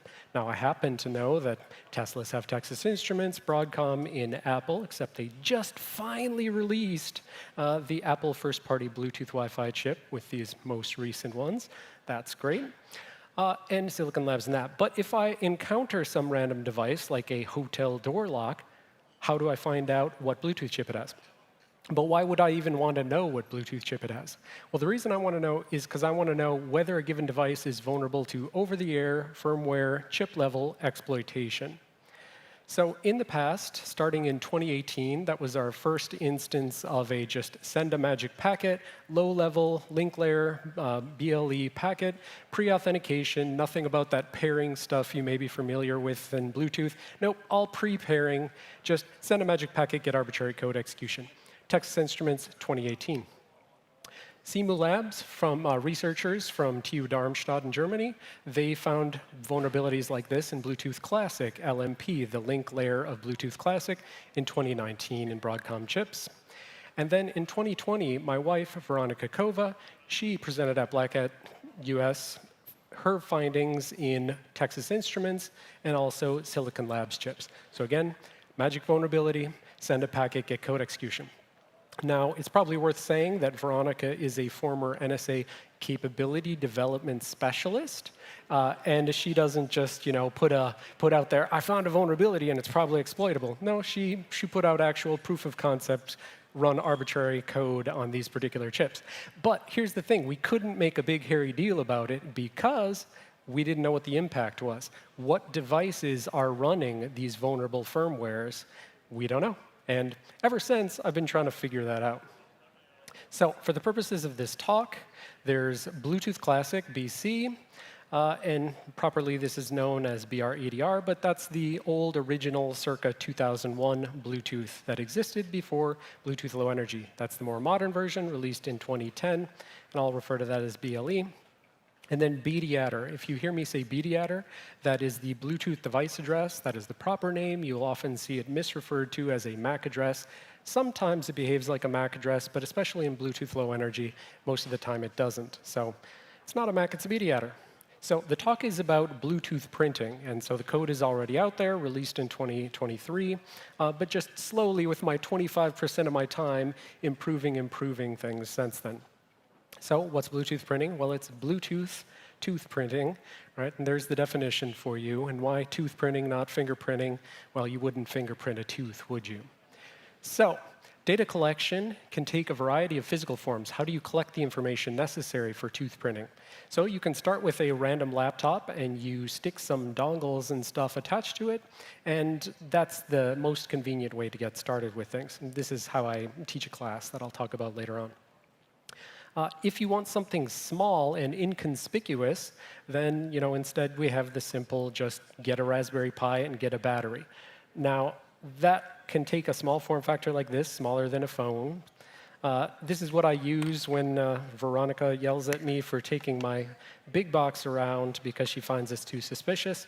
So that's your inconspicuous version. But if you just use the built-in Bluetooth, this happens to be a Broadcom chip on these, if you use the built-in Broadcom, you are limited in terms of your capacity to send low-level packets. That's just an architectural design feature of Bluetooth. The host, the operating system, the Linux, is not supposed to be able to send the lowest level packets. That's why we introduced dongles where we're running custom firmware that let us send any packet we want. Obviously, a prerequisite for doing things like sending link layer exploits. And there's our Bluetooth Printing Pro Max Extreme Edition. This is big and unwieldy because specifically this dev board, ESP32-based dev board, the researchers who did the work that I'm building on here, they released it only in x86-64 binary tool, so no source code. So I have to run it on x86, which means I have to go get a small form factor x86, which isn't meant to be run off batteries, so then I have a voltage adapter and everything else. But that gives you your full capabilities, but it's pretty expensive. So Literally right now, I'm trying to get rid of this annoying dependency so that I can just take an off-the-shelf Realtek dongle and replace that and run it on a small Raspberry Pi for days instead of 12 hours with this box. All right, and the reason I put these things up here, not just visual aids, it was to remind me to unplug them as I talk, because there's an interesting property of Bluetooth that if you're doing a bunch of active scanning, like I'm asking all of your devices, like give me your data, that can make it so that it's sort of a low-grade DOS and it stops me from connecting to your devices. So we'll see if I do the connection demo at the end, if I have time, but I need to stop those things from being so noisy. So when it comes to the Bluetooth stack, we have in Bluetooth the notions of hosts and controllers. Hosts, we'll just think of like it's a normal operating system, Windows, Linux, Mac OS. Controller is the Bluetooth chip. And I said that architecturally, there's these lower level packets, link layer and link manager protocol. These are meant to be abstracted by the host controller interface. So there is a spec'd out way for the host to talk to the controller and say, please tell me the name of the remote device. And it shouldn't care about the exact like LMP name request packet. They should just say, please tell me the name. And then the link layer figures out how to translate that into a lower level packet. So that's where we all have types of protocols and types of information. We ideally want to collect everything from everywhere, but where do we actually collect today? It's a subset of that. So these are all the things, link layer, using these extra dongles, and some of the higher level protocols. So plenty of work here to do still. All the new stuff in Bluetooth, we're not going to go over that. This is just go read it later on if you care. Again, it's my 25% time to like keep improving this. What we're talking about today is the things that enable the crowdsourcing. So specifically, that's going to be clues, which is UUID identification, btides, and btidal pool. So starting with clues. Clues is the custom lightweight UUID exchange schema, and it is a JSON schema where I've defined how to collect information about universally unique IDs, UUIDs. Bluetooth uses lots of UUIDs to identify services. What are you trying to talk to? What can you read? What can you write? Those are given names of 128-bit UUIDs. Now, Clues is a standalone repo so that other people can just like, I stripped this out of my main code so that other people could just use just this part, because just this part by itself is super useful to every other Bluetooth tool in the world. So the way that UUIDs are used in Bluetooth is that the Bluetooth SIG, the special interest group, the spec organization, they've reserved some things, and they say these are our UUIDs, these are well defined in the spec services, and everything else is just vendor, go do what you want. Make a random number and call it your service. So right now I have about 500 high signal-to-noise UUIDs and counting, but we definitely have thousands and thousands out in the wild. Now I say high signal-to-noise because, so although Clues is a schema, I also include some just Clues example data. This is again what would be useful to other projects to use. There is a number, that UUID, which is associated with a company, Nordic Semiconductor. It has a particular purpose, which is device firmware update, and the name I gave it was Legacy. They call it Legacy Device Firmware Update. I call it Insecure Firmware Update because it's basically a over-the-air firmware update capability that had no digital signing capability, which means architecturally anyone can send anything and say, please update your code to run this. So architectural code execution. If you see a thing with this magic number, you're guaranteed to be able to run code on it. And me, I'm a big cites or it didn't happen, so evidence array. You can go out and Google, search on GitHub, and you'll find all sorts of UUIDs, and it says this UUID is that name. Very, very important to me. We need some actual documentation. I believe the documentation is what separates us from the animals.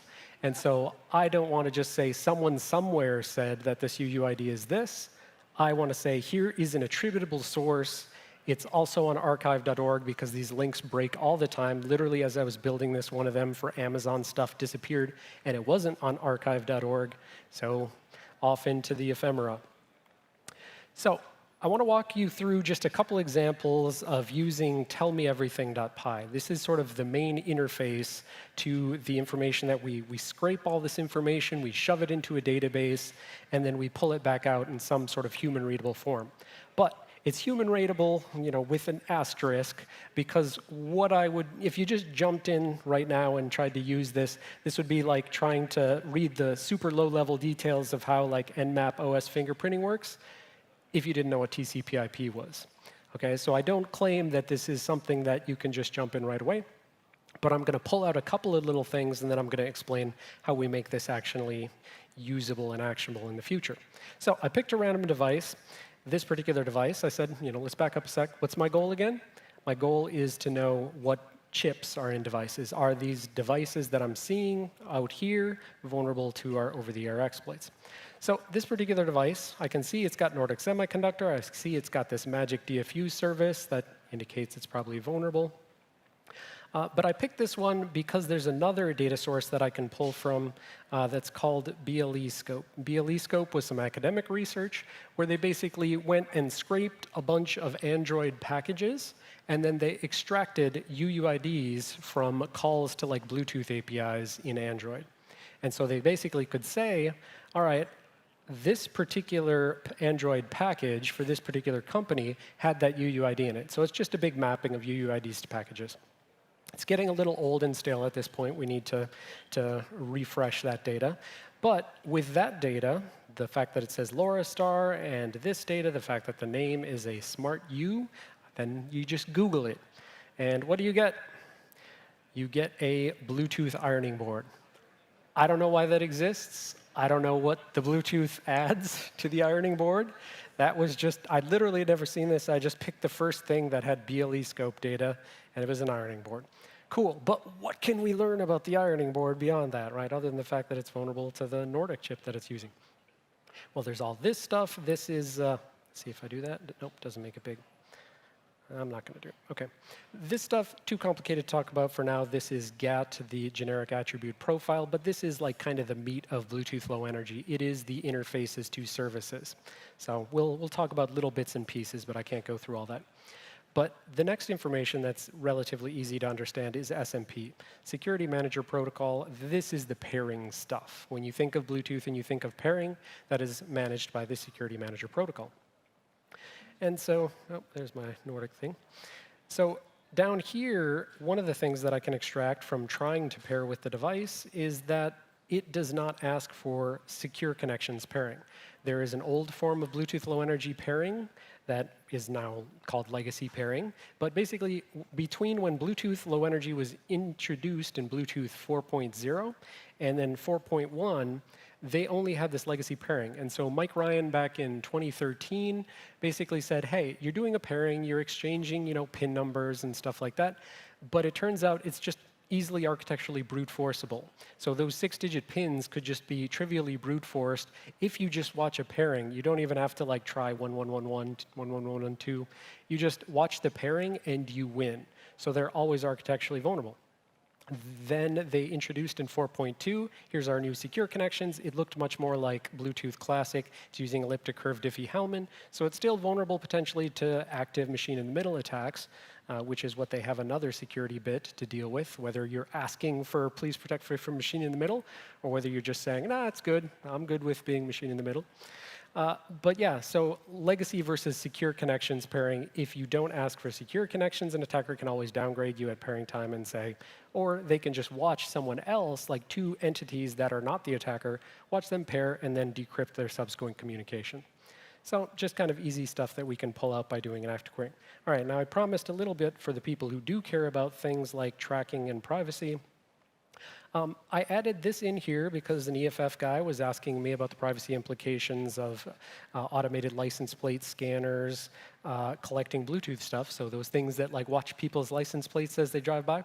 Some companies are also introducing Wi-Fi and Bluetooth scanners into those. And so the EFF guy wanted to know, what are the implications if those companies can see your Bluetooth devices going back and forth? And it's a whole big deal to like talk about that privacy threat model and what your assumptions are. But the key takeaway from that discussion was, OK, if people care about privacy, they have no tools to figure out whether or not their devices are trackable. So I added in this unique ID potential trackability report where basically I'm exposing if there are any known guaranteed unique IDs or things that are not going to be changing about the device. So this one, for instance, has a random static BD adder. That's, again, one of those types of BD adders that doesn't look like a MAC address. But basically, it's an address that never changes. So, of course, you could be tracked by that. It has a name. It is a name that never changes. You could be tracked by that. And so for those of you who care about that kind of thing, you can look at that stuff. All right, another just couple quick examples of where we pluck out the stuff I'm interested in. Silicon Labs right here, some magic random UUID. And within the GAT information, we have a little more semantically interesting stuff. There's a name called Magic Band, and then actually there's a company ID called Disney Worldwide Services. So if you haven't had the chance to head to Disney World, the Magic Bands are this. It's a little wearable watch thing, and it's actually a sort of access control device. It gets you into things. But the particular Silicon Labs UUIDs that I'm seeing here, this service that I'm seeing, I've added via the clues database. Like, I want to be clear, you wouldn't know that this magic number is a Silicon Labs over-the-air firmware update interface unless you had something to tell you. We have to collect, as a community, information about what things are. Otherwise, we're just left Googling things. And sometimes, straight up, there is no Google hits for things. That's why we do things like extract out of Android applications or reverse engineer, opaque binary firmware.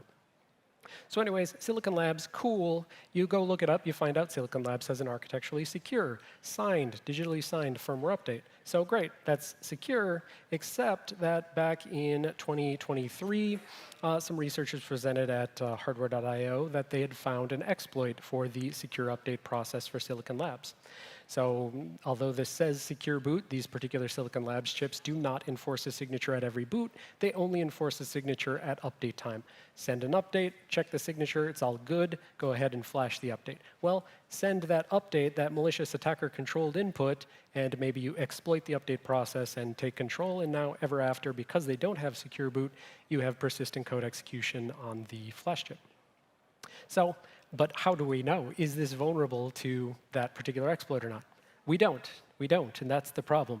We don't have good ways to find out and do vulnerability assessment for offense or defense on whether or not any given vulnerability applies to any given device.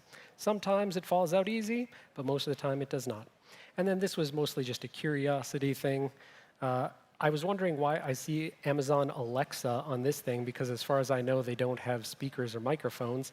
But you Google it, and you find that there's some sort of Amazon Echo with Mickey Mouse ears that's available in Disney resorts. And so that says, like, oh, I see you're back because I see your Magic Band, and so let me tell you about your agenda for the next day.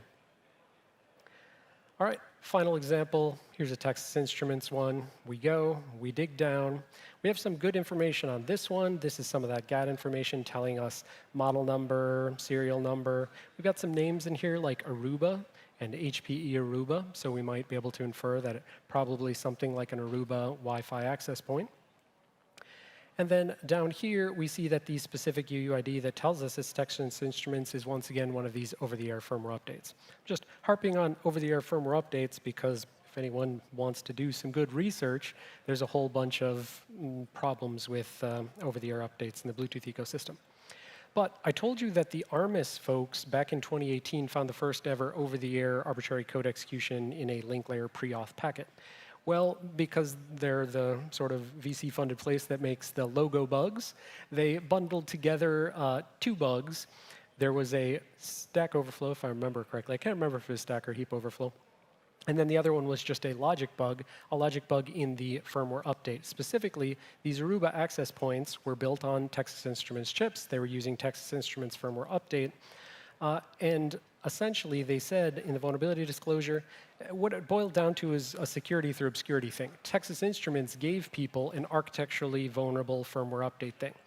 Aruba, to their credit, tried to do a little better than that, but not that much better. They tried to implement a security through obscurity thing. Poke a magic value into a magic one of these particular characteristic values, and that shall open up and unlock your capability to do a firmware update. So that's the kind of security through obscurity, which is just going to fall to reverse engineering. But at least it wasn't just, straight up everyone can write to a bog standard Texas Instruments firmware update thing. Well, the vulnerable devices were ostensibly these, and I can check the model string, and it's not one of those. So that's kind of a best case scenario today for finding out whether existing vulnerabilities apply to a particular device. All right, so I said that tell me everything interface is way too much information for just someone coming into it from no background. But I don't want to dumb down the interface. I want this to be useful to Bluetooth researchers. So instead of dumbing down the interface, I've decided to smarten up the users. So just this last week, this past 7th of September or whatever, I released my open security training class, Bluetooth Reconnaissance via Bluetooth Printing. And so you can go there now, and you can take that. And it takes, on average, about 8.5 hours. But I say on average because I like to show this kind of thing, because I want to acknowledge that everyone's a special and unique snowflake, and everyone takes a different amount of time to take classes. And this is something that is very ingrained in my head. When I try to teach a class, I have to teach to the average, to the median. And it's always guaranteed to be too slow for some and too fast for others. So, you can go out and maybe it'll take you 16 hours and maybe it'll take you 5 hours. It all depends on your particular background. Now that this is released, we can, put out sort of our future plans for Bluetooth classes at Open Security Training. If you see a white box, that means we have no particular instructor lined up. Slash is, partially filled in. Blue means it's under development or reserved, and blue means it's developed already. So that class that I just showed you is Bluetooth 2222, the Bluetooth Reconnaissance class, and it's coming in around 8 hours. It's released. I have a smaller mini class, just a helper class that will help other classes, a couple hours, telling you about how Bluetooth and Linux works. What are the default things? What's BTMon? What's Bluetooth control? What's HCI config? So just give you basic Linux stuff, because that'll help you in the other classes. But basically, Veronica and I have developed a whole bunch of content on Bluetooth protocol stack itself and all of the security vulnerabilities and everything therein. So basically, you can already take this as a paid training. Veronica is very dutifully working on making the videos right now back at home. I'm sure she's not slacking off because I'm out of the office. But we're estimating that this is going to come in around 24 hours for just the bottom-up approach to the stack. What is the link layer? What is HCI? What is L2CAP?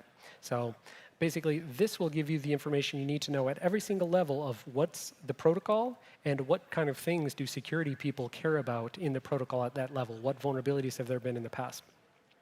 And then the way the classes are going to end, and we've put this to separate classes, is one way you can end the class is you can say, OK, cool, I want to go make some packets. I want to just prove that I know the protocol by writing the packets. And that's great. That's a great way to learn.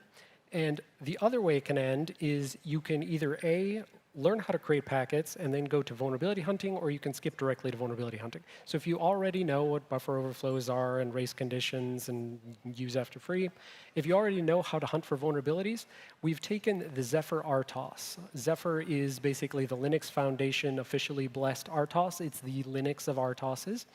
And we've reverted the patches because Zephyr RTOS has had plenty of Bluetooth memory corruption vulnerabilities. Just send a magic packet, exploit Zephyr RTOS. So we went and we reverted those patches back out. We give you an ultra vulnerable Zephyr, and you can go ahead and do audit through that. And it's a good thing where and you're guaranteed that there are bugs there for you to find. You just need to find them. But you may find that the code quality of Zephyr is such that you're just as likely to find a new vulnerability as you are to find one of the old ones that we've actually reverted back. Because some of those vulnerabilities that we reverted back were actually found by previous OST2 students. So I have separate classes on vulnerability hunting, about 40 hours worth of material, and this is material that I originally developed internally at Apple to teach the developers, here's a Stack Overflow, please don't do that again. Here's a heap overflow, please don't do that again. When I left Apple, I went and re-implemented those classes using real CVEs. I don't know why anyone would learn from a CTF when you could learn from real CVEs. Why do you want to look at fake bugs? That is literally a waste of your life. Sorry, I don't want to rant about this. But the reason you do that is because people don't want to put the effort into teaching you about real CVEs. I'm teaching you about real CVs, dozens of real CVs, fresh CVs. Go learn real CVs to learn vulnerability hunting. Or if you're a person who needs to skill up your developers so that they stop, again, it was originally made for developer education because it's the same stuff you teach to a would-be vulnerability hunter and a secure developer. Anyways, that's some that OST2 stuff. So my ulterior motive behind all of this, to be honest about it, is that I'm putting together a crew, a blue crew. And basically, there's more work than I can do in the rest of my life in Bluetooth security. So even if I just work on this 100% of the time for the rest of my life, I'm not going to make a dent. We need more people working on Bluetooth security. So we're teaching classes to make more people capable of doing this. And so I'm putting together a crew, which essentially you can think of it like a hacker crew, or I prefer to think of it more just like an academic research group. It is a virtual academic research group, which you can opt into rather than having to pay thousands of dollars to a university. You can pay me in accomplishment. You come in, you take the classes, you learn about Bluetooth. I point you at specific known open problems that need solving. You solve the problems, you get to continue. You do conference talks. It's win-win for everyone. So if you're interested in that kind of thing, always the problem with a new researcher is they don't know what's impactful. They just say, I don't know, I'm going to go do this. Well, I can tell you, I have literally blue crew to-dos in these classes. We have like dozens of things you could do immediately that would be impactful. All right, back to our regularly scheduled Bluetooth stuff after that brief diversion.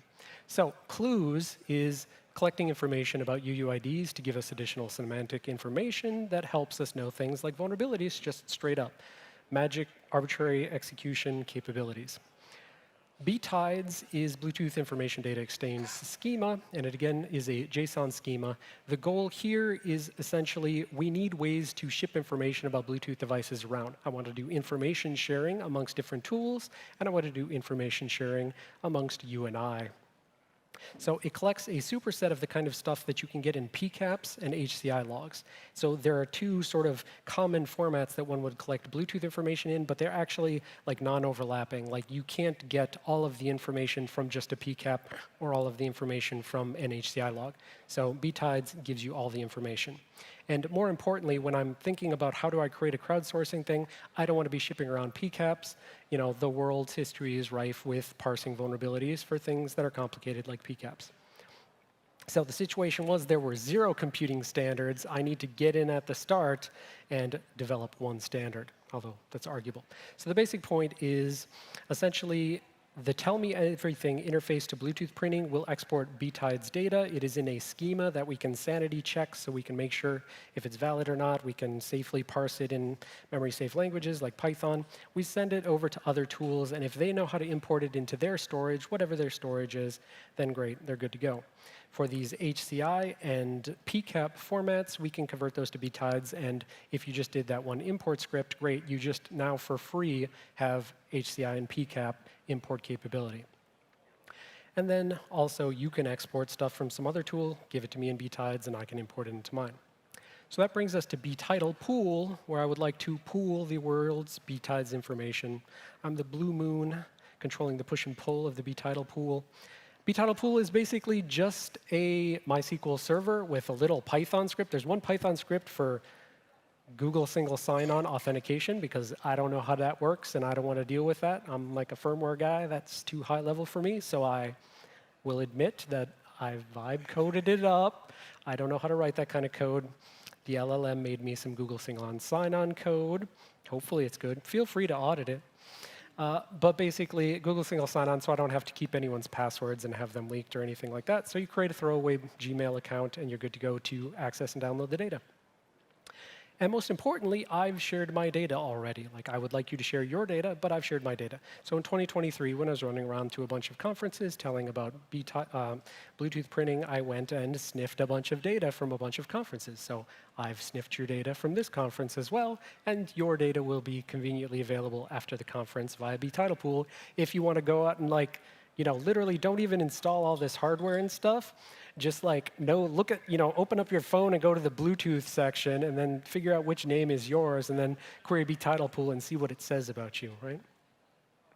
All right, well, the quick start is that there's two chunks to Bluetooth printing. There's capture and there's analysis. So you don't need the capture stuff to get started with bTitlepool. Just clone it, go install the script, run a shell script to install all of the analysis stuff. That's like install MySQL and stuff like that. And then you run the tell me everything query bTitlepool and something. There's a bunch of UI. So time for live demos for that, I guess. And now, just like I don't know how to, oh, there's some more of your data. Let's cancel that. Yeah, never mind. So nothing up my sleeve. I like to use aliases just because I don't like typing command line arguments. So I'm going to type things like tell me everything or TB to get to the bTitlepool. So I'm going to pick on flippers because I've seen some people with flippers in the crowd. Flippers are trackable, first of all. Flipper doesn't care about your privacy, and even if you tried to fix the things you can fix, they would still be trackable. Anyways, so basically how it works, is that big enough? Let's clear. So tell me everything, -- query bTitlepool, -- name regex, and flipper, just to get all the flippers. And then I want to get a little, there's too many, so I want to, and I don't want to hit the server for so many things. So I'm going to select down to just the ones where I have the better, more detailed information of the GAT information. So require GAT values. That means I got all the information off a device. So it asks you, please sign in. You go to your throwaway Google account. You say, yes, I'm cool with doing single sign-on. Check the privacy and terms of service first. I'll tell you straight up, architecturally, I don't have a way to delete your data. If you ask me later on, please delete my data. If you ask me for a specific BDAtter and you say, hey, this is my trackable personal computer that's called, Sven's MacBook, I could remove Sven's MacBook for you, but I don't have an architect. The database schema is not good enough yet that I can say Sven contributed this and I can delete all of Sven's data. So read those terms of service. It says when you contribute, it's public data forever thereafter. Anyways, then you get a token, and again, I don't know how that kind of stuff works. I just expect that it works, and I know there's supposed to be a way to just auto-feed it back in, but I just copy and paste, or you just put it in a file, and there's a -- token file, and then you use that instead. That's the correct way to do it. So anyways, there's some of that tell me everything information, and so let's pick on whatever this first one is. So up here we have flipper. Flippers use the name flipper space random name, your dolphin name. It is, first of all, using a public BDAtter that is a non-rotating trackable address. It's static and never ever changes. And ostensibly, when it's a public address, you should be able to infer the IEEE OUI, the organizationally unique identifier. In this particular case, it's using an OUI that is invalid, whatever. So we can go down. So yeah, I'll just go to the privacy report. So it's using a public BDAtter, so it's trackable. It has a serial number interface. So even if you change the BDAtter manually, because you can't do it easily, even if you change the dolphin name manually, because you can't do it easily, go look at some of my previous presentations. I have a link to the forum post where they talk about how this is a known issue and they haven't fixed it for years. So even if you changed all that stuff, you'd still have a serial number that I could query and know where you are. So yeah, flippers don't care about your privacy.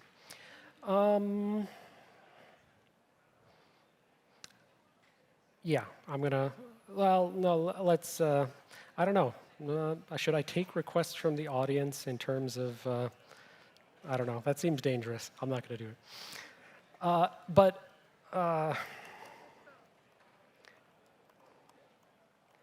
I'll just say, I'll just give a quick, notion of there's capability, I could say GPS and stuff like that. So I want to be clear.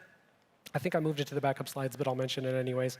I am concerned with what a device is, not where a device is. If you're familiar with other crowdsourced war driving type tools like Wiggle, Wiggle was originally a Wi-Fi, stumbling, sniffing, war driving type thing. Wiggle eventually added the capability to do Bluetooth as well as Wi-Fi, and then cellular as well. So Wiggle is all about geographic database. The Wiggle people run around and find where all the Bluetooth devices are. So if the Wiggle people saw you here, and I'm sure there's someone contributing to Wiggle here, they will send all this data up to Wiggle. They'll say this GPS, and then if a Wiggler walks by your house at some future point and they track your flipper device to your house, then we'll know that Hacker Conference person lives there. So I have the capability to import databases from Wiggle into this to basically just make the data a little more interesting. Enrich the data, that's the word I was looking for. Basically, sometimes I want to know where a device is rather than just what it is. There was recently a news story about some crosswalks in Silicon Valley got hacked. It was basically most likely just a default password, but some crosswalks had a Bluetooth interface where you could upload audio files to put like, what's the word for multiple language? Localized versions of the, please walk signal. So anyway, someone uploaded some deep fakes of like Mark Zuckerberg and Elon Musk saying silly things.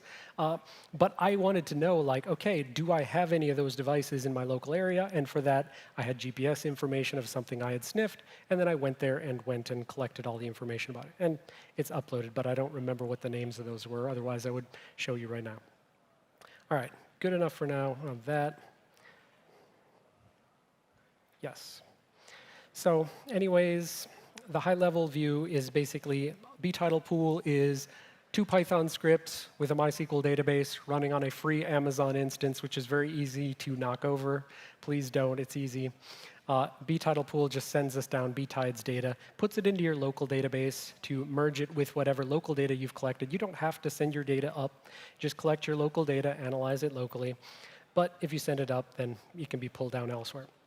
And so Tell Me Everything always outputs human-readable information as well as btides information. And so all this really is, when you use the --to btitle pool, is send it up to the local AWS database. All right, final point about an example of like why we need this sort of crowdsourcing going on. I said that the original sort of motivating factor for this is that we didn't know where Veronica's exploits were applicable. Recently, in June of this year, there was some work by ERNW folks, Dennis Heinz previously at TU Darmstadt, the folks who had done the other Bluetooth Classic exploit, although he didn't do it. It was a different person who did it. Anyways, they had found vulnerabilities in Bluetooth GATT services associated with Aeroha, which was used in a bunch of headphones. So what they ultimately found was that amongst the capabilities that was just there and architecturally available, like if you know how to speak this thing that is not documented publicly, then you can read the RAM. You can read keys straight out of the device, and most importantly, you can read and write flash. Again, that is an architecturally guaranteed, no authentication capability to get arbitrary code execution on these headphones. Great, so they found a vulnerability. They had no idea where it applied. They have no idea how many people, us security people like to say, this affects 1 billion devices, even if we don't have any evidence, like the ARMIS people like to say. So nobody knows for real how many devices are affected by any given vulnerability. But you can try to say, like, okay, at least tell people which products are affected by this vulnerability, but you can't even do that most of the time. So what they did was they went back and they bought a bunch of things that they thought had this. They asked friends and family to contribute Bluetooth devices to find out. And this is the list that they ultimately came up with that I believe they actually proper confirmed with hands-on, with active querying, because it turned out like the UUID for this particular service is available on some other devices that are not vulnerable. Like strangely enough, it's available on like some Apple Beats headphones. They don't know why it's there because Apple doesn't use Aeroha chips, but it's there and it wasn't vulnerable magically. So anyways, these are the devices they found, but from that, where else is it vulnerable? So the interesting thing about this research was that it was essentially a partial disclosure. It wasn't a full disclosure of the vulnerability. They also, they blurred the particular UUIDs that were, this is the UUID where it gives you arbitrary code execution. But here's the thing, with this crowdsourcing capability and with this list, like before the slides were even available to this, they put a blog post out and it had this list of here's the affected things. So what did I do? I just went into btitle pool and I started searching for these things. So this is left as a, they still haven't disclosed what the UUID is, by the way, but this is left as a example for the audience here. So name regex, let's say like one of those 1000 XM3s or something like that. Is it 1000 XM3? Yeah. Ooh, let's get that -- token file. I already copied the token file. So I go out to the btitle pool and I just start looking for names of these devices. And I pull them down, and then how would you figure out which one is the vulnerable one? Well, you've got all of these service UUIDs. They are unknown at this time. Like, I don't know what that is. You don't know what that is. But you just go device to device, and you find the Venn overlap of which UUID exists on all these devices, and there's your vulnerable guaranteed flash write arbitrary code execution. Of course, you have to go off and reverse engineer the headphones and stuff like that, but you know, that's trivial, right? It's trivial with open security trainings. All right. Anyways, like I said, partial disclosure. They still haven't actually disclosed what the thing is. And what I really want to highlight is this picture. Like, I recognize this picture from my previous life of UEFI ecosystem. This is a fundamentally difficult to secure ecosystem in a world where we've got many different chip makers. Like, this picture is only one of many different chip makers. Take another 20 diagrams like that with many intermediate vendors, a bunch of things called module makers in the middle, a bunch of products. There are over like 3,600 individual companies registered to the Bluetooth SIG today. This is an ecosystem. Again, part of the reason for my desire for a Blue Crew is because I can see an ecosystem that I can't fix in my lifetime. This is going to take a lot of people. If you want it to be secured, maybe you don't want it to be secured. Up to you. Anyways, in conclusion, let's see, did I have another point about that? No, I didn't. In conclusion, all we know about Bluetooth is that we know nothing.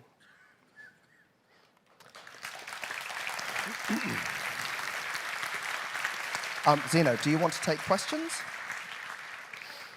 Do I have time? No, I have like 27 seconds. Again, the minor point is that we will be releasing a bunch more Bluetooth classes. We want more people to know about Bluetooth. I want people to know what I know so they can go off and secure things. That's the actual thanks for listening. Oh, and I guess because, nope, hold on. And the one last thing is because documentation is what separates us from the animals, I do have to put this plug for this little wiki thing that I have here, where if you want a sorted, semantically tagged list of all of the 300 plus Bluetooth talks from the last 24 years, you can go here and go read all of those like I have. Click on any given one, and you'll find something that's semantically tagged, talking about what the attack surface is, who the authors are, what conference it was at, when it was, and all that good stuff. So documentation, big fan. Right, well, there you go. That's your homework. There's quite a lot of it. Zeno, where are you going to hang out later? Yeah, so if you'd like to ask questions, since the next talk is immediately thereafter, I will be there. I think I was going to say something like, if there's any Nordic people, like not Nordic people, Nordic semiconductor people in the audience, I'd really love to talk to you. I'm going to be over there watching the next talk over from that corner. Yeah, we're like, you know, this is like Nordic Semiconductor Anonymous, so you can kind of like show up and just be like, yeah, man, I'm not going to expose myself, but it's our fault. Cool. Right, we'll give it like 2 minutes here until the next talk. So like if you need to use the bathroom or anything, now's your chance.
Okay, folks. Last talk of the day and then closing ceremony. We'll give everyone a second here to come and sort themselves out and get seated.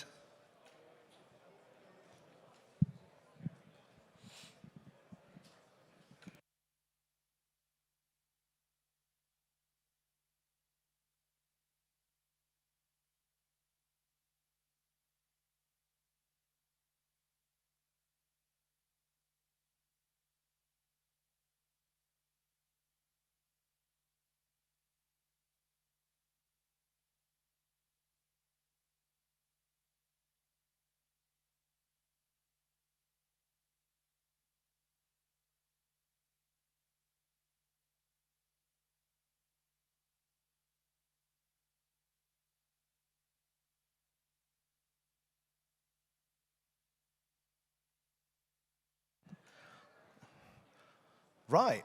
Our final session here for SecTE 2025 before closing ceremony is from Fredrik Sandström.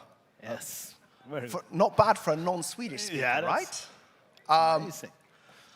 And I think that... And I think actually this talk could be titled How to Think Like a Villain. Yeah. Yeah, think like a baddie. That's a good topic. Yeah. I'm going to change it.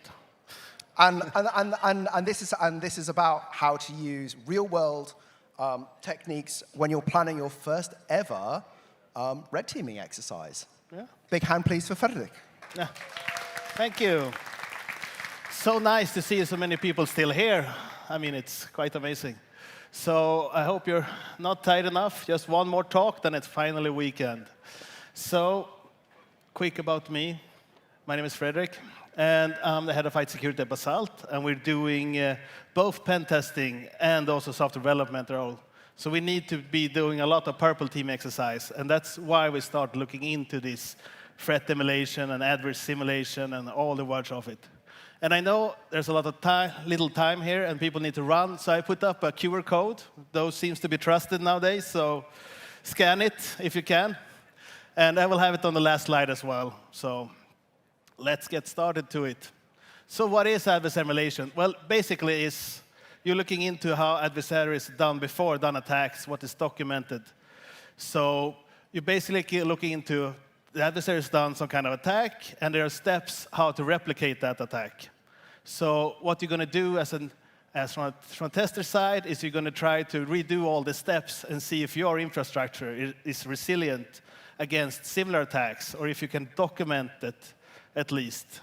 So, and another good thing with this, if you have the right tooling, is that you can do continuously evaluation of it. If you have a good threat intel on your adversaries, then you can really fast roll out and check all the machines in your environment to see if it's on the right track. And it's also a little bit for pen testing as well, because you're actually doing with some kind of plan. You're going with more threat actor-based pen testing. So you want to simulate or follow some kind of instructions. But like I said, it's not the first thing you do if you're still trying to manage your assets in the company. Maybe it's not for you, you're still doing vulnerability scanning. But when you get more mature, you get up some kind of blue team that's starting to have some kind of C and SOC environment, you log actions, then this is a really good next step to take your purple teaming to make sure you have all the new threat actors in place.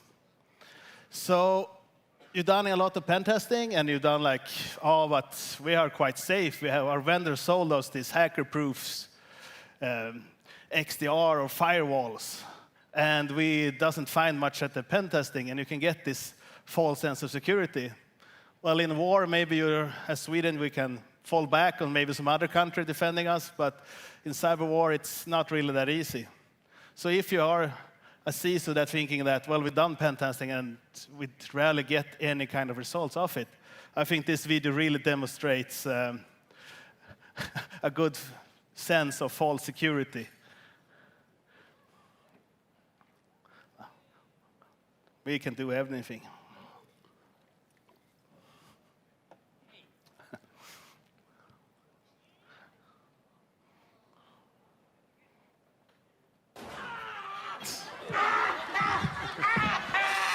Well, we told you so. There was some, there was some gaps in the environment. And I think Benjamin Franklin said it's good. If you fail to plan, you're planning to fail. So you need to have some kind of planning when you're going in to do your pest engagement. It makes much more better result, and you get much more coverage of what you want to do. So you're not doing the same test over and over again and feeling that you mitigated all the risks. But there are many different types of plans. You have the adversary emulation that I'm talking a lot about, where you can follow a threat actor step by step very closely. But you also have the one that's called adversary simulation. And that's basically just the semantics of you taking a lot of threat actors to put all the techniques together and just trying to figure out. So if you have a ransomware-based threat actor that's doing a lot of ransomware attacks, the next step could be putting 3 or 4 of them together and checking like how would the new AI ransomware do. So that's another way to look at it. So how do we start with this? Well, these are basic if you want to really simple it down. It's first you do is trying to understand your own organization. What kind of sector you're in? Are you in the private or government sector? Are you, what type of risk could you be exposed in there? And then when you have that down, you start looking at what adversaries could be interested in those sectors. So you will see there's a lot of adversaries to choose from. It's hundreds of them. So what you do then is you go through all these adversaries and gather together with all these techniques, the tactics, the procedures, and filter out what you want to test. And then you run it, of course. But the whole thing with looking into yourself and the enemy, I think it's a good quote from the Art of War. If you know your enemy and know yourself, you need not fear the result of 100 battles. If you know yourself but not enemies, for a victory gained, you will also suffer defeat. So I think it's a nice quote. But the trouble is in cybersecurity, you really hard to know who's knocking the door, who's doing the attacks. So you really need to be proactive. And a way to be proactive is this adversary emulation and simulation, because then you're always trying to do these kind of attacks on your company. You're trying to figure out if, will this work in we're trying our firewalls, we're trying our new solutions, can we detect it, the CMTL, so you don't stand there and wait till it happens, but you're proactively testing it. So it's a way to stay a little bit step ahead. So there are many different abstractions of this. And you can sum it up to why, what, and how. So why would anyone not attack my organization? Well, if you're a research organization, maybe you have some sensitive IP, then you maybe figure out that, oh, they're going to want to steal it. If you're running some critical energy infrastructure, of course, they want to wipe it. If it's a war scenario, they just want to make it shut down. So try to figure out why they want to attack us is one step of it.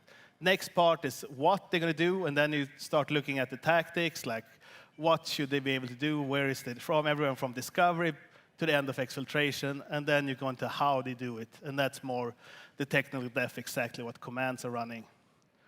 And that's why we focus on the threat actors. We are getting the how and why, at least, more documented when we're going to sort out this. So if we're going to do this, we need to first start to understand our own organization. So you need to really put together your organization profile and what potential attack vectors it is giving to it. And looking at that, you need to really see what sector, like I said, what you're in. Are you in the gas, research? Are you developing software? Is it for private or for government sector? And you also need to start mapping what kind of software is running on as well. Are you running an exposed Exchange server? Are you using NPM packages? Well, if you do that, then you probably know by now it's been a stressful 2 weeks last week with the new data breach. But if you don't really categorize what you're using, it's really hard to know what to look for and what to test for. And it's really important then to know your adversaries as well. Because if you don't know who is attacking you, if they're coming with horses or tanks, it's really different defense budget for what kind of infrastructure you need and what you need to test for. So it's really important to start to think about what kind of changes you do. If a company changes different vendors, customers, it will have different needs in regards of security and testing. And that's a good way to do it as well. And for people, like I said, TPPs was getting more known, but when I started, it was not common language what it even was. but it's a really good common language between the red team and the blue team perspective. So, I mean, from red team, you normally talk about, oh, we did this nice spear phishing email, we got this Trojan PDF running and getting our C2 up. But from the blue team perspective, it's more like, oh, we had some email anomalies, some endpoint trigger and PDF alerts, and we have some weird DNS activity. And together with the TPTs, you can have a more common language that should talk about the same thing. And the same thing with going on the focus on these TTPs is looking at, it's hard to speak without mentioning the pyramid of pain by David Bianco, because it's been a lot of studies showing that for an attacker to change his IP address or hash values is quite easy, but if changing infrastructure gets harder and harder, change tools, it's tough as well. But if you're changing your whole methodology, like your operandi modulus, how to perform the attacks, it's really tough. So that's why when looking at threat actors, they filter it down to the TPs. And that's also very well documented to work with.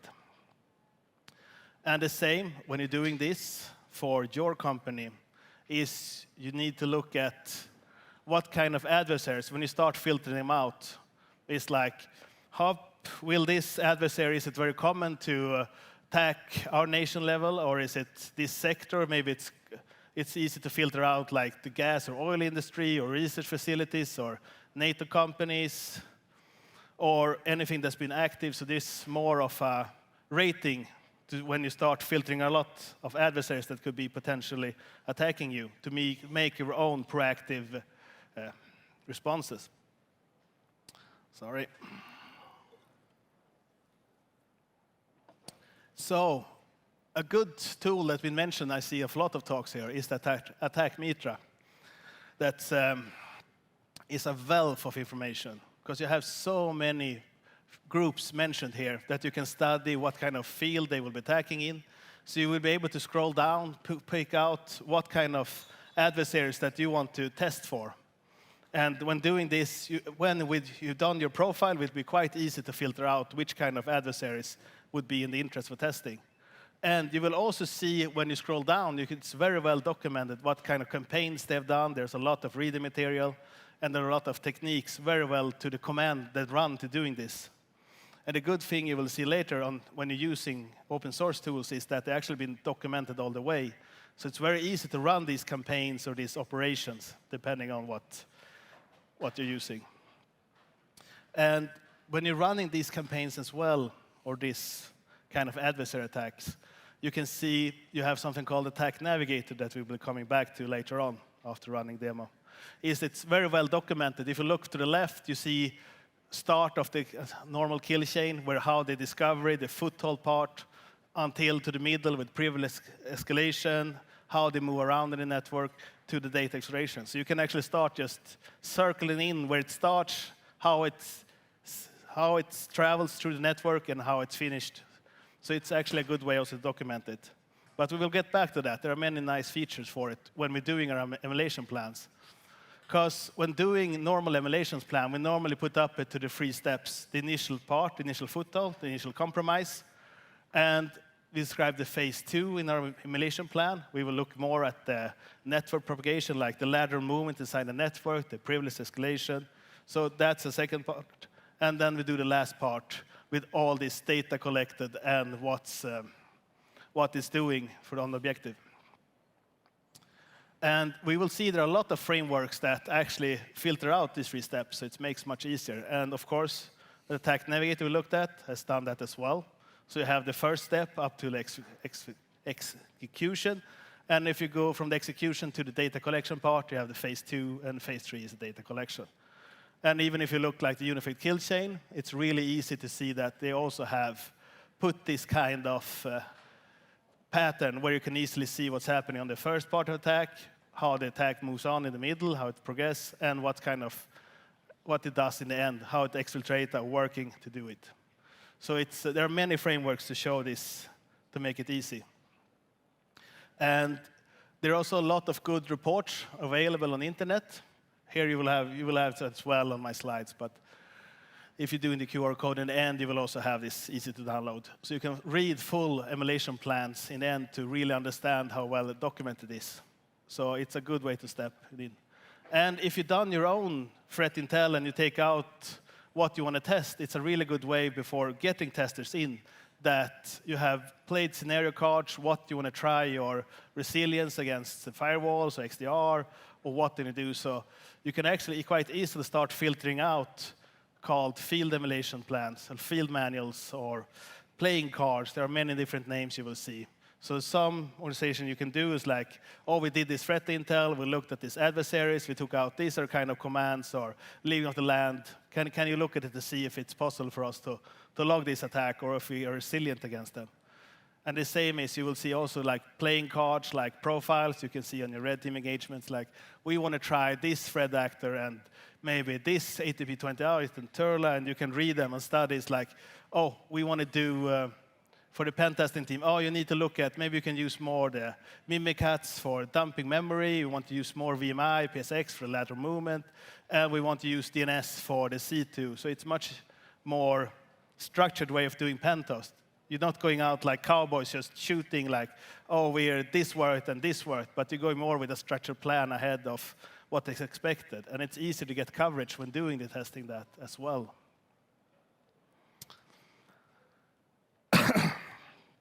Sorry, I'm a bit cold. So let's just sum all these basics and do a field study of something. So just a random name, Bastel, and nothing to with our company, of course. Just let's call it this theoretical company that went from doing software from the private sector to developing software for the Swedish military. And this is a classic way to have a different type of adversaries. When you're just doing to the public sector, you're maybe not even in the scope for state nation actors. But when you're doing it for the military, or you're starting getting new customers, you're getting a new adversarial space as well. So it's really important to look out to what kind of companies or adversaries will start look for you. So this Swedish company, of course, based in Sweden, and recently joined NATO. With NATO, you get a lot of good new friends, power alliances, but you also get a bigger target on your back. So when reading this, we're starting also as well for this company to look into what kind of threat actors would be interested for it. So one of them, of course, is Russian. It's very active with a lot of state actors in it. And when we're doing like threat intel, reading into this, you can see really just reading the first lines of the new cyber tactics. It's really relevant for us to start looking at more bigger adversaries. We expect the companies developing software for critical infrastructure military would be active target in the long-term perspective. So the supply chain of software to the Swedish military then will be, all the companies developing it will be in scope for probably attacks. So a good way then to start is just picking out some Russian threat actors or the one who can be mapped to it and look at it. And seeing it like this, you can see that a lot of different threat actors have a lot of different, even if they have a common goal, they will use different tactics getting those goals.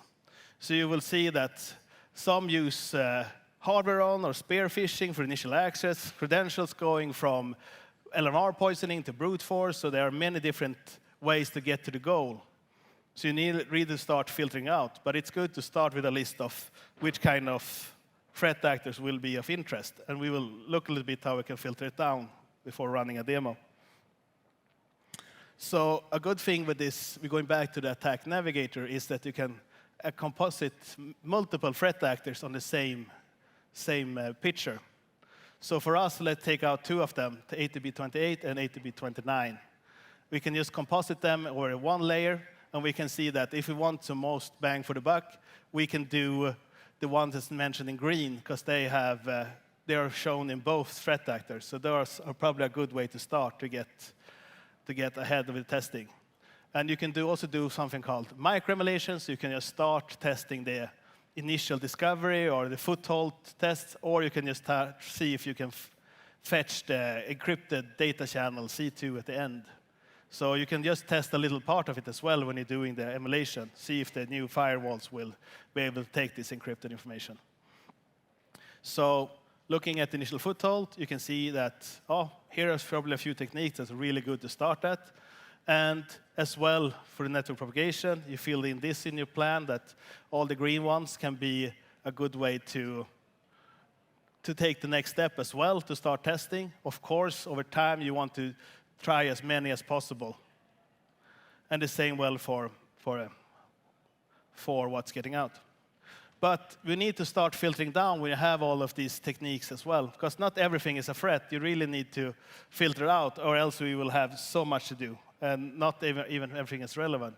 So the trifecta of a threat, I mean, there needs to be an opportunity, there needs to be some kind of intent and capability. So I think I saw a good slide on LinkedIn. I tried to recopy it, but an opportunity is like you see in a house with an open window. If there's no open windows, it's not easy to get in the house, but an opportunity is someone left the window open. A capability is an intruder who is carrying a ladder to get into the window. So if there is someone who wants to intrude and get into your house but doesn't have a ladder, it will not be a threat because he will still be on the bottom floor. And if there's no one with intent, it doesn't matter if the ladder is open, a ladder there and the window is open, then it's no trouble as well. So there really needs to be some kind of opportunity when talking about this. And it means some kind of capability, some person who has the capability to use this window, and someone who wants to get in. And as well, when doing with state actors, you should not forget as well, they're very skilled, they have a lot of resources, but they're very patient. So we also need to factor in the chance that we might actually have employed someone from the threat actor group running inside the company. So we really need to look at that vector as well. Someone might actually even have credentials in the system right now. So even that we need to look at attacks for. So back to these opportunities to filter it down. So a good way to look is like, oh, are we still using open USB ports? Okay, then we can filter out the threat actors who has that as the first initial foothold with USB drops.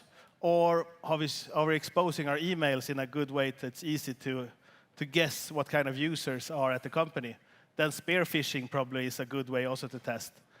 And the same is if you have your office in a central downtown, maybe it's easy as well to get Wi-Fi access or put up some rogue access points. So this is a good way to start thinking about what kind of possibilities you should check for. So you don't need to test all threat actors. You really need to figure out what opportunities can we do so we can do good scenarios to test. So for us, it would be a good way to just filter down to, let's try the ATP29.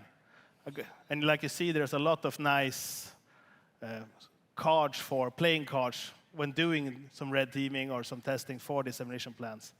So this one was taken from SOC Radar. I think it's quite nice graphics. And what they do is they actually focus a lot on the spear phishing part. So there is the initial part, and we have decided our opportunity is spear phishing. So that's a good way to look at it. So let's try to focus on that. But when we don't do it, we want to use a tool, because the important part when doing emulation is doing it continuously, to be new, evaluate. When doing changes, when you put up new intel, they should be easy to rerun it to see that we are up to date. So we can really stay proactive of the attacks. And there are many tools for this. We haven't tried them all, but there are a lot of commercial ones, like Skiff. But there are also a lot of open source tools, like Atomic Red Team and Caldera. And for this demo that actually worked for us quite well is Caldera. And the good thing with it, it comes with a lot of already finished operation plans, simulating different ATPs. You have a lot of the MITRE attacks, the TTPs, a lot, I think it's 2,000 or more kind of attacks you can already try and see how your infrastructure works with it. Easy to change it up. So let's look at a quick demo, how it can look when setting this up. So you have agents running on the machines you want to test, and you log in, you create a kind of agent like Metasploit. So you can use for Windows, for Linux, and you have like a PowerShell script, or you can use a bash one-liner to reconnect back to the Caldera server to start running the agents. So just an easy way is to deploy a PowerShell script for running this, and then you will be connected with an agent for the system you want to test. So this is quite easy to roll out on a big scale and do testing. And it will be automatically testing for it. And as well, like I said, it comes with a lot of threat actors already in this. So you can do a new operation by using already known adversaries in this. So for us, it will be the ATP29. So we can just start something called an operation, and that's when you put your own adversary. You can combine multiple and do many, many different types of it. But these I recommend for yourself to play around with. I put in a Caldera VM where I put down some test agents. You can just use the QR code, download, and try for yourself, or install it by the Git repository. And so you just roll it out and you just run the emulation campaign. It's not much harder than that to just get started. And what you will see, it's really hard. I don't know if you can see it close to the screens, but you will see that it tries different execution, different tactics. So everything is mapped to this like TTPs scenarios. So it's quite easy to see, oh, we tried this kind of discovery, that worked, that didn't work.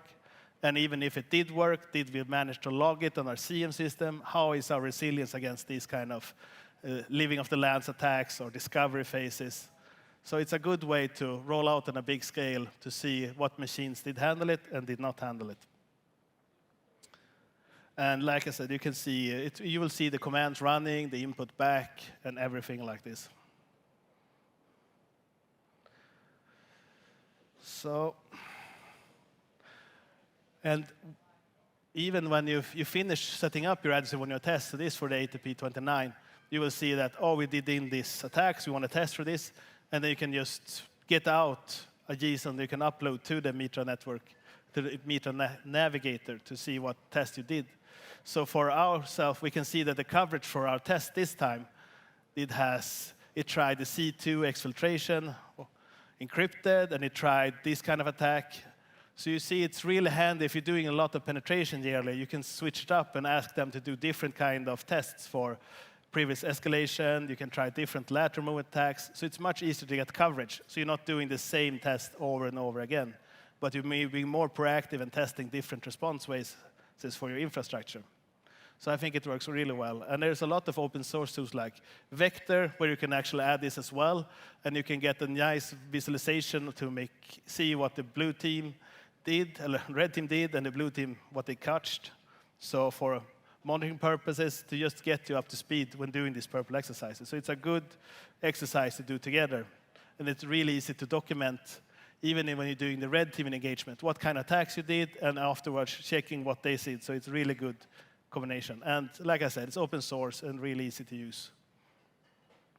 So to summarize a little bit, so what makes a good emulation plan? Well, don't care what framework you use. I would just say, if you use a framework that makes it possible to document every step and it's repeatable, it's a good framework. And I won't deep dive any more into it.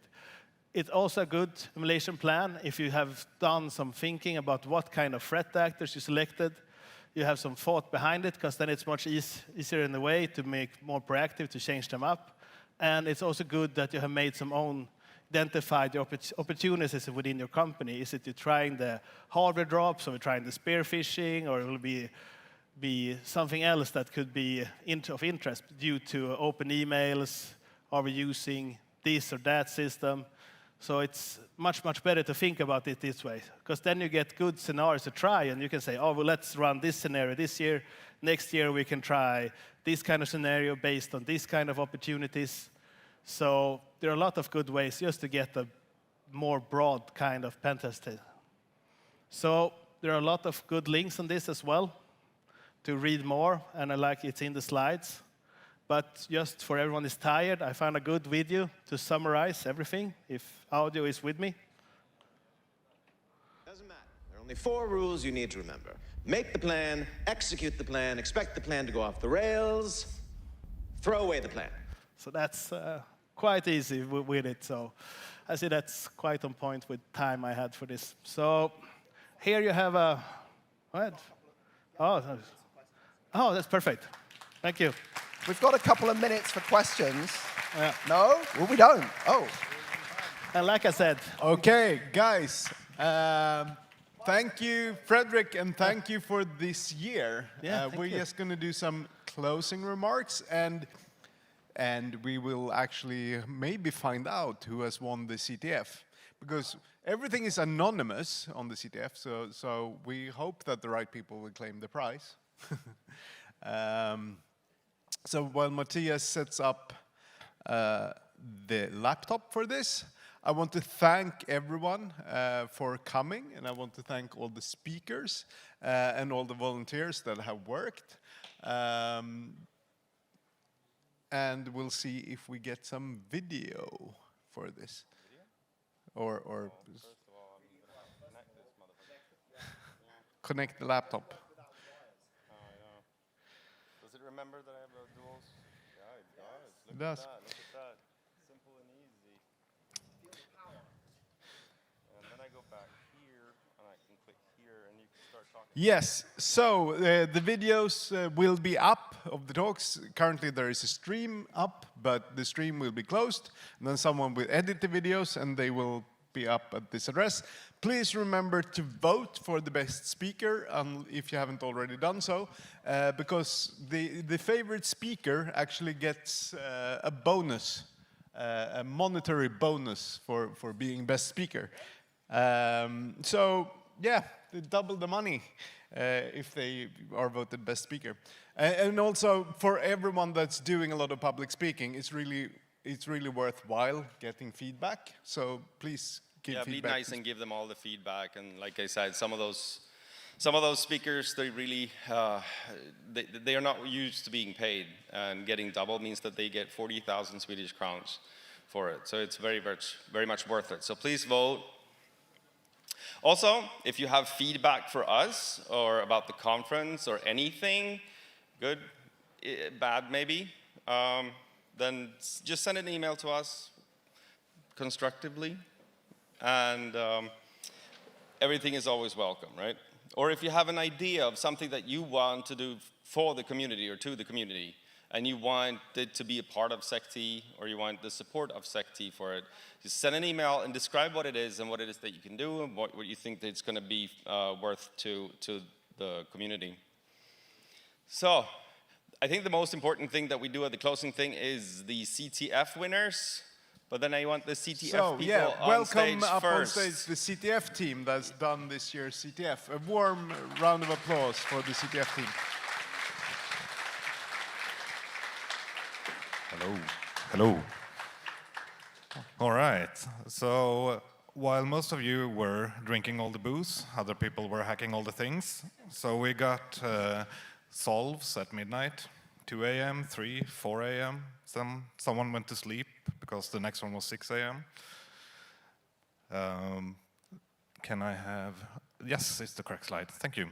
So these are the people who created the CTF. I have some of them with me here on stage.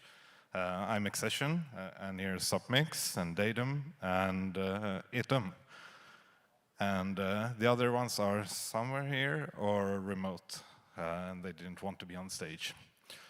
So big round of applause for them. They did a huge work.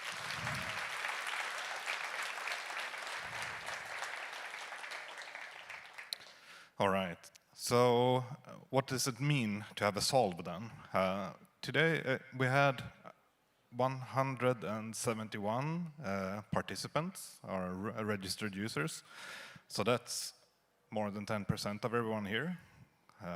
That's huge. 105 teams, 380 solves of 18 challenges. What's the challenge then? We had people breaking firmwares for routers. They decrypted encrypted file systems, web challenges. They reverse engineered lots of code and wrote malicious code. They hacked locks or picked locks in the lockpicking village. And also the badge that you all have around your necks. So a huge round of applause to all the participants. This was not an easy one.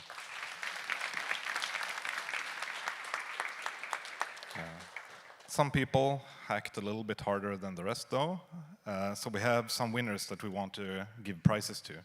So in third place, we have a Create team.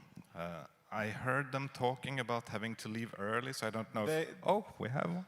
Oh, we have one left there. Yay. Come up on stage.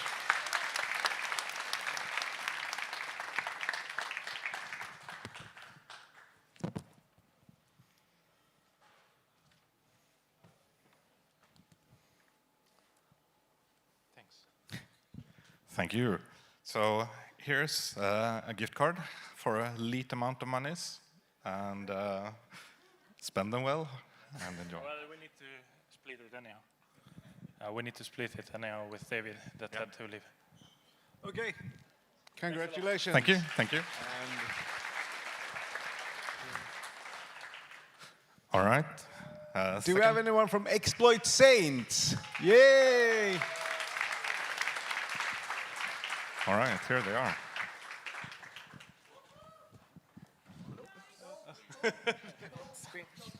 Lots of stuff here. You want to say something? Yeah, sure. Hi, Mom.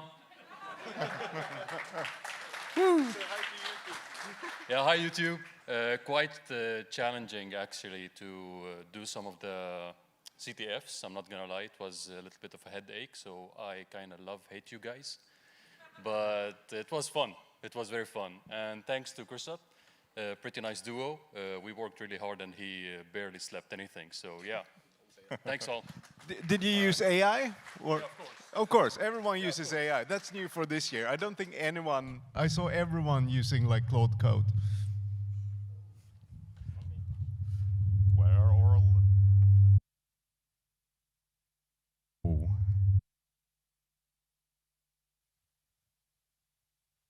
Okay, and who's the winner?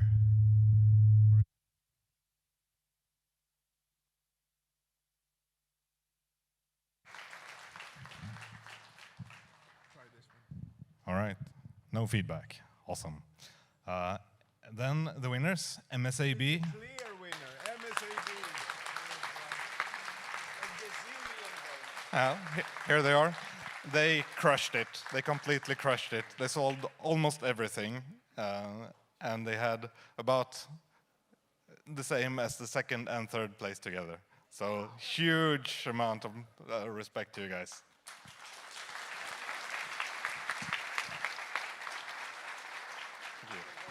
Yes, and you also get custom-made shirts for the CTF.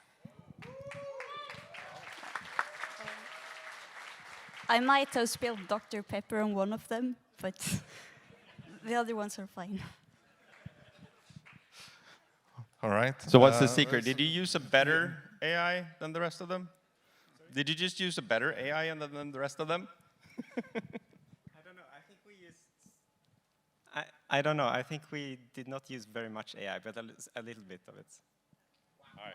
Cool. All right. That's okay. Cool. Yeah. So they have more people in that team. How many shirts? We are 5 people. All right. So we used our clairvoyant skills and guessed your sizes. We hope they match. Okay, and it's this time of year. I want all the organizers and crew on stage for the final hurrah. So everyone up on stage as we close this out. And while everybody's getting on stage, I want to announce that this one from 2 years ago, it was solved, but it was never presented, and the people who solved it never claimed the tickets, the winning tickets. This one is still in the running. If you solve this one and you present it on stage, you will get the 2 tickets. So this one is still running. It's what is it, 2022. It's on the webpage. You can still find it, or if you have an old badge. And also, there is someone that has solved this year's bad challenge, but it's also not presented, and they will have to present the solution on stage. That's how you get the tickets. Yes. So still, but a big round of applause to everyone that helped organize this year's conference. As we said, it's a labor of love and no one gets paid, so big thanks to everyone that's been involved in producing this year. And thank you for coming, and to our speakers and our sponsors, a big thank you and making it possible to do this great event. Thank you. Wow, you can see how big the team is. Can we get a picture? No? All right. All right, too late. See you next year. Yeah. We have a recording of it. All right, cool. See you next year. For that too. See you next year. But we will see you guys at the Spring Pub, yeah? Good. Actually, one more thing. If you like some memorabilia, and if you see a roll-up, you can take them. We're getting new ones with new graphics for next year. So if you want some memorabilia and you see, like, I really wanted a backstage banner at home, just grab them.